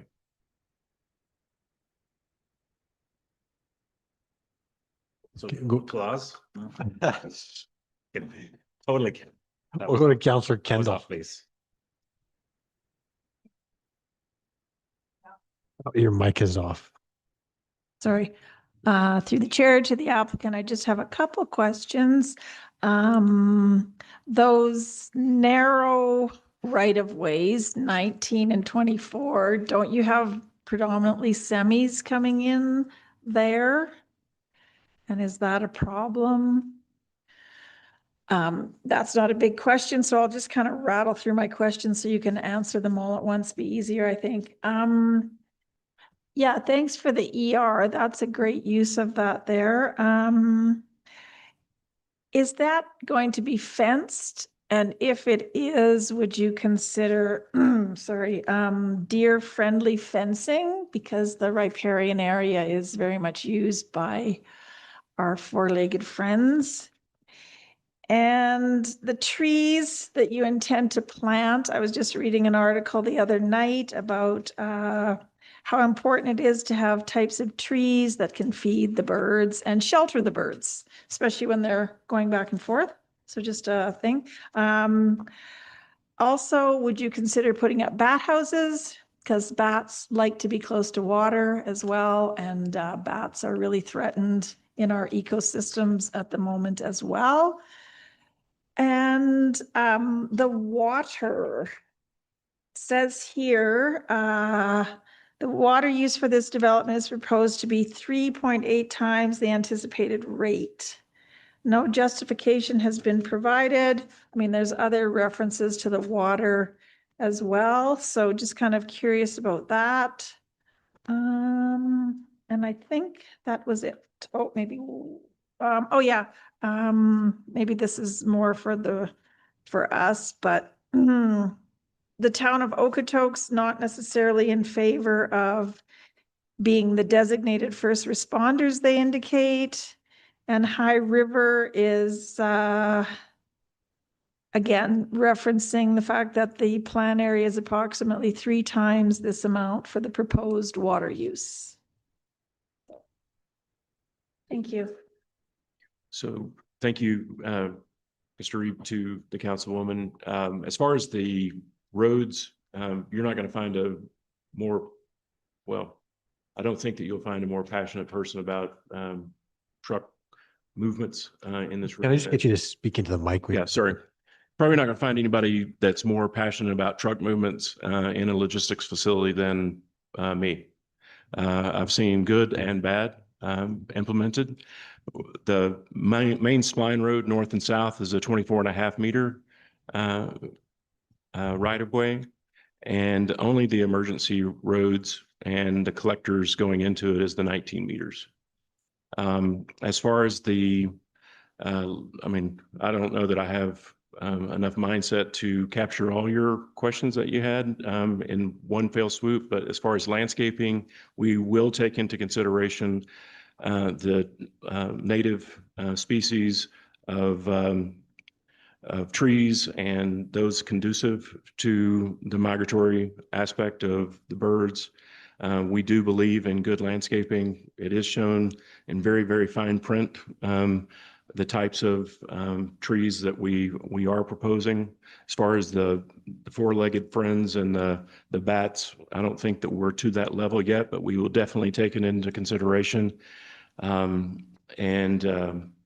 The last one that you had mentioned, I wanted to address, and it has escaped my mind. The water. Yeah, so I believe that we have rectified the water amount from the initial report to today's presentation, which is 73 cubic meters on average on a daily demand, which is totally different than what I think it was 10 times that in the initial report. So I think that has been rectified. Yeah, Mr. Chairman, if I could just add a little bit of clarity again. I know that in a typical rural industrial scenario, at least in Rocky View, where I tend to do a lot of work, a typical right of way would be 30 meters. And the reason for that is you would have your paved surface, your subgrade, and then you'd have your open ditches, right? So in this case, as we mentioned, we're doing a piped stormwater system. The road cross section, you would almost want to classify it as an urban cross section with pavement, curb and gutter with the infrastructure in below. So we're not having open ditches as you might see in a typical rural industrial or rural residential scenario. Hence the reason why we're proposing the narrower road right of ways. By no means does that compromise the ability for the trucks to get in and out. As John mentioned, that's the whole reason why we're here today, is to make sure that the function, safety, and the efficiency of the road system accommodates the distribution, which is trucks, maybe drones in the future, but it's trucks for now. So I hope that answers the question. Again, by no means are we compromising the ability for the trucks to get in and out.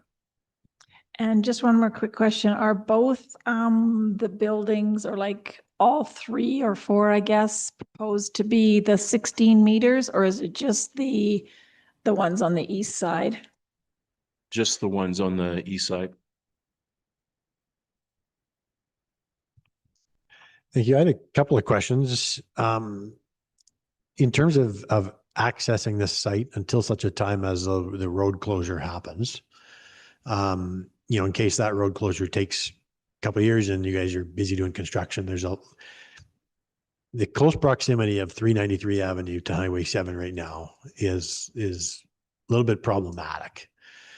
So how would you look to mitigate that concern until such a time as we get this road looked after? Again, Mr. Chairman, through you to you, as a planner, and Ryan or Garnet, Alex, jump up here. Obviously, should we have approval for the outline plan land use, there would be a whole bunch more work yet to be completed in terms of designing the infrastructure, the roads, the pipes, the grading, this, that, whatever. Oh, he's already here. There would be a construction management plan prepared as a condition to, whether it's the first subdivision and or the first development permit. Maybe I should just let Garnet talk because he's way smarter than me. Not smarter, just more focused on roads. So I think the most important thing to remember here is Volker's number one priority in the short term is to keep their asphalt plant operating. So when we do our construction staging, there's a lot of focus on making sure that operation is maintained. The site is set up very nicely in the context of we are realigning the service road internal to the site.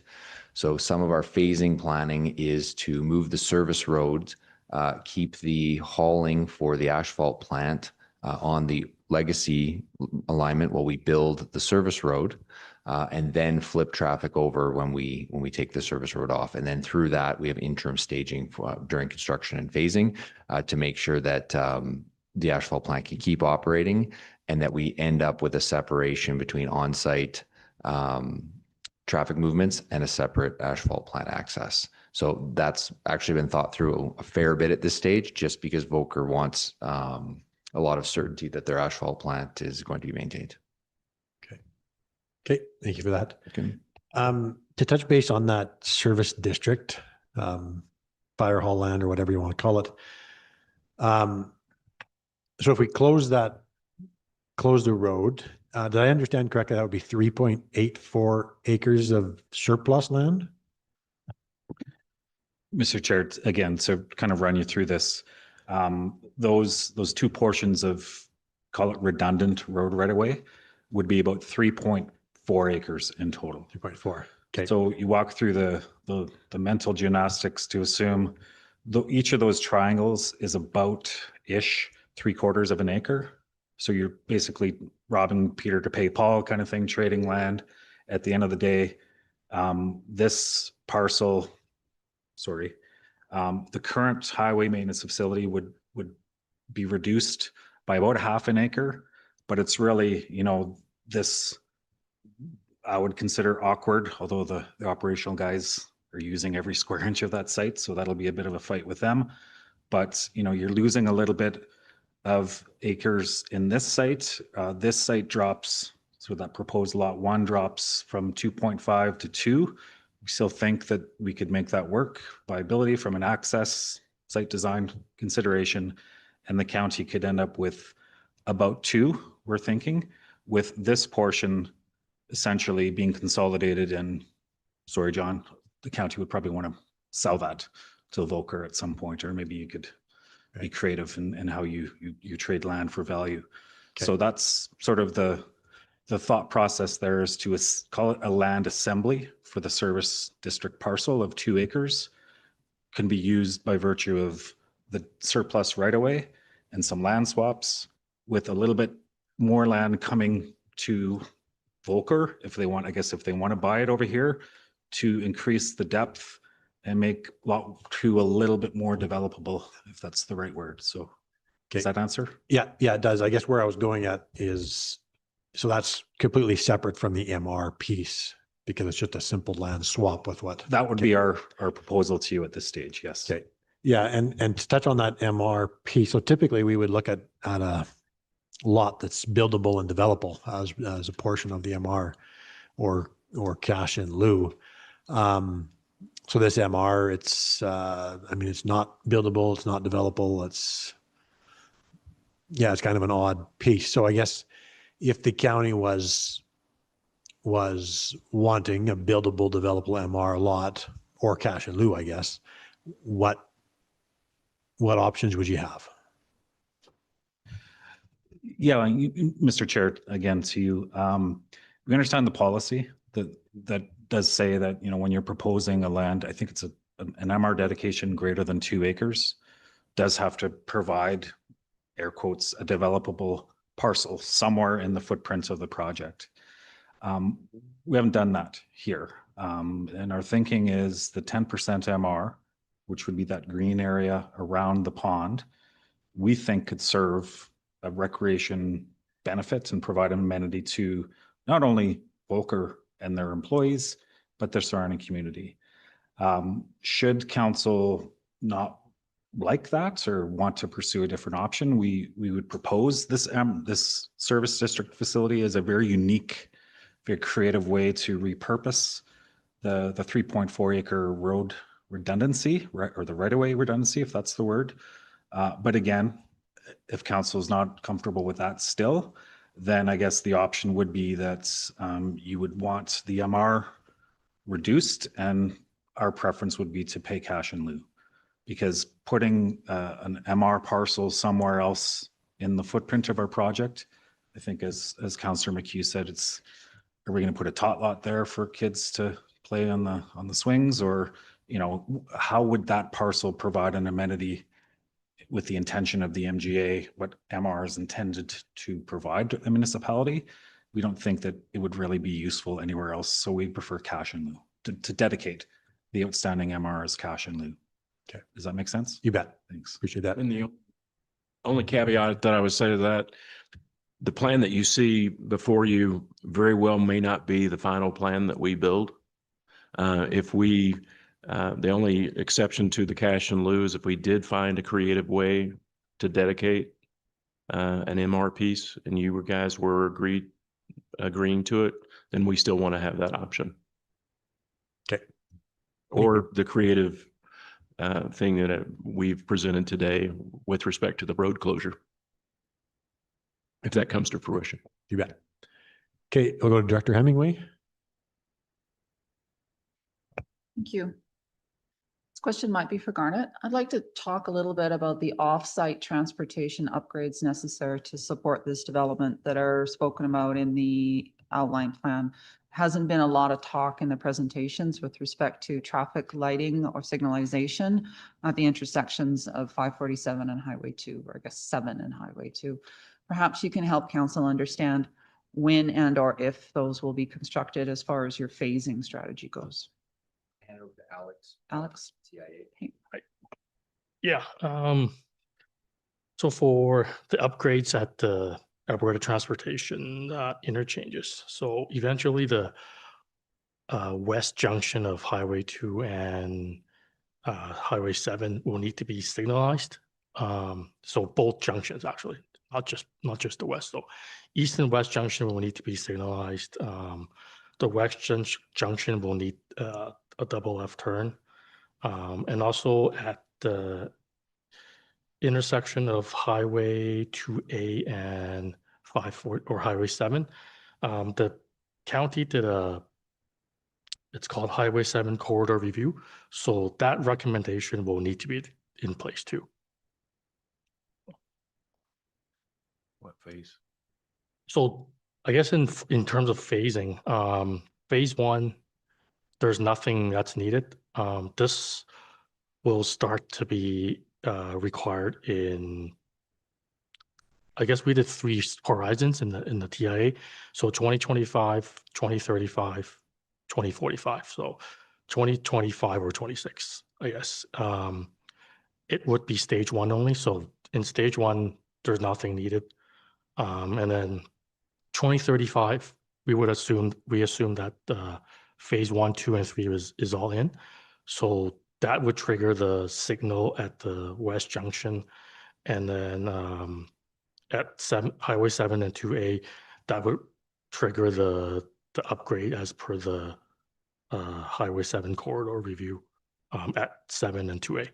And then the East Junction, 2045.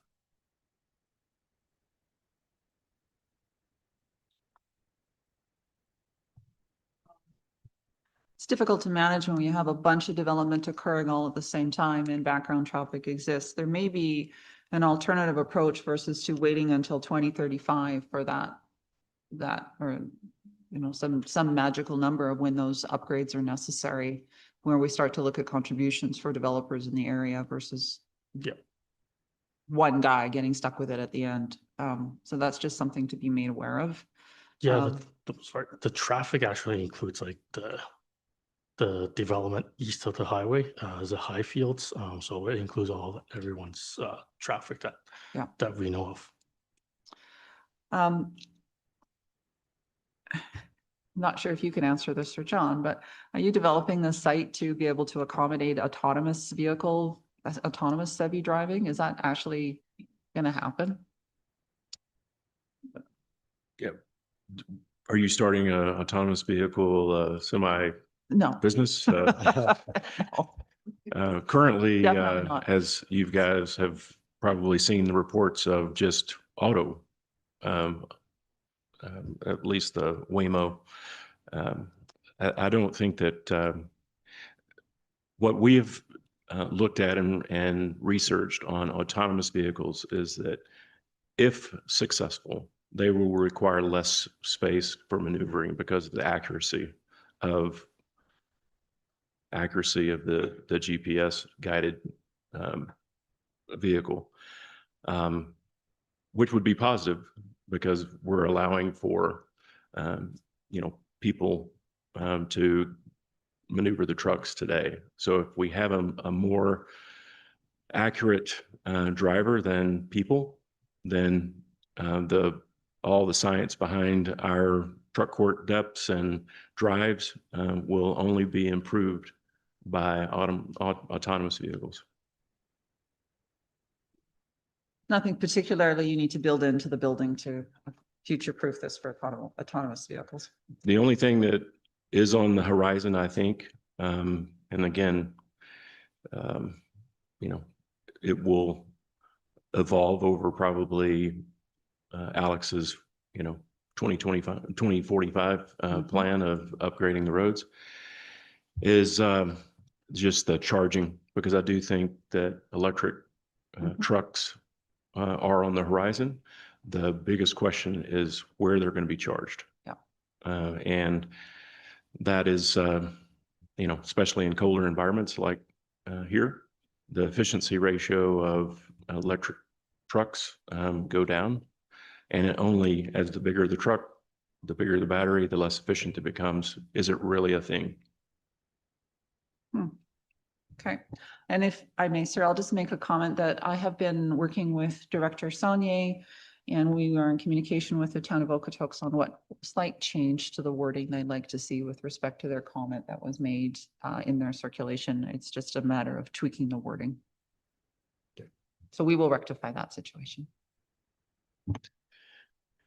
Okay, I don't see anybody else on my list. So at this point, we will go to members of the public. First on my list, I have a Jackie Cross. Has she shown up online? No? Okay. Then next I have Amelia McLaren. Would you like to speak?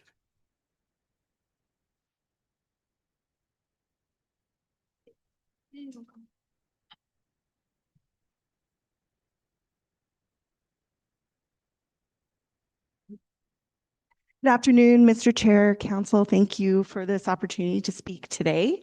I am speaking in opposition to this application today. I want to be clear, I'm not opposed to development on this site. I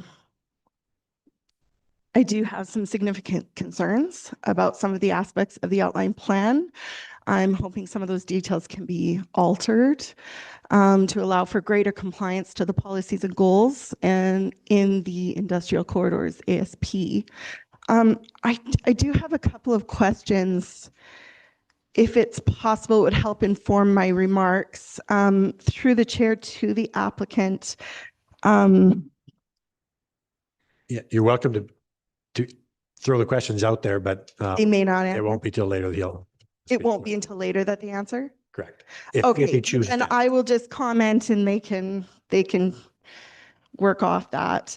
I would like to know how we got from 625 square cubic meters of water to 73. Was that a change in business proposed? Was it a change in operations of that business? Just a huge change, and I would like some assurance that that projection is actually accurate. I like the idea of a fire hall EMS station. As we know, there is one proposed off Highway 547 to the east of Highway 2.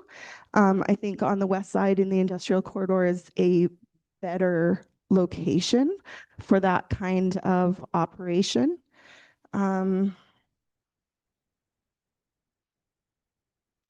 They mentioned the open house.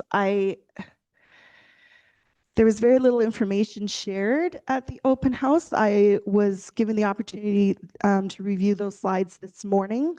I was not aware of the open house, nor were many residents in my area. And so we were not involved in the public consultation, unfortunately, but there was no mention made at the open house of a 16-meter height exception. There was no mention of 24/7 business operations, a hotel. There just was very little detail, and that really hinders the public's ability to comment and to have intelligent conversation with the developer and negotiation. After listening to the applicant's presentation, I think my main concern is the requested height exception, and it sounds like that might be a bit of a sticking point. I do not see the building height of 16 meters as being congruent with either the MDP's goals of preserving rural character or the policies within the corridor's ASP. Section 3 of the ASP states goals and objectives. To ensure the rural character of the MD of Foothills is maintained by providing adequate transitions near the edges of the plan area. This development is right on the edge of the plan area. Another goal and objective is to ensure the appropriate intensity of land uses throughout the plan area based on site location, adjacent conditions. So the intensification of use with 24/7 operating hours and traffic is a concern. And even greater is the intensification of design with quite a considerable height exemption. This area is bordered by large pre-existing residential developments who do have an interest in preserving its rural character. The proposal of these building heights has, the proposal of these types of building heights has influenced the refusal of other applications in the county. For instance, the Foothills Landing Project, where there was universal opposition by council and by Foothills residents to the proposed 3-story apartment buildings in that application. By comparison, 16 meters is equal to a 4 or a 5-story residential building. Allowing these building heights would set a precedent for future development elsewhere. These heights even became a major election issue just this last fall. Residents across the county have been clear that these are not consistent with our rural character. Also, speaking of transitional areas, I do appreciate the landscape buffer. I don't think that it can mitigate the effect of 16-meter buildings. I would like to see that buffer extended, even if the plan is reduced or amended to accept 12-meter buildings. Just going to skip over because they addressed the water.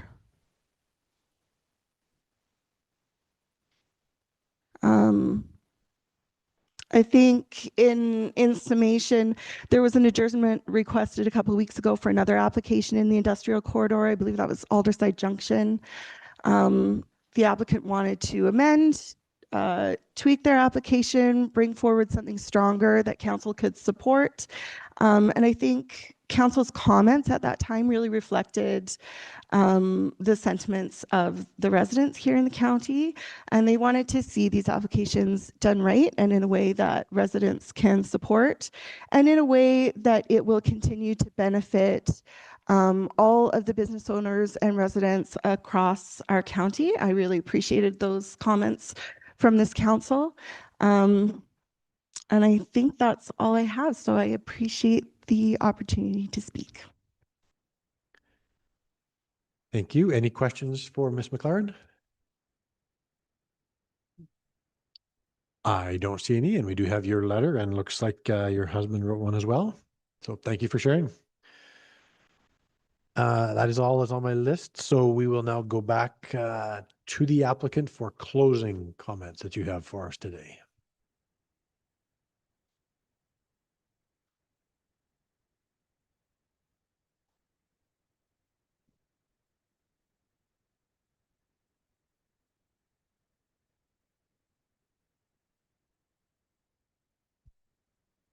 So let's talk a little bit about the water. Just to clear this up. Sure. Yeah. Just want to make it really clear what happened. So there was some miscommunication between us and administration. With this being Class A warehouse spacing or warehouse space, there is a large sprinkler fire flow that's potentially required for these buildings of 330 liters a second. We incorporated that into the rates and some of the volumes we gave the municipality, and it created a lot of confusion.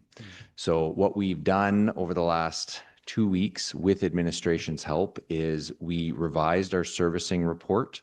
And I think it was provided to council that made it very clear that we only need probably about 73 cubic meters a day of water. And we rounded up to 100 cubic meters a day just to make it clear that we were being conservative.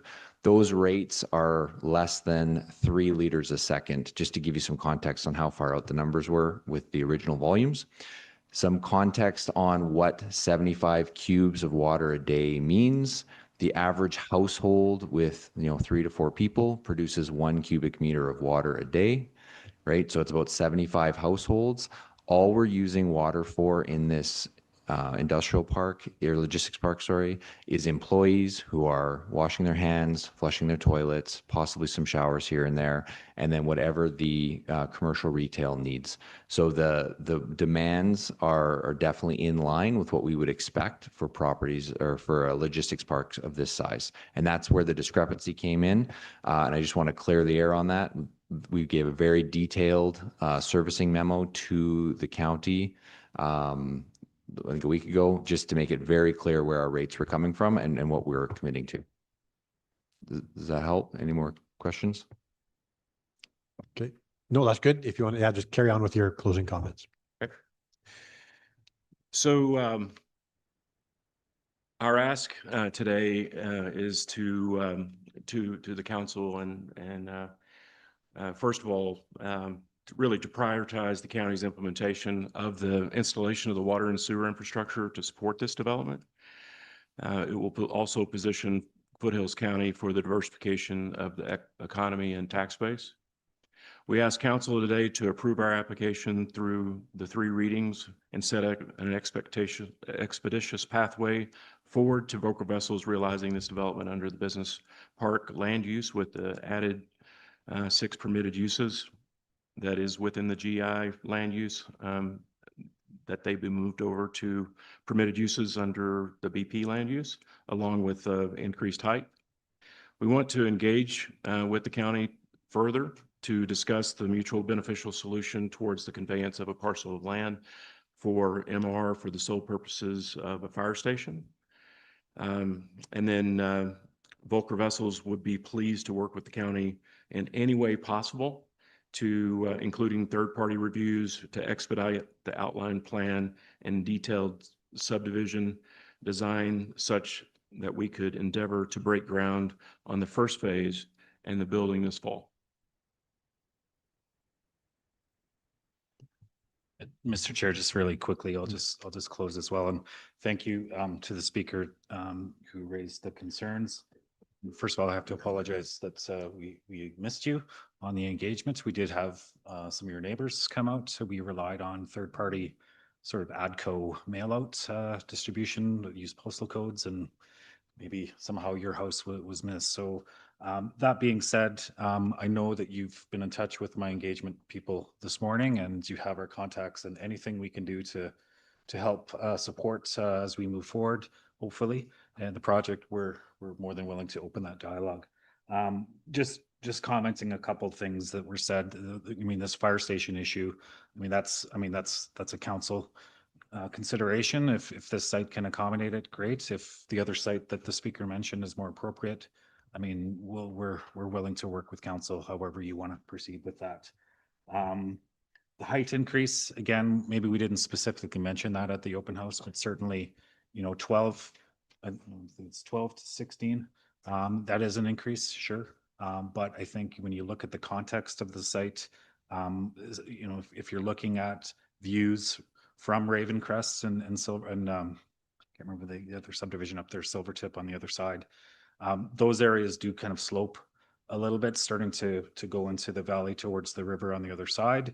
I acknowledge and appreciate the comments about corridors and rural character. This is Highway 2, and there's quite a significant right-of-way with an additional right-of-way for 79th Street. So even with the increase in building heights, again, subjectively, and I don't mean any disrespect by saying this, we don't think that there would be much of an impact. Our belief only, visually, when you go from 12 to 16 meters, especially considering the design guidelines.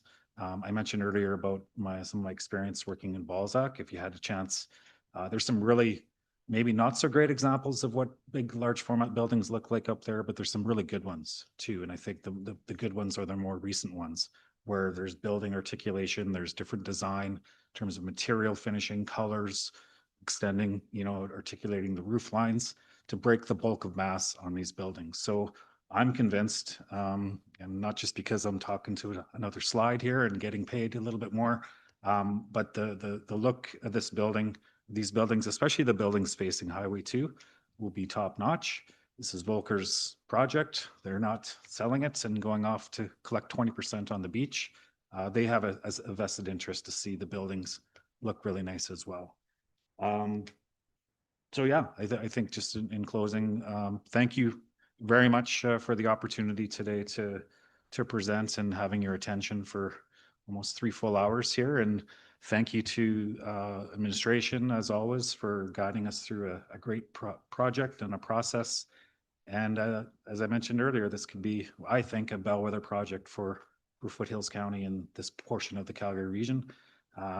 Let's get a new business sector into the county and bring all the benefits, hopefully, that'll come along with it. So with that.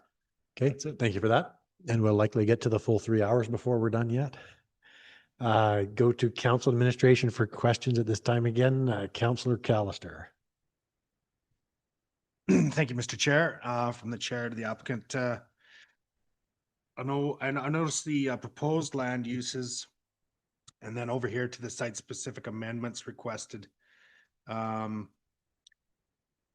noticed that so basically all of the 16-meter buildings would be a sprinklered building and not require a large fire apparatus. To the chairman.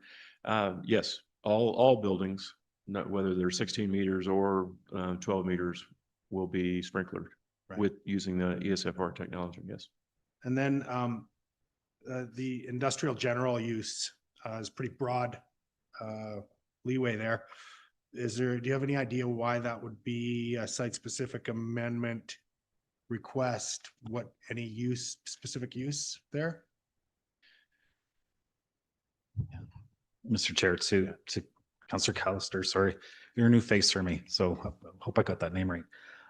So again, what we're requesting here is specifically to take those highlighted uses, the 6 uses that are permitted in the GI district and discretionary in the BP district, just slide those 6 uses from discretionary to permitted, from adding any uses that aren't already permissible in the business park district, which is the preferred land use district for this portion of the ASP. Again, not to be a bad negotiator and say this, it's not a hill to die on for us, but it would provide certainty for Volker and allow them a little bit more opportunity to be more sure with making the significant investment on all of the infrastructure to get the site ready to go. If we could have council slide those uses from discretionary to permitted in section 14.1.3 that you see on the screen here, that would be great. So, and the only thing that I'll add, and I don't know the definition that is, as the word, as Ken says, we're just sliding the definition over. We're not creating the definition. And so industrial use means a lot of things to a lot of different people. And relative to our buildings and what we would, the applicability they are to a logistics facility is if there were some value added aspects that where the company would bring products in, improve it, and then ship it back out. Some jurisdictions would call that an industry use. So if we can get more aligned on what the definition is on your bylaw, we can further define what that industry use is to us and what we would be agreeing to. Thank you. Director Hemingway. Well, Mr. Morgan, as Mr. Venner knows, the definitions are clearly articulated in our land use bylaw. And industry general is somewhat of a concerning one, and I'll just read it out loud. Means the use of land, buildings, or structures for an industrial activity which does not, in the approving authority, normally create a significant environmental impact or nuisance, such as noise, appearance, odor, extending beyond the boundaries of the site, which in associated activities take place. These types of uses include manufacturing, storing, distribution, wholesaling, testing, servicing, processing, repairing, or salvaging of goods and material, excluding those uses specifically outlined in heavy industry. So it's uses that are contained within a building and they cannot have impacts off your site.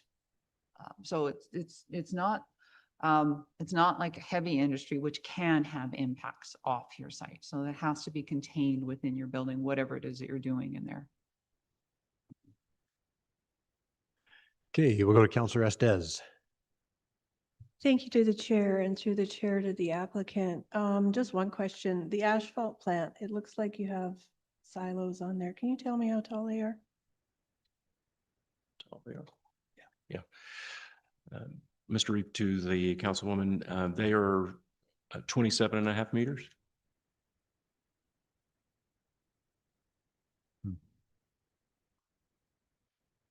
Councillor McHugh.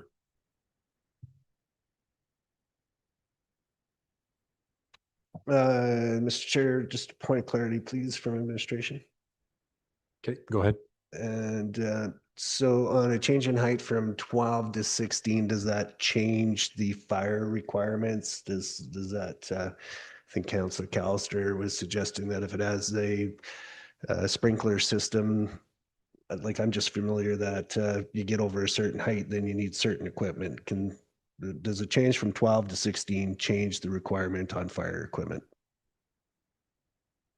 Who can go ahead if you got? Yeah, we've actually had a discussion yesterday with respect to these building types and the fire suppression system proposed with our fire service people yesterday with the applicant.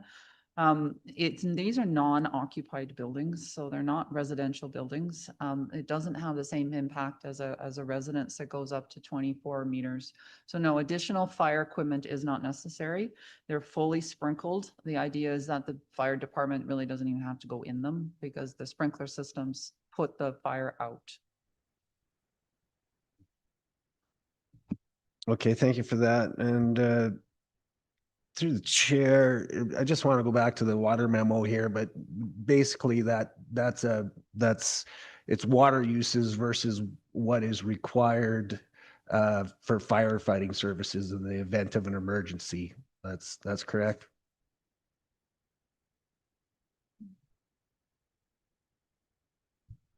Correct. That was the disconnect on why it looks like such a large water volume, is because if you've got a one-time fire use, you're using a lot of water, but it's not the daily element. And that's where the confusion came in. Okay, so thank you for that. That's the 5-second Coles Notes version of what went on there. Thank you very much for that clarity. The I'm just through the chair to the applicant. This MR and ER in the back, that's there's some potential there. I'm just thinking about how I'm just looking at the diagrams, maybe I can appreciate having an emergency access out the back to Country Lane. I can see the benefit of that. I do not see there potentially, if this was to go through, there's a potentially a beautiful park here. What I don't see is parking and access to it and not causing potential impact to Country Lane or the other residents that are on the backside that might be looking to access from that direction. So just kind of throwing that out there. Do you have any comments, or what have I missed here? Mr. Chair, to Councillor McHugh, great question. First and foremost, we would be preparing a landscaping plan. At the subdivision stage, portion of that would include some sort of public amenity plan, which would look at parking. You know, it's kind of hard to see again when we're looking down from 15,000 feet or however high up we are here. We did have in the design some opportunity perhaps for if the odd person that wants to drive from wherever and walk their dog and have an experience in this amenity, they can do that. We have opportunities, you know, the grading is a little challenge. I think Ms. Chipchase talked about it in her presentation and some of the photos. There's sort of an upper bench and a bit of a ridge here, and then there's sort of a mid bench, and then it drops down into the river. So, you know, we think we could probably carve out some space in here to ensure safe access as a staging area for people who want to come from other parts of the county. We talked a lot about this with Country Lane folks, and not speaking for them on their behalf. There was kind of some mixed opinion on from a security perspective, you know, thinking about, you know, as everyone knows, some of these folks all of them don't live there 100% of the time. So if we are bringing people into this area, you know, is there a security concern, you know, and, you know, for that reason, you know, we didn't want to necessarily pave a road and put a big sign and a flashing light to say, come here. But at the same time, you know, I think that there's certainly an opportunity if and when this hopefully gets built, people in Country Lane will naturally find their way over through a pedestrian sort of opportunity to have an experience in here. The emergency access that we show in the outline plan, we looked at that again, and again, mixed comments from the Country Lane folks.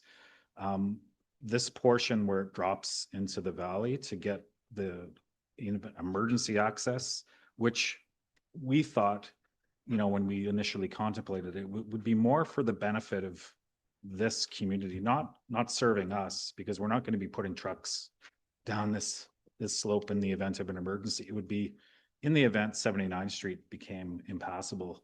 We looked at, you know, thought about an opportunity for a secondary egress out. We don't know if that's even possible down in this area just yet. So again, our emergency access was for our facilities, at least at stage one, was this way. Ultimately, the secondary access gets completed when this area gets redeveloped in the western side of the site. So again, long answer to your question, staging and amenities, parking facilities, garbage cans, you know, we would obviously be looking at that as part of the landscaping amenity plan for the trails. Certainly thinking the trails up in this area, which, you know, to get down into this bench, it's fairly flat, you know, it's developable, not for warehousing, but I think you could probably do a decent job with a higher standard of trails in this location versus down in the floodway. This is low impact, maybe shale pathways, if that, maybe just natural sort of goat trails through there. And answer the question of the councillor earlier, we would absolutely not be fencing. That would not be our intent to put any infrastructure down in that the ER EP area because it is floodway, you know, and subject to seasonal flooding, any infrastructure down in that area can be disrupted. So hope that answers the question. Okay, if you got follow-up, go ahead. Well, thank you for those comments, and just a note, just trying to figure out how we get a area that everyone can use, but still retain the privacy. You've got 2 or 3 CR parcels immediately adjacent down there. I'm sure you're familiar with that. And so the quarter on the river to the west, while its legal access is on the west side, that's pretty challenging. So I'm hoping you've had some conversations with that landowner there. I don't know that that access situation can be solved there. Any consideration? So I understand where you're going with here on the 16-meter thing. If that's well, I guess I don't completely understand why you have to stack one more crate up on the top. But any consideration for moving the 16 meters off the highway frontage and moving it further in so that that impact is a little bit less on, it is definitely a little bit of a struggle. It becomes, that's 16 meters is pretty high. That's what our, it's allowable for a radio tower. So it is a little hard to grasp that height restriction. The 27.5 meter tower, that's a one-off and pretty small. So I don't know. I'm really grasping at a straw here for any solutions to maybe reducing the impact on the Highway 2 frontage with the overheight.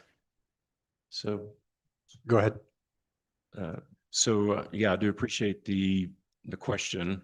Unfortunately, with the spline road being positioned where it access, you know, the typical building that you would have, that would be the 16 meters. And just for clarification on the 16 meters, because I want to be very clear, we can't build a building as far as the ridge height in a building. So the highest part of our building can only be 14.3 meters.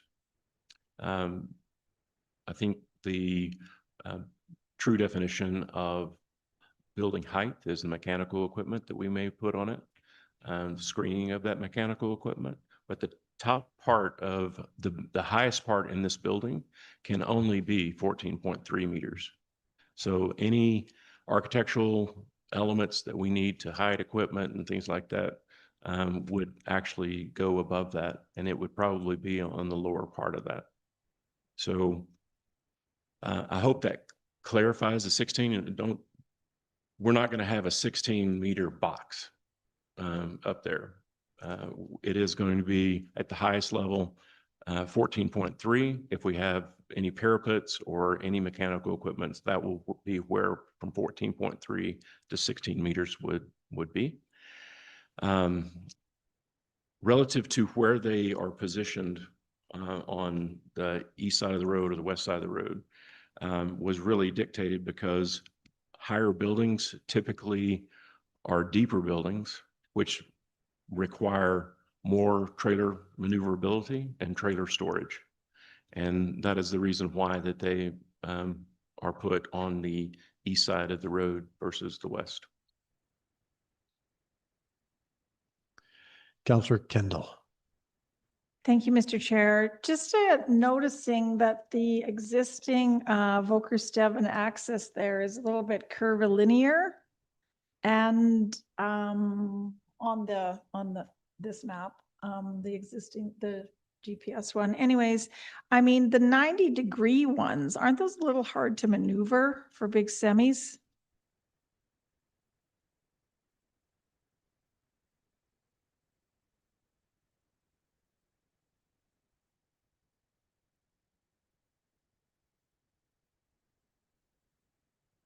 Yes. So to the Councilwoman, There is a industry standard traffic auto turn that we perform on every one of the sites and adjust the radiuses associated. One of the reasons why we put the roundabout is for that very reason, is so that it allows for that circular movement without a 90-degree. It's more fluid, it's more appropriate. But coming in and out of the individual buildings themselves have been designed such to accommodate a 53-foot trailer. Ever consider putting a roundabout at the top end, at the north end as well for that? But just a question. We did whenever we were contemplating permanent emergency egress on the top, but the problem is that you have two roundabouts. It's like having two traffic lights really close to each other. And we felt like that now that we have the adjustment of the 90-degree of the emergency for phase 4, that everything is highly maneuverable with a semi. And we can demonstrate that. We'll demonstrate that as part of the subdivision plan to make sure that everybody's comfortable with the road network. Okay, good. Mr. Chair, to maybe get back to Councillor McHugh's question and trying to limit the impact, visually, I think, and just the presence of the buildings facing Highway 2 and certainly the communities across the way. It's a really good point that John mentioned in terms of it's not the 16-meter box, it is about 14.7, I think you mentioned. Also note that, the way that we've designed the truck courts, with some of these little fingers, I call them, the buildings that sort of reach around and block views from the surrounding areas. That is really intending, again, to try to limit the impact of noise, visual, lights, etc., of truck operations within, again, the truck court in the interior space of the two buildings. The frontages of the buildings, and I showed in the presentation some of the precedent imagery, if I could find that again. These are, again, some examples. I believe that building there, John, that's probably about 14 meters, I would say, right? And if done poorly, I think you can make a 600,000 or 700,000, 800,000 square foot warehouse look really bad, and especially fronting onto a public highway and an adjacent community. Good thing is we've got a developer who knows what he's doing and has done this before and doesn't want to create an eyesore. And the county itself has amazing architectural design guidelines that you've put in place as part of the area structure plan. So again, some of these precedent imagery of different uses of materials, different colors, use of glazing, fenestration, certain instances, the landscaping. We highlighted the buffer certainly adjacent to the frontages, but that's not including the landscaping that's going to be internal to the lots themselves, right? So you can see an example here of how tastefully placed green spaces with clusters of plantings, again, can break the mass and create an appropriate transition between a rural arterial highway like Highway 2 and a country residential community 150 meters on the other side. So just wanted to kind of add a little bit of explanation on, the rationale for why you see the boxes with the little fingers, as I call them, that's intentional to try to reduce the impact to the adjacent lands. Okay, Councillor Estes. Thank you to the chair and to the applicant. Just a follow-up question. These buildings are going to be designed so that when you're backing the trailer up, that you're floor level, right?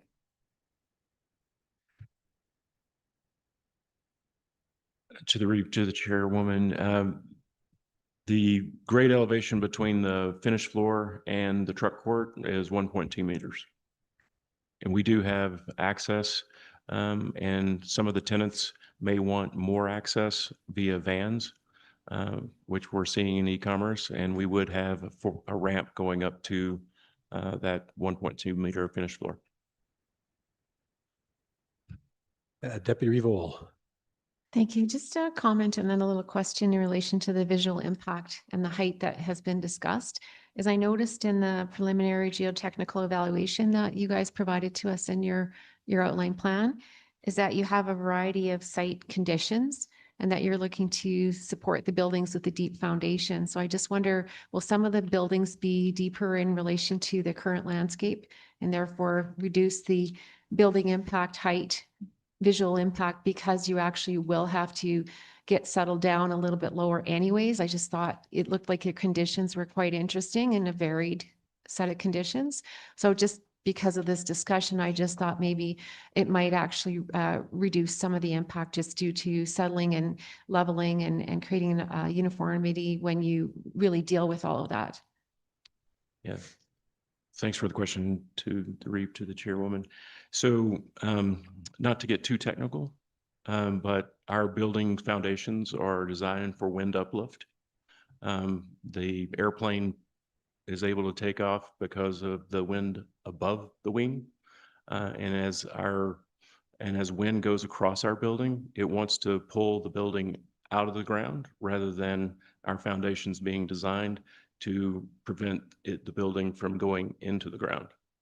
So the height, other than the weight itself, there's no issues with the ground preparedness and ground improvement that we're going to have to do, whether it's 12 meters, 10 meters, or 16 meters.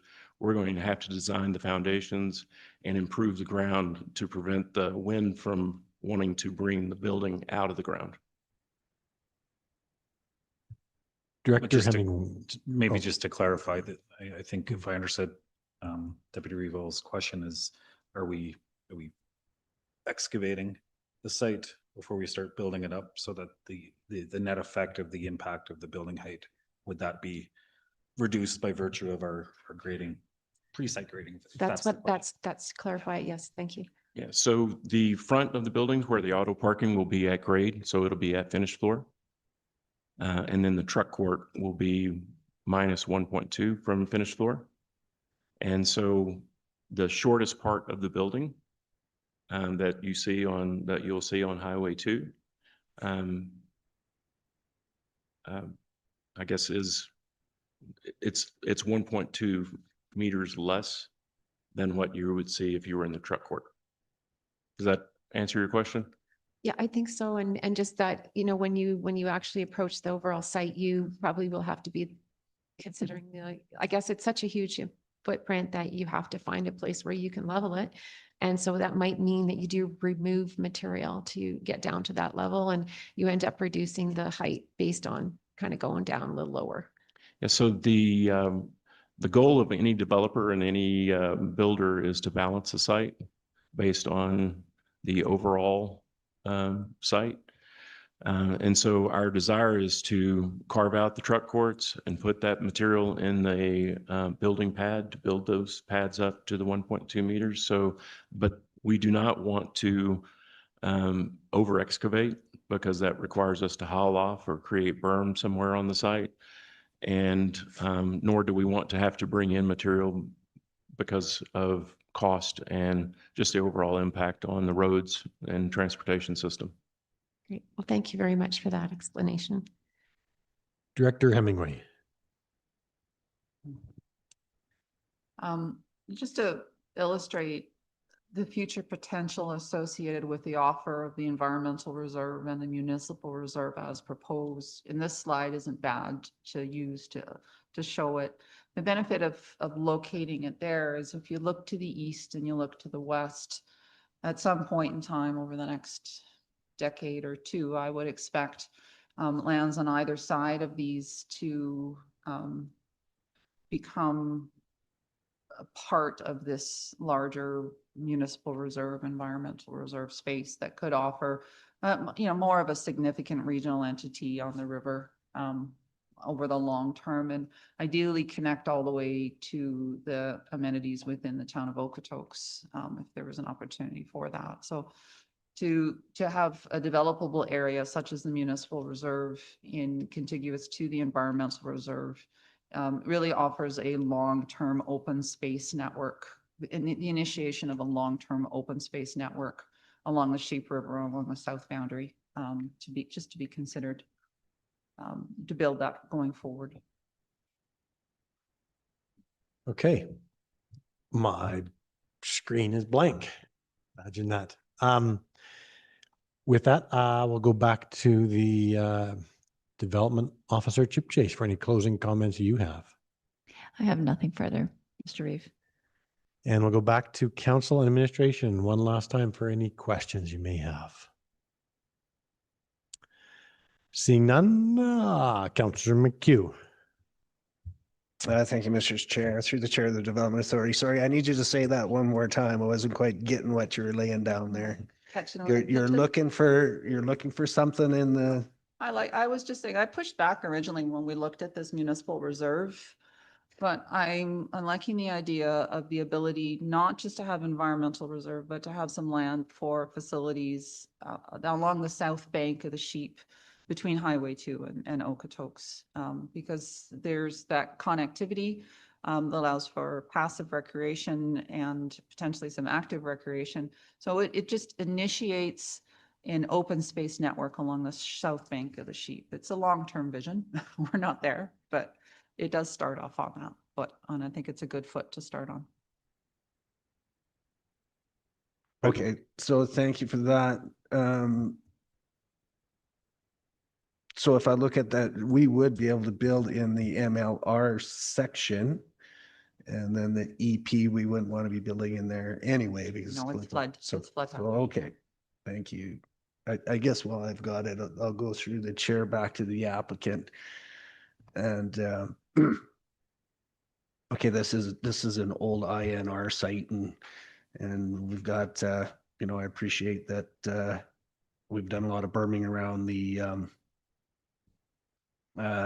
asphalt plant, but like we do have some capability here to move dirt around and not have to haul stuff in or off site. But I'll cut to the chase. So the measurement to the height of the building happens on the front side or the port side. Are we going to be 14.3 in height from the dock side, from the top, or is it going to be on the Highway 2 side? So you'll be no more than, visually, you'll see nothing more than, let's say 14.4, because you'll need some room for vegetation and landscaping and really you just don't want to have your parking lot at the same grade as your building, but you'll be no more than 14.4 at that Highway 2 side. But for the fact that we may have some mechanical units on the office ends that you would probably want as a municipality to be screened. So on the port side, on the port side, we're going to be 15 point plus 1.2. We're going to be 15.3 on the truck side. Correct. As you're standing in the truck court, yes. Or you can say it a different way. You're going to be 1.2 meters lower on that side. Okay. But measured from that grade of the truck entering or backing up to the facility to the very top is going to be the lowest part of the building. And still from that lowest part will not, I mean, you're probably looking at 13 meters plus 1.2, you're still at that 14.3. With that, I will close the public hearing. You are certainly welcome to remain in the gallery and watch council's deliberations or decision. Alternatively, you can watch it online on the YouTube link. Either way, a decision will be sent to you once minutes are ratified, likely next week. Thank you all very much and have a good day. Thank you. Council, let's take a break.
Welcome back. Let's, while it's fresh in our minds, let's go to item C2, Volker Stephen Contracting Bow Heritage Developments Limited. Council, are we ready to debate this and get motions moving forward, or are we needing a little time, postpone it? So further consideration, what direction do we want to go? I'll open it up. This is in Division 7. Councillor McHugh.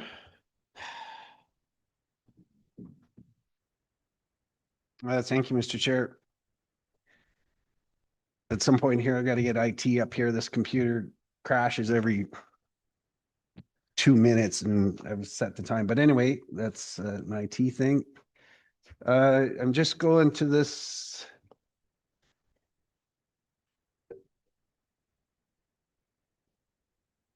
I don't see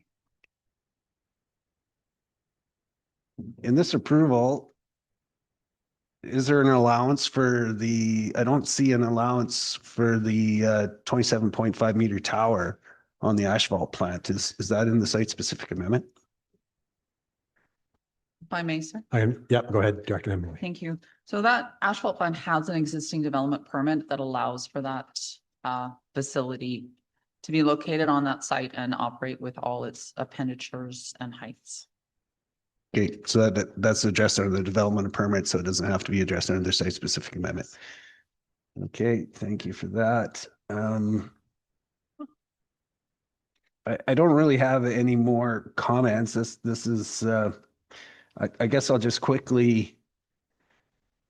Well, let's go this way. Let's go back through the chair to the development authority. So when I look under business park, everything under business park in the slide is discretionary. So I can appreciate some of the frustration from the applicant in wanting to make some things permitted as opposed to discretionary.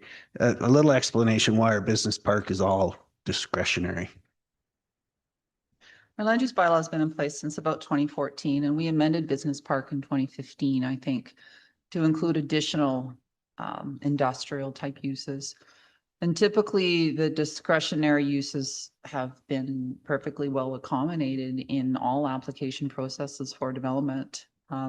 We have a statutory planning document that outlines that these uses are supported in this location. And when applicants go through the process, it allows us to look at the application and ensure that it not only meets the area structure plan intent and the intent of the land use district, but also the guiding documents included, which were spoken about today, which is primarily the screening standards and any kind of environmental and noise standards.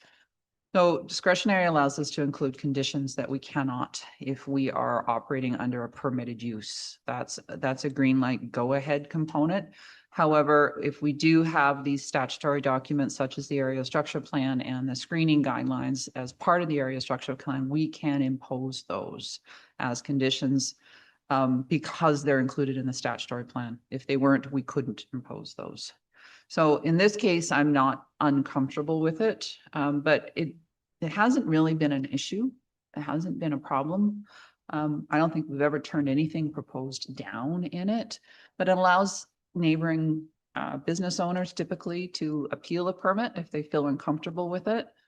The only time we have had a concern from neighboring business owners is when a commercial use is proposed and they're operating on an industrial basis and they feel the complaints will come from a commercial use and they want to see it ensure that they understand that they're allowed to operate with exterior storage and the types of business industrial uses that they have. But we haven't had an issue with an appeal or a decision not going forward because a use is discretionary in the past.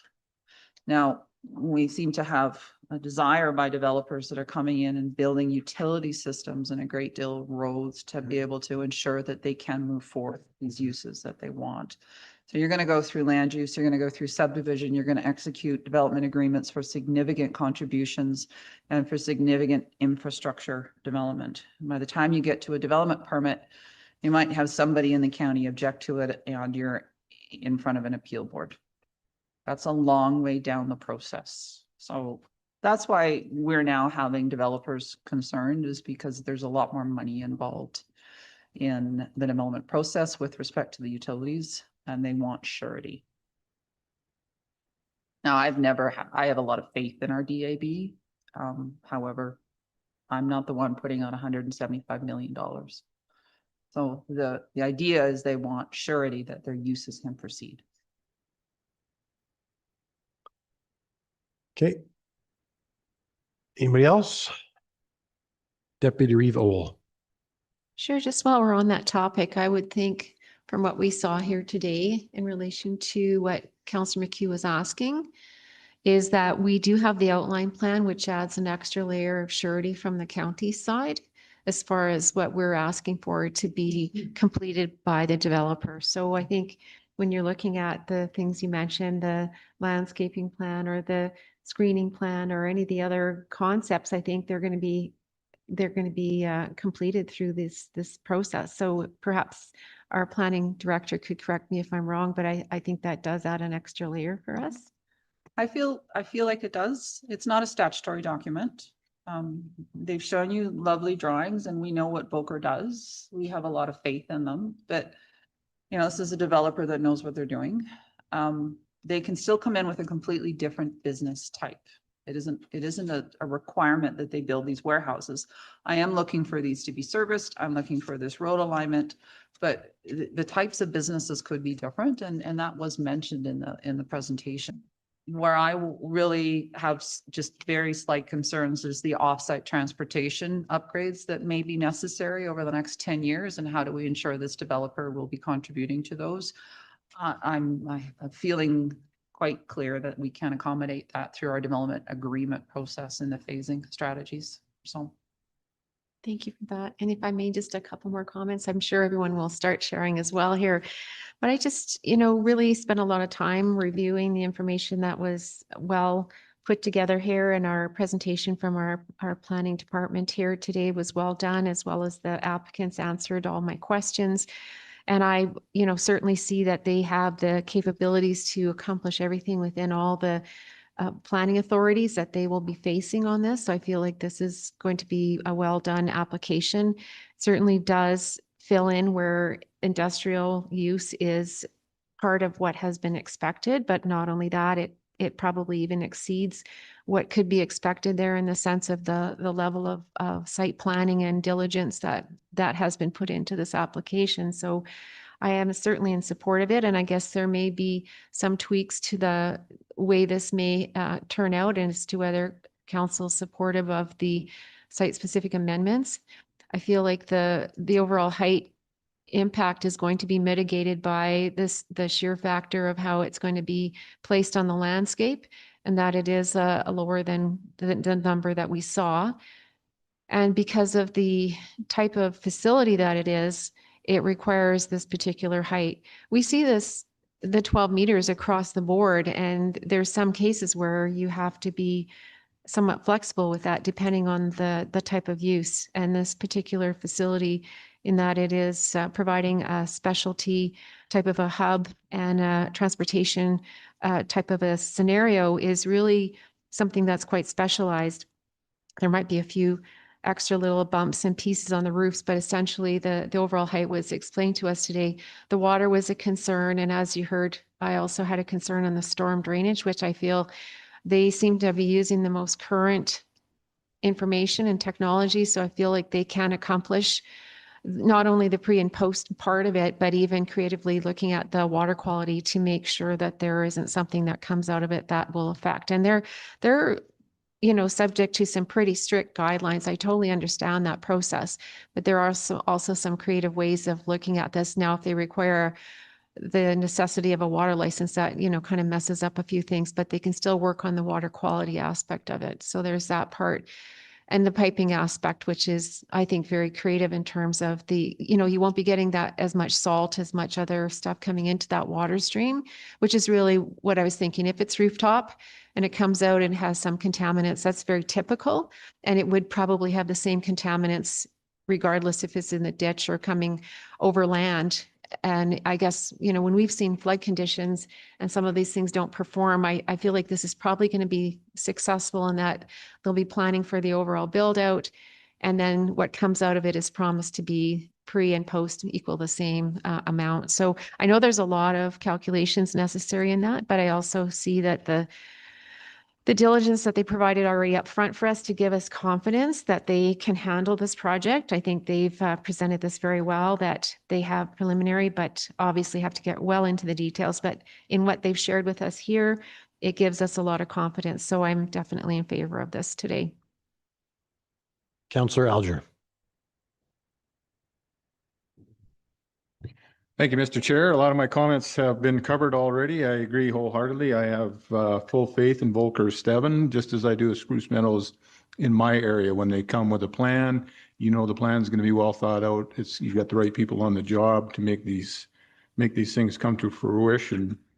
This is a big addition to our industrial corridor, and we're putting a lot of money into that infrastructure to have these kind of businesses come to us. So I think they did a very good job of answering all the questions. A lot of questions are far down, a lot of questions they dealt with today are far down the road, when today we're just looking at an outline plan and land use.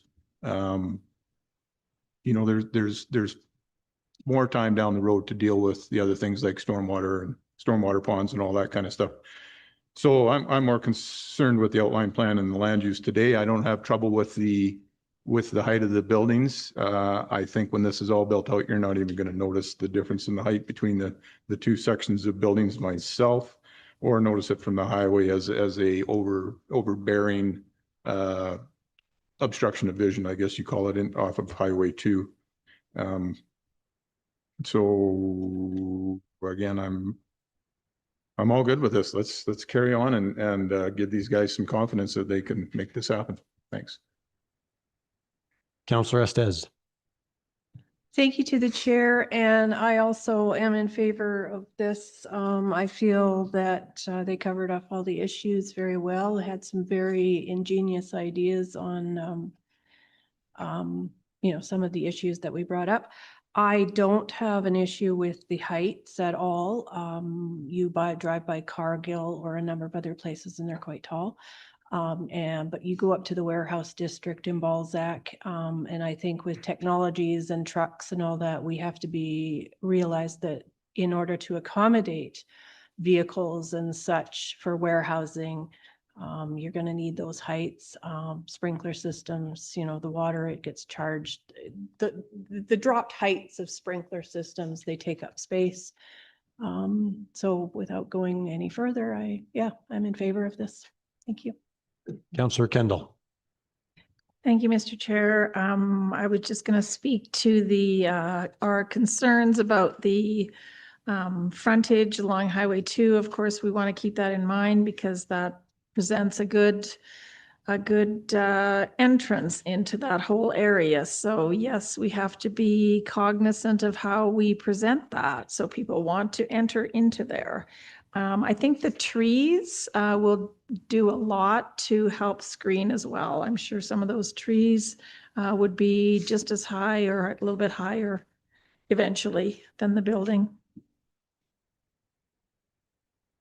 Okay. For myself, I guess I'll just start with the site-specific amendments. In terms of the additional uses, I think they're just fine. They're not including some of the ones that they perhaps could have, that out of the industry general that are of concerning, but they're not including those. I think the ones they have included are well covered off and fitting here. In terms of the height, I mean, as I look down this corridor, we heard about the asphalt plant. I mean, gravel pits, or not pits, but gravel storage stacks, I guess is perhaps the right word. You go down this corridor, we've got the Megcan, we've got the sprung structures, Cargill, grain elevators, Blackie. You know, there's even one that's being contemplated 42 meters tall. So we're talking about a building that is nearly half a mile long. And so when it gets built, it's not going to seem tall. at all. It's going to seem awfully long, I think, is what it's going to stick out as. So all that to say, I'm not concerned about the height. I do like the service district lot proposed as a trade for those surplus lands should those roads get closed. I know it was talked a couple of times about that kind of being tied in with the MR. And yet it was made clear that that's not tied in with the MR because we're essentially would be giving 3.4 acres to get 2.0 acres or thereabouts on that service district lot. So I like it there. What I don't like is the MR. I mean, MR is to contribute to school and municipal needs throughout the county. Buildable, developable lots when there is a school that's needed, or lots that could be sold to purchase land for schools somewhere else. And we do expect other developers to always contribute to that need. So I'm not suggesting that we need the entirety of the MR in a buildable developable, but I do think they need to contribute at least a portion of it. Leave the MR at the north where it is because it does serve a purpose, but there needs to be a portion of that MR that is buildable and developable, whether that's a third of it or a half of it, I don't know, but that's my thoughts at this time. Anybody else ready to jump in? Are we ready to make a motion, Deputy Revol? I might prevail upon Councillor McHugh in case you'd like to do that, but happy to do that myself. But I guess in terms of the MLR, you know, the uses on the MLR are meant for community use. And I think it fits with the opportunity. I was thinking about the future. We got an outline today of the number of people that will be working there or people that will be served. We've got the community nearby. I think there's a lot of things that have to get ironed out in terms of, you know, the appropriate access to it and so on. But I think that it has potential without becoming a big regional type of amenity, but more of a local amenity, and then pathways that could connect, which is just very thoughtful. So I'm happy with it the way it is. But I also see the benefit of the service district lot, which will be a tremendous benefit. I know it's you know, kind of a back and forth compensation type of a thing here for a bit of land here to a bit of land there. But I think in terms of the overall impact, I think that well compensates the Foothills County, and I'm not necessarily looking for it. If anything, if there was a cash in lieu component to it, I don't know that we necessarily need a lot out of this. This is not like a residential lot that we have resale issues. This is fully, as you see here, planned out in a scale that isn't really something that I don't know that we need a little acre here or there. I don't know. I'm just seeing that the offerings here can compensate the county, and there's a lot of other things that we're going to be charging them along the way to make sure that they pay the share in returns for the services. So that piece of land there, I'm just not as hung up on that particular one. And I thank you for your comments, and I just shared that perspective. Thank you. Councillor McHugh. Thank you, Mr. Chair. I think I concur with most of those thoughts. Like, I think that the MLR is doesn't serve indoor recreation, but it serves outdoor recreation, and just due to the lack of areas where we can actually get to the river, the general public can, as long as this MLR and ER have access and a place for people to park so that they can use this as outdoor rec. I think that compensates well, along with the we'll see what happens with the service district. I'm not going to delve into that until road closures happen and land swap happen. So my point is this is not a country residential development where you can just spin out 2 or 5 acres and have that for the municipality. I don't see how we're gonna. You're not going to put a school or a playground right in the business park area. That just doesn't make any sense. Going to uses on the site specific amendment side, does there need to be concern about the industrial classification? So industrial, that's not on the site-specific amendment, the request is to have industrial as a permitted use.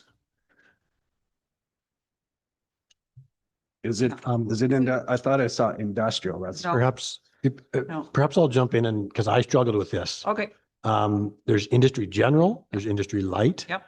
And then there's industrial storage and warehousing. Yes. It's not industrial separate from storage and Industrial warehouse. storage and warehouses, all of those are defined in our land use bylaw. They're all actual specific definitions.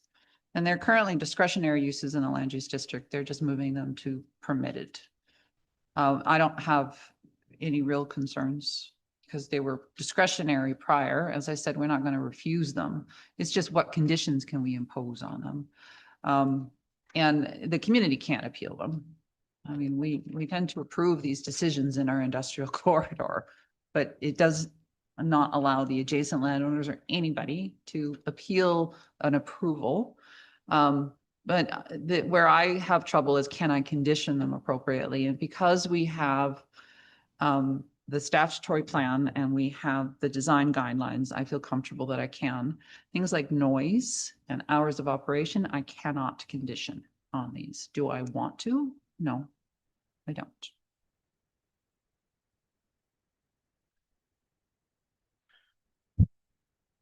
Okay.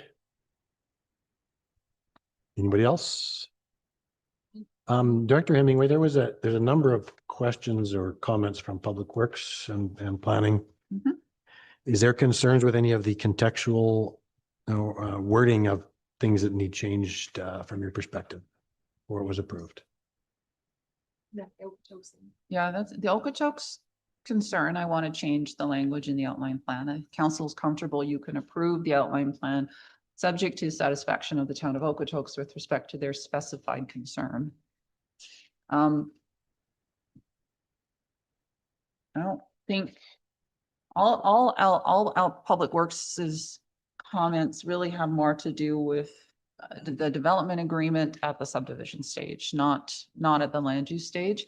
They are asking for, there are some conditions at the land use stage the Public Works has asked. They're still pretty high level. The hard conditioning will come to this application at the subdivision stage, so not at the land use stage. Okay. Council should be aware, this is the second application that you may be approving, both concept plan and outline plan, outline plan and land use that do require the fire service, the fire pressure service in the north end of the corridor. So the Western Gateway has got the same issue where they require this fire service.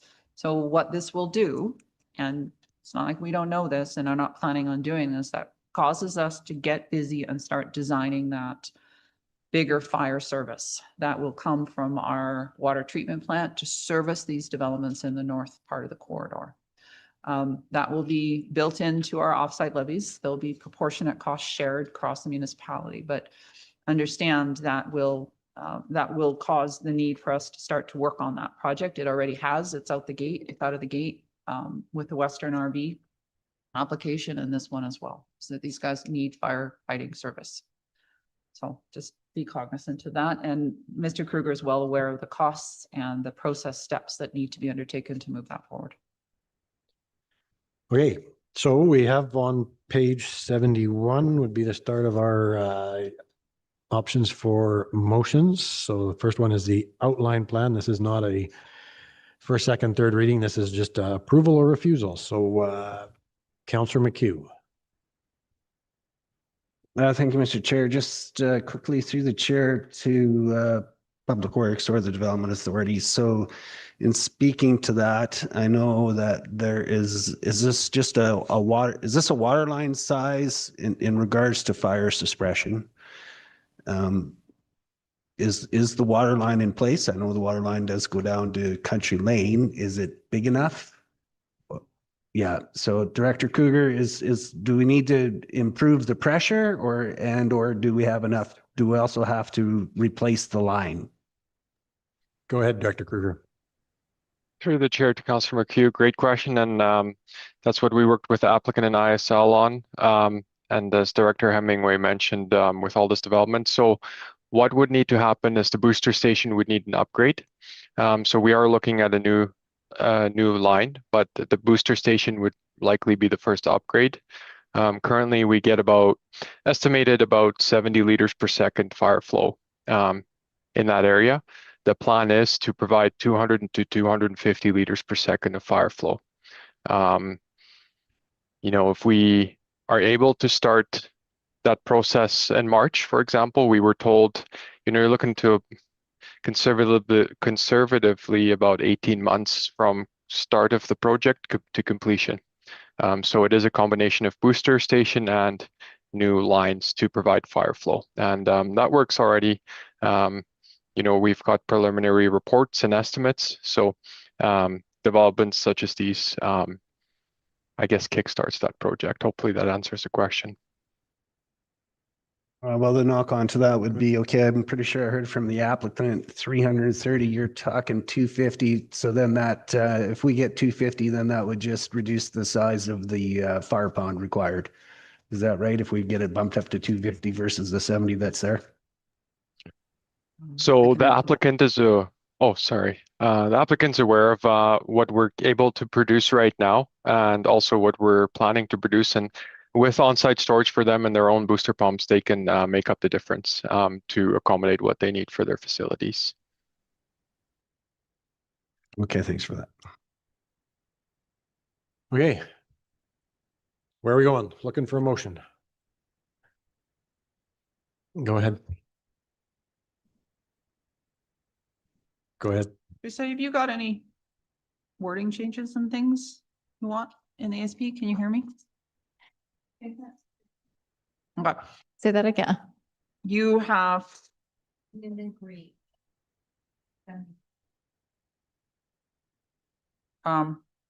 No, in recommended conditions for option 1, you're to provide text amendments to the outline plan document in addition to any any items directed by council. Have you got any specific text amendments or little things?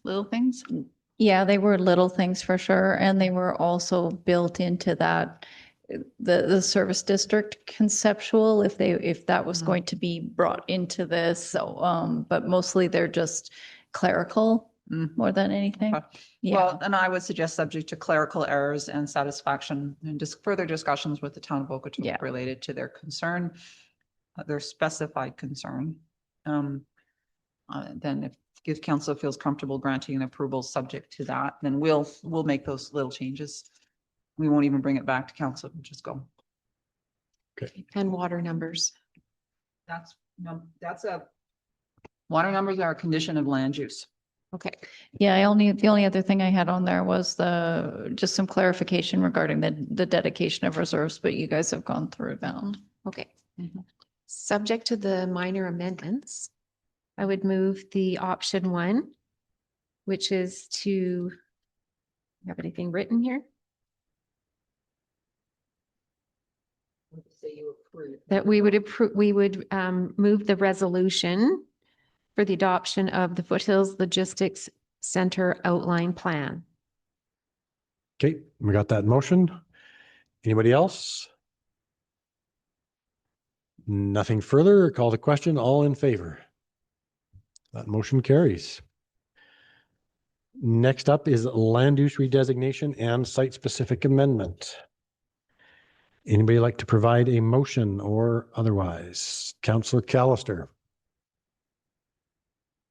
Yes, thank you, Mr. Chair. I will give you the motion to approve the land use redesignation and site-specific amendment.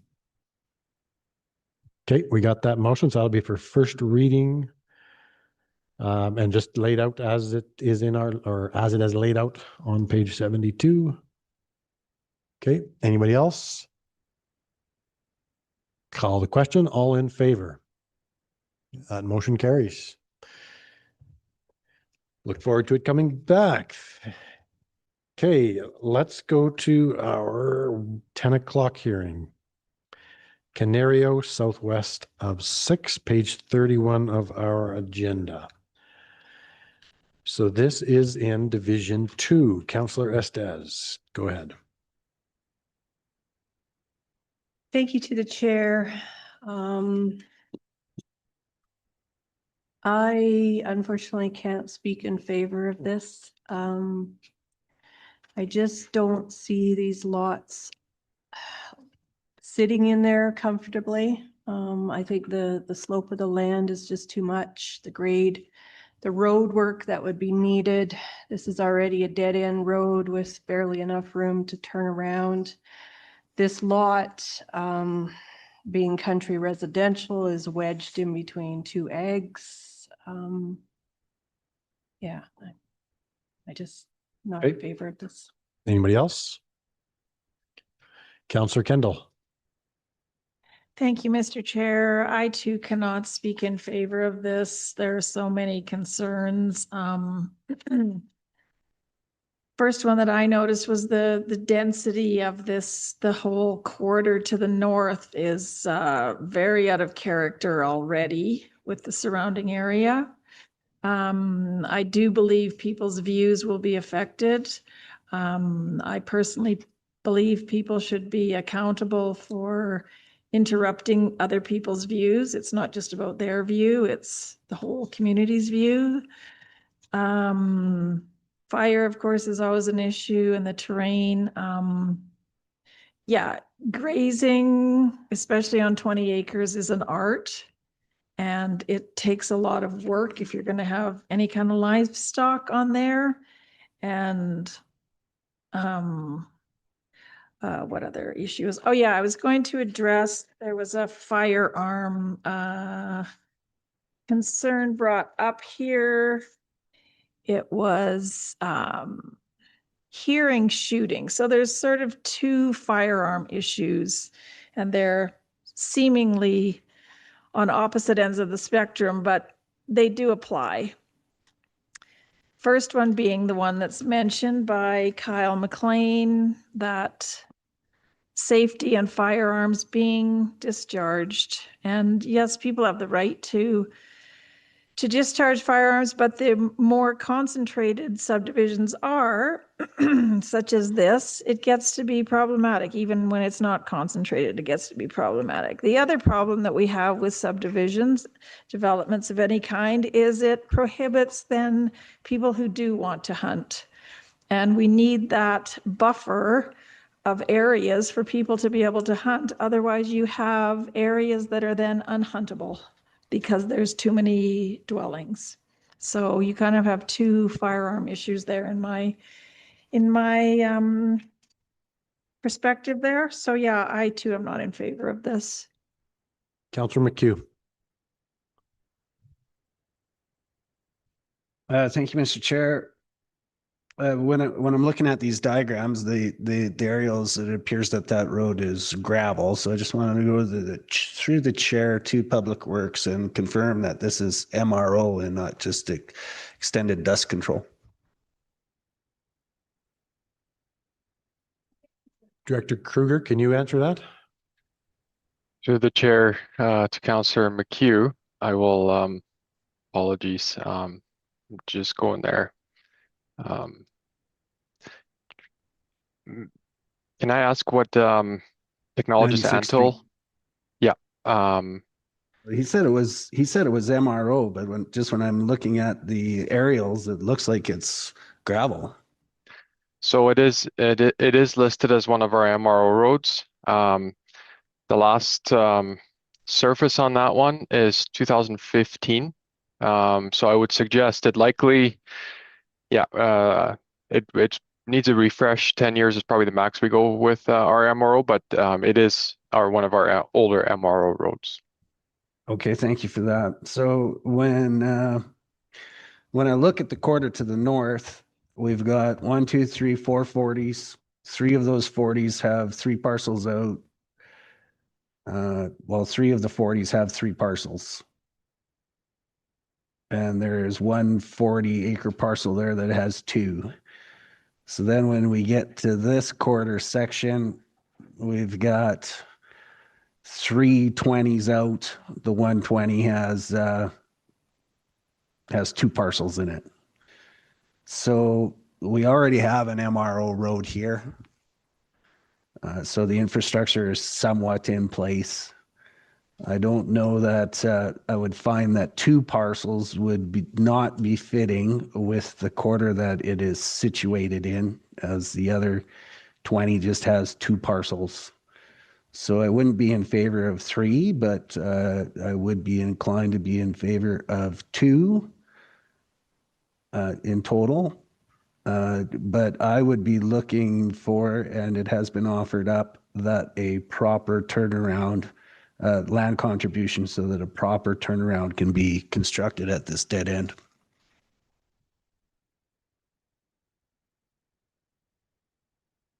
Councillor Alger. Thanks, Mr. Chair. I'm not in favor of the application the way it sits. This is kind of a force to me to have two big, long panhandles like that. It just doesn't seem to fit within the area, as Mr. McHugh was talking about. When you look at the ones to the north, the 40s, a couple of them have the two extra lots out, and typically on 20s, when we see the spaghetti 20s, we allow for one extra lot out. This isn't a spaghetti 20, but it is a 20 nonetheless. No reaching out to the neighbors that to speak of, which is always a concern. And the neighbors kind of showed up in force here today. I love how they delve into the intricacies of our policies, and that shows the passion of what we see in the neighborhood. I think it goes against the growth management strategy a little bit. Yeah, it fits in with some of the other ones, but it was spoke of the Mr. Canario spoke of his his cattle and his sheep operation, yet he wants to reduce his land holdings by half. So it doesn't speak to the agricultural side that they spoke of, that they are passionate about. So, and they also spoke about planning for retirement, and we don't do subdivisions based on planning like that, or what they call it, family planning or anything like that. So I'm not in favor of it the way it is. Thank you. Deputy Reeve Ohl. Thank you, Mr. Chair. I would just reiterate those comments, and therefore I'm not in favor. Thank you.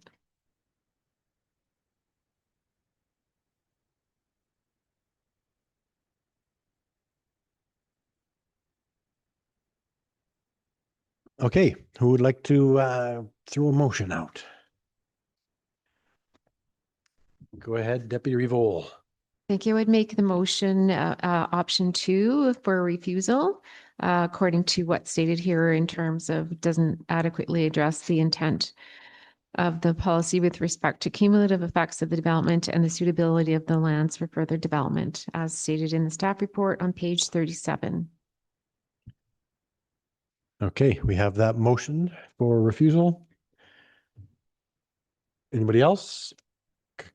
Councillor McHugh. So bizarre. Thank you, Mr. Chair. We've got an MRO road there. And I understand that this is a dead end. But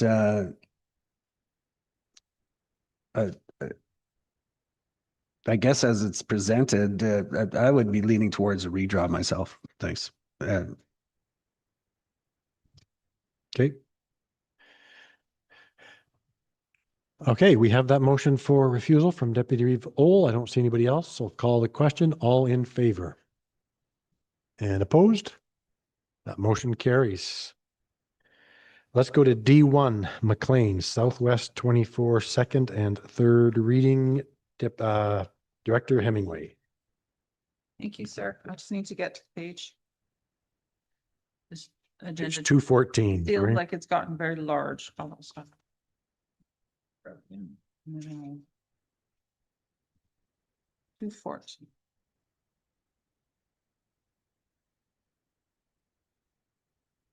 So this is for the returning counselors only? No. So.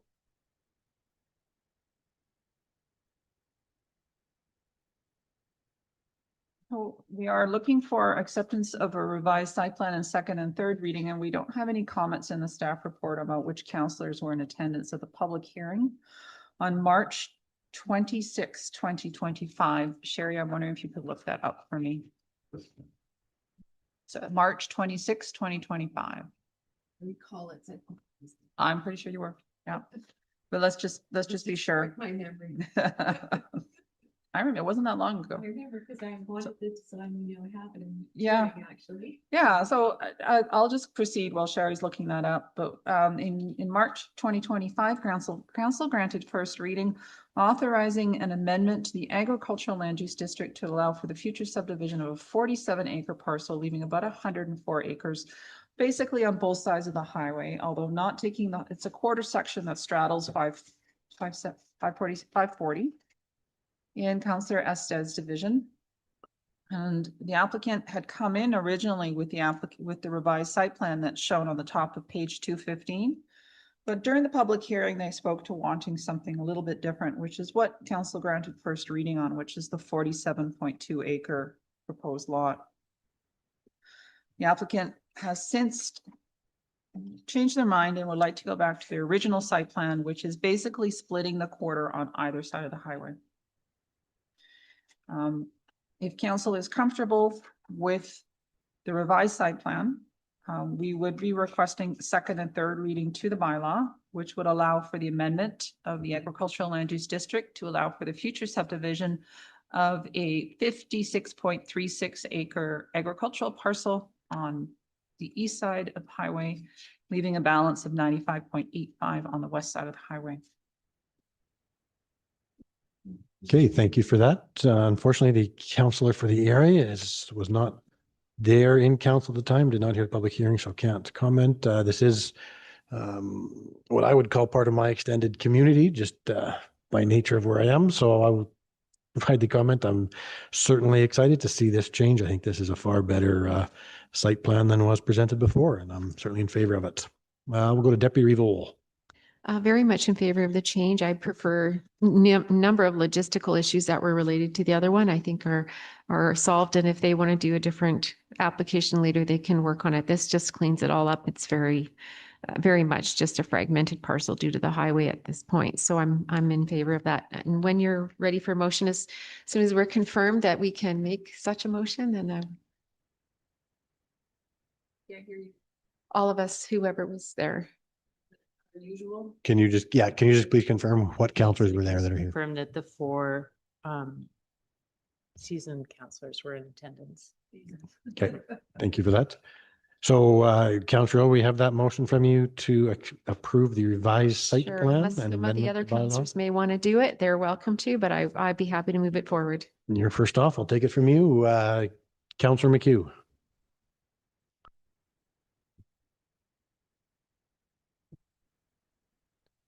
Oh, sorry. Okay, I don't see anybody. We have the motion for approval of the revised site plan and amendment to the bylaw from Deputy Reeve. Oh, don't see anybody else. So the 4 of you. Oh, you want to include that in the second reading? Oh, okay. Okay, so second reading with that revised site plan. Okay. All in favor?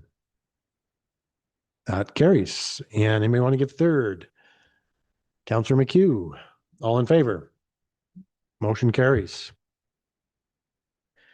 Let's go to D2, Temple Telecommunication Tower Concurrence Extension Request. Dr. Hemingway. Once again, we are in Councillor Alger's division with a concurrence provided by council on September 22nd, 2021. This is the first time I've ever seen these applications. Now we have 2 in 2 weeks, so it's very weird. So council did grant concurrence or approval of sorts to the application for a 150-foot monopole on the 129-acre agricultural parcel in the southwest of 352001. Now that concurrence has elapsed.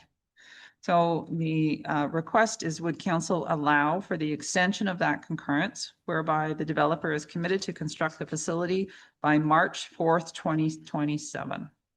Alternatively, if council feels uncomfortable with that, The alternative motion is provided to you on page 222 of your agenda package, motion 2, non-support of the extension request. Those are your two options.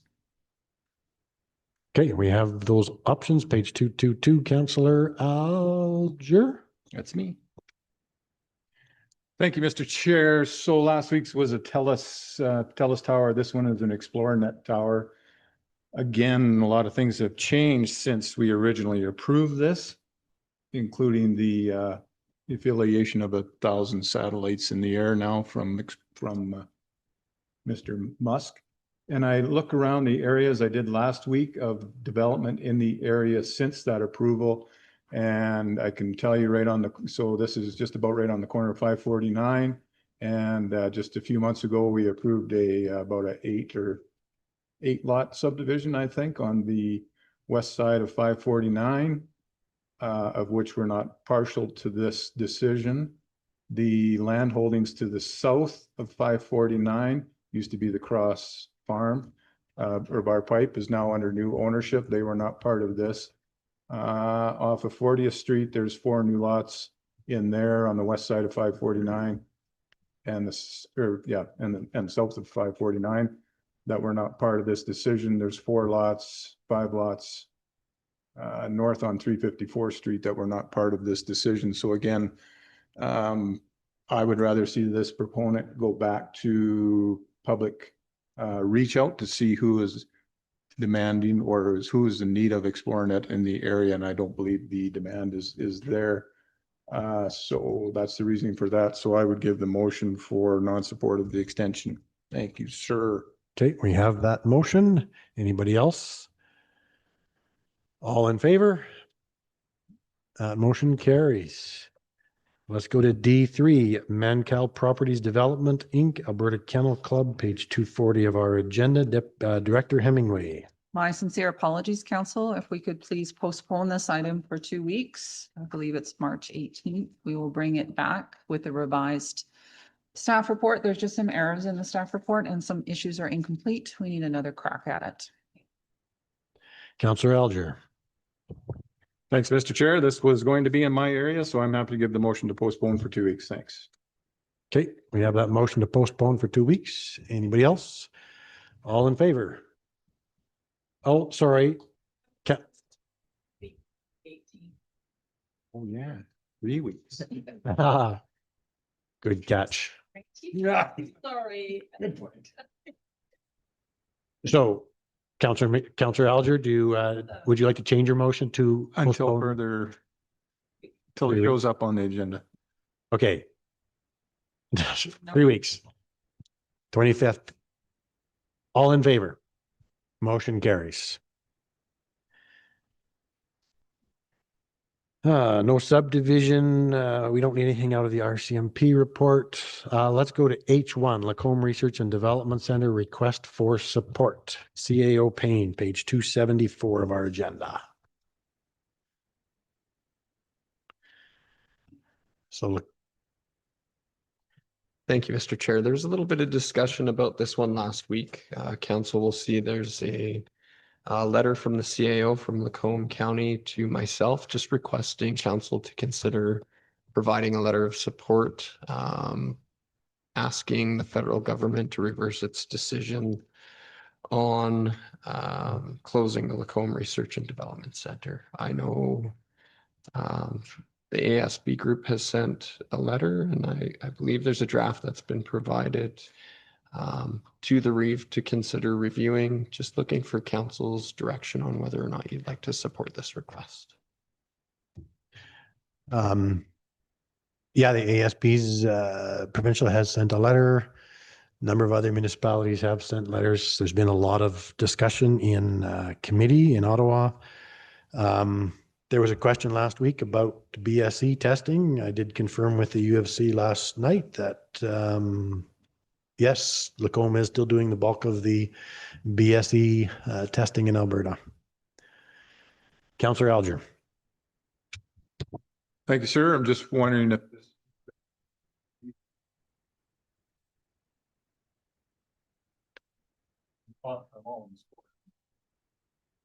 Come from both.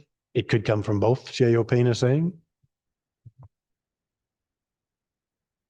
Okay, so did somebody want to, I guess, make a motion one way or another, either to send a letter, send a letter urging the federal government to reverse its decision to close the Lacombe Research and Development Center? Councillor Callister?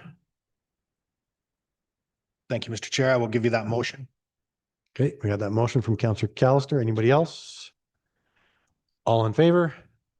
Motion carries. Let's go to accounts, March 4. I'm not sure who was on accounts today. Are those of you that did accounts, any questions or a motion?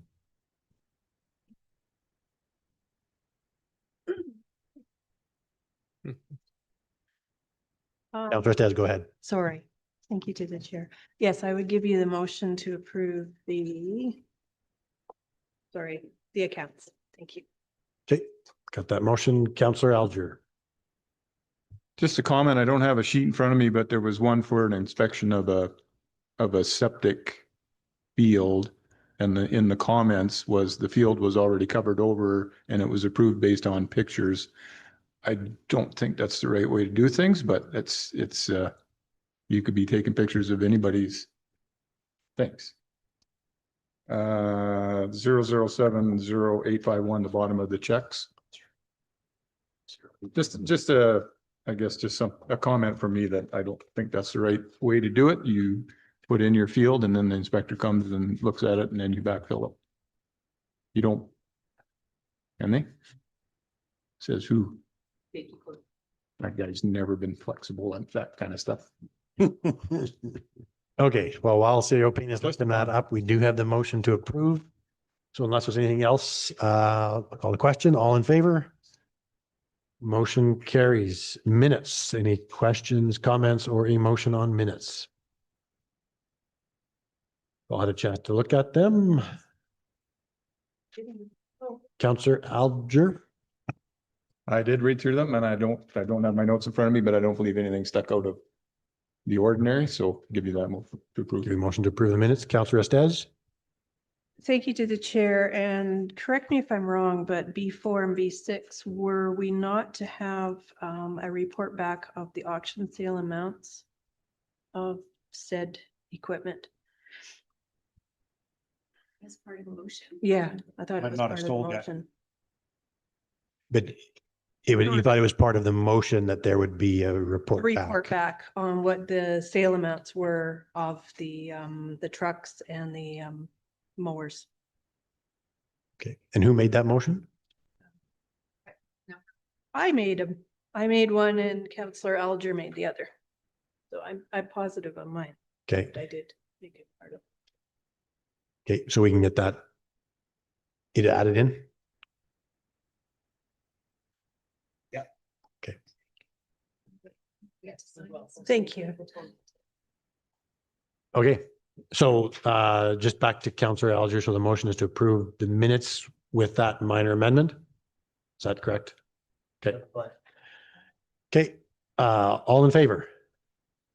Motion carries. Do we have anything we need to go into closed session for yet today? I believe Reg is not coming in now in the end.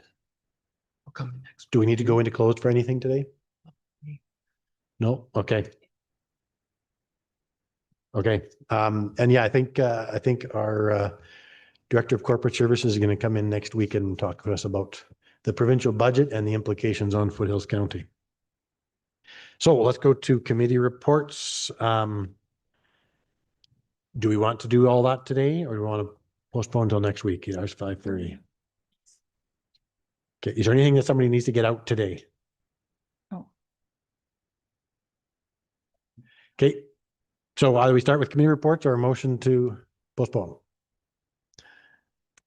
Councillor Alger. Motion to postpone committee reports till next week. Okay, all in favor? Motion carries. That concludes our agenda for today. Look for a motion to adjourn. Oh, you have to, okay, I was been looking at you wondering, but Got a quick couple too. Okay, we do have a quick couple to have to get. Two Okay. seconds. So last week, I believe, council asked me for some scheduling items with respect to the municipal development plan review for terms of reference, as well as when we might receive, when we might go through a presentation on a pre-development study for a municipal development plan. Then we met with the consultants on Friday. They will have a final draft to us next week. We do need a week to review it and get changes made. So considering people's awayness at the beginning of April and Drew's as well, I'm aiming for the 15th of April to bring the pre-development studies in to you. I've scheduled all the people to come in for a presentation. We'll have it to you earlier than a week in advance because we'll have it before then. Do you want to have our terms of reference for a municipal development plan review prior to April 15th, concurrently on April 15th, or subsequent to that discussion? I think it's going to inform, but it is still just a terms of reference. My original desire was to discuss amending the municipal development plan subsequent to seeing that study, but it's taken a long time. So we'll be ready to go on March 25th. If council wants us to bring a terms of reference in for a municipal development plan review, we can do that. And then we won't see, we won't have a presentation and a discussion on the pre-development study until April 15th. That's fine. Certainly not going to be our last discussion on the municipal development plan review. So we'll have further discussions. So I'm sensing that, yeah. If you're comfortable with that kind of schedule, that's where we're at with that. Okay, so do we want it concurrent at the same time? Yeah, no, like an hour on the April 15th. So it's squeezy. So why don't we attempt to schedule the March 25th terms of reference municipal development plan discussion. And then if we don't get through it all, we can still talk more about it later, subsequent to April 15th. We'll start that conversation then. Okay. We're good with that? We'll look forward to it, April. Okay. Anything else? That's everything. Thank you. Okay, CO Payne, you got a couple things? Yeah, just very quickly wanted to share with council that we've received emails from Minister Dreeshen and from Minister Williams indicating that they are not available to meet with us when we're up in Edmonton in 2 weeks' time. We do have a meeting set up with the RCMP senior officials for Monday, March 16th at 2 p.m. That may conflict with our rural caucus meeting that we typically have around 2 or 3.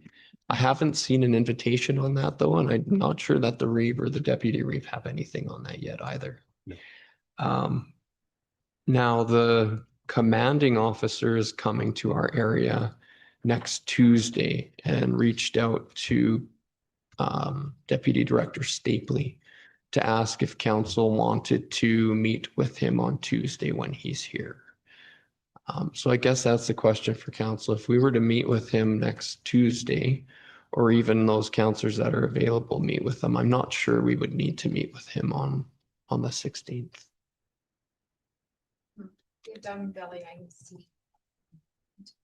In the morning. Yeah. Yeah, it would have to be an afternoon meeting. Make it a Zoom.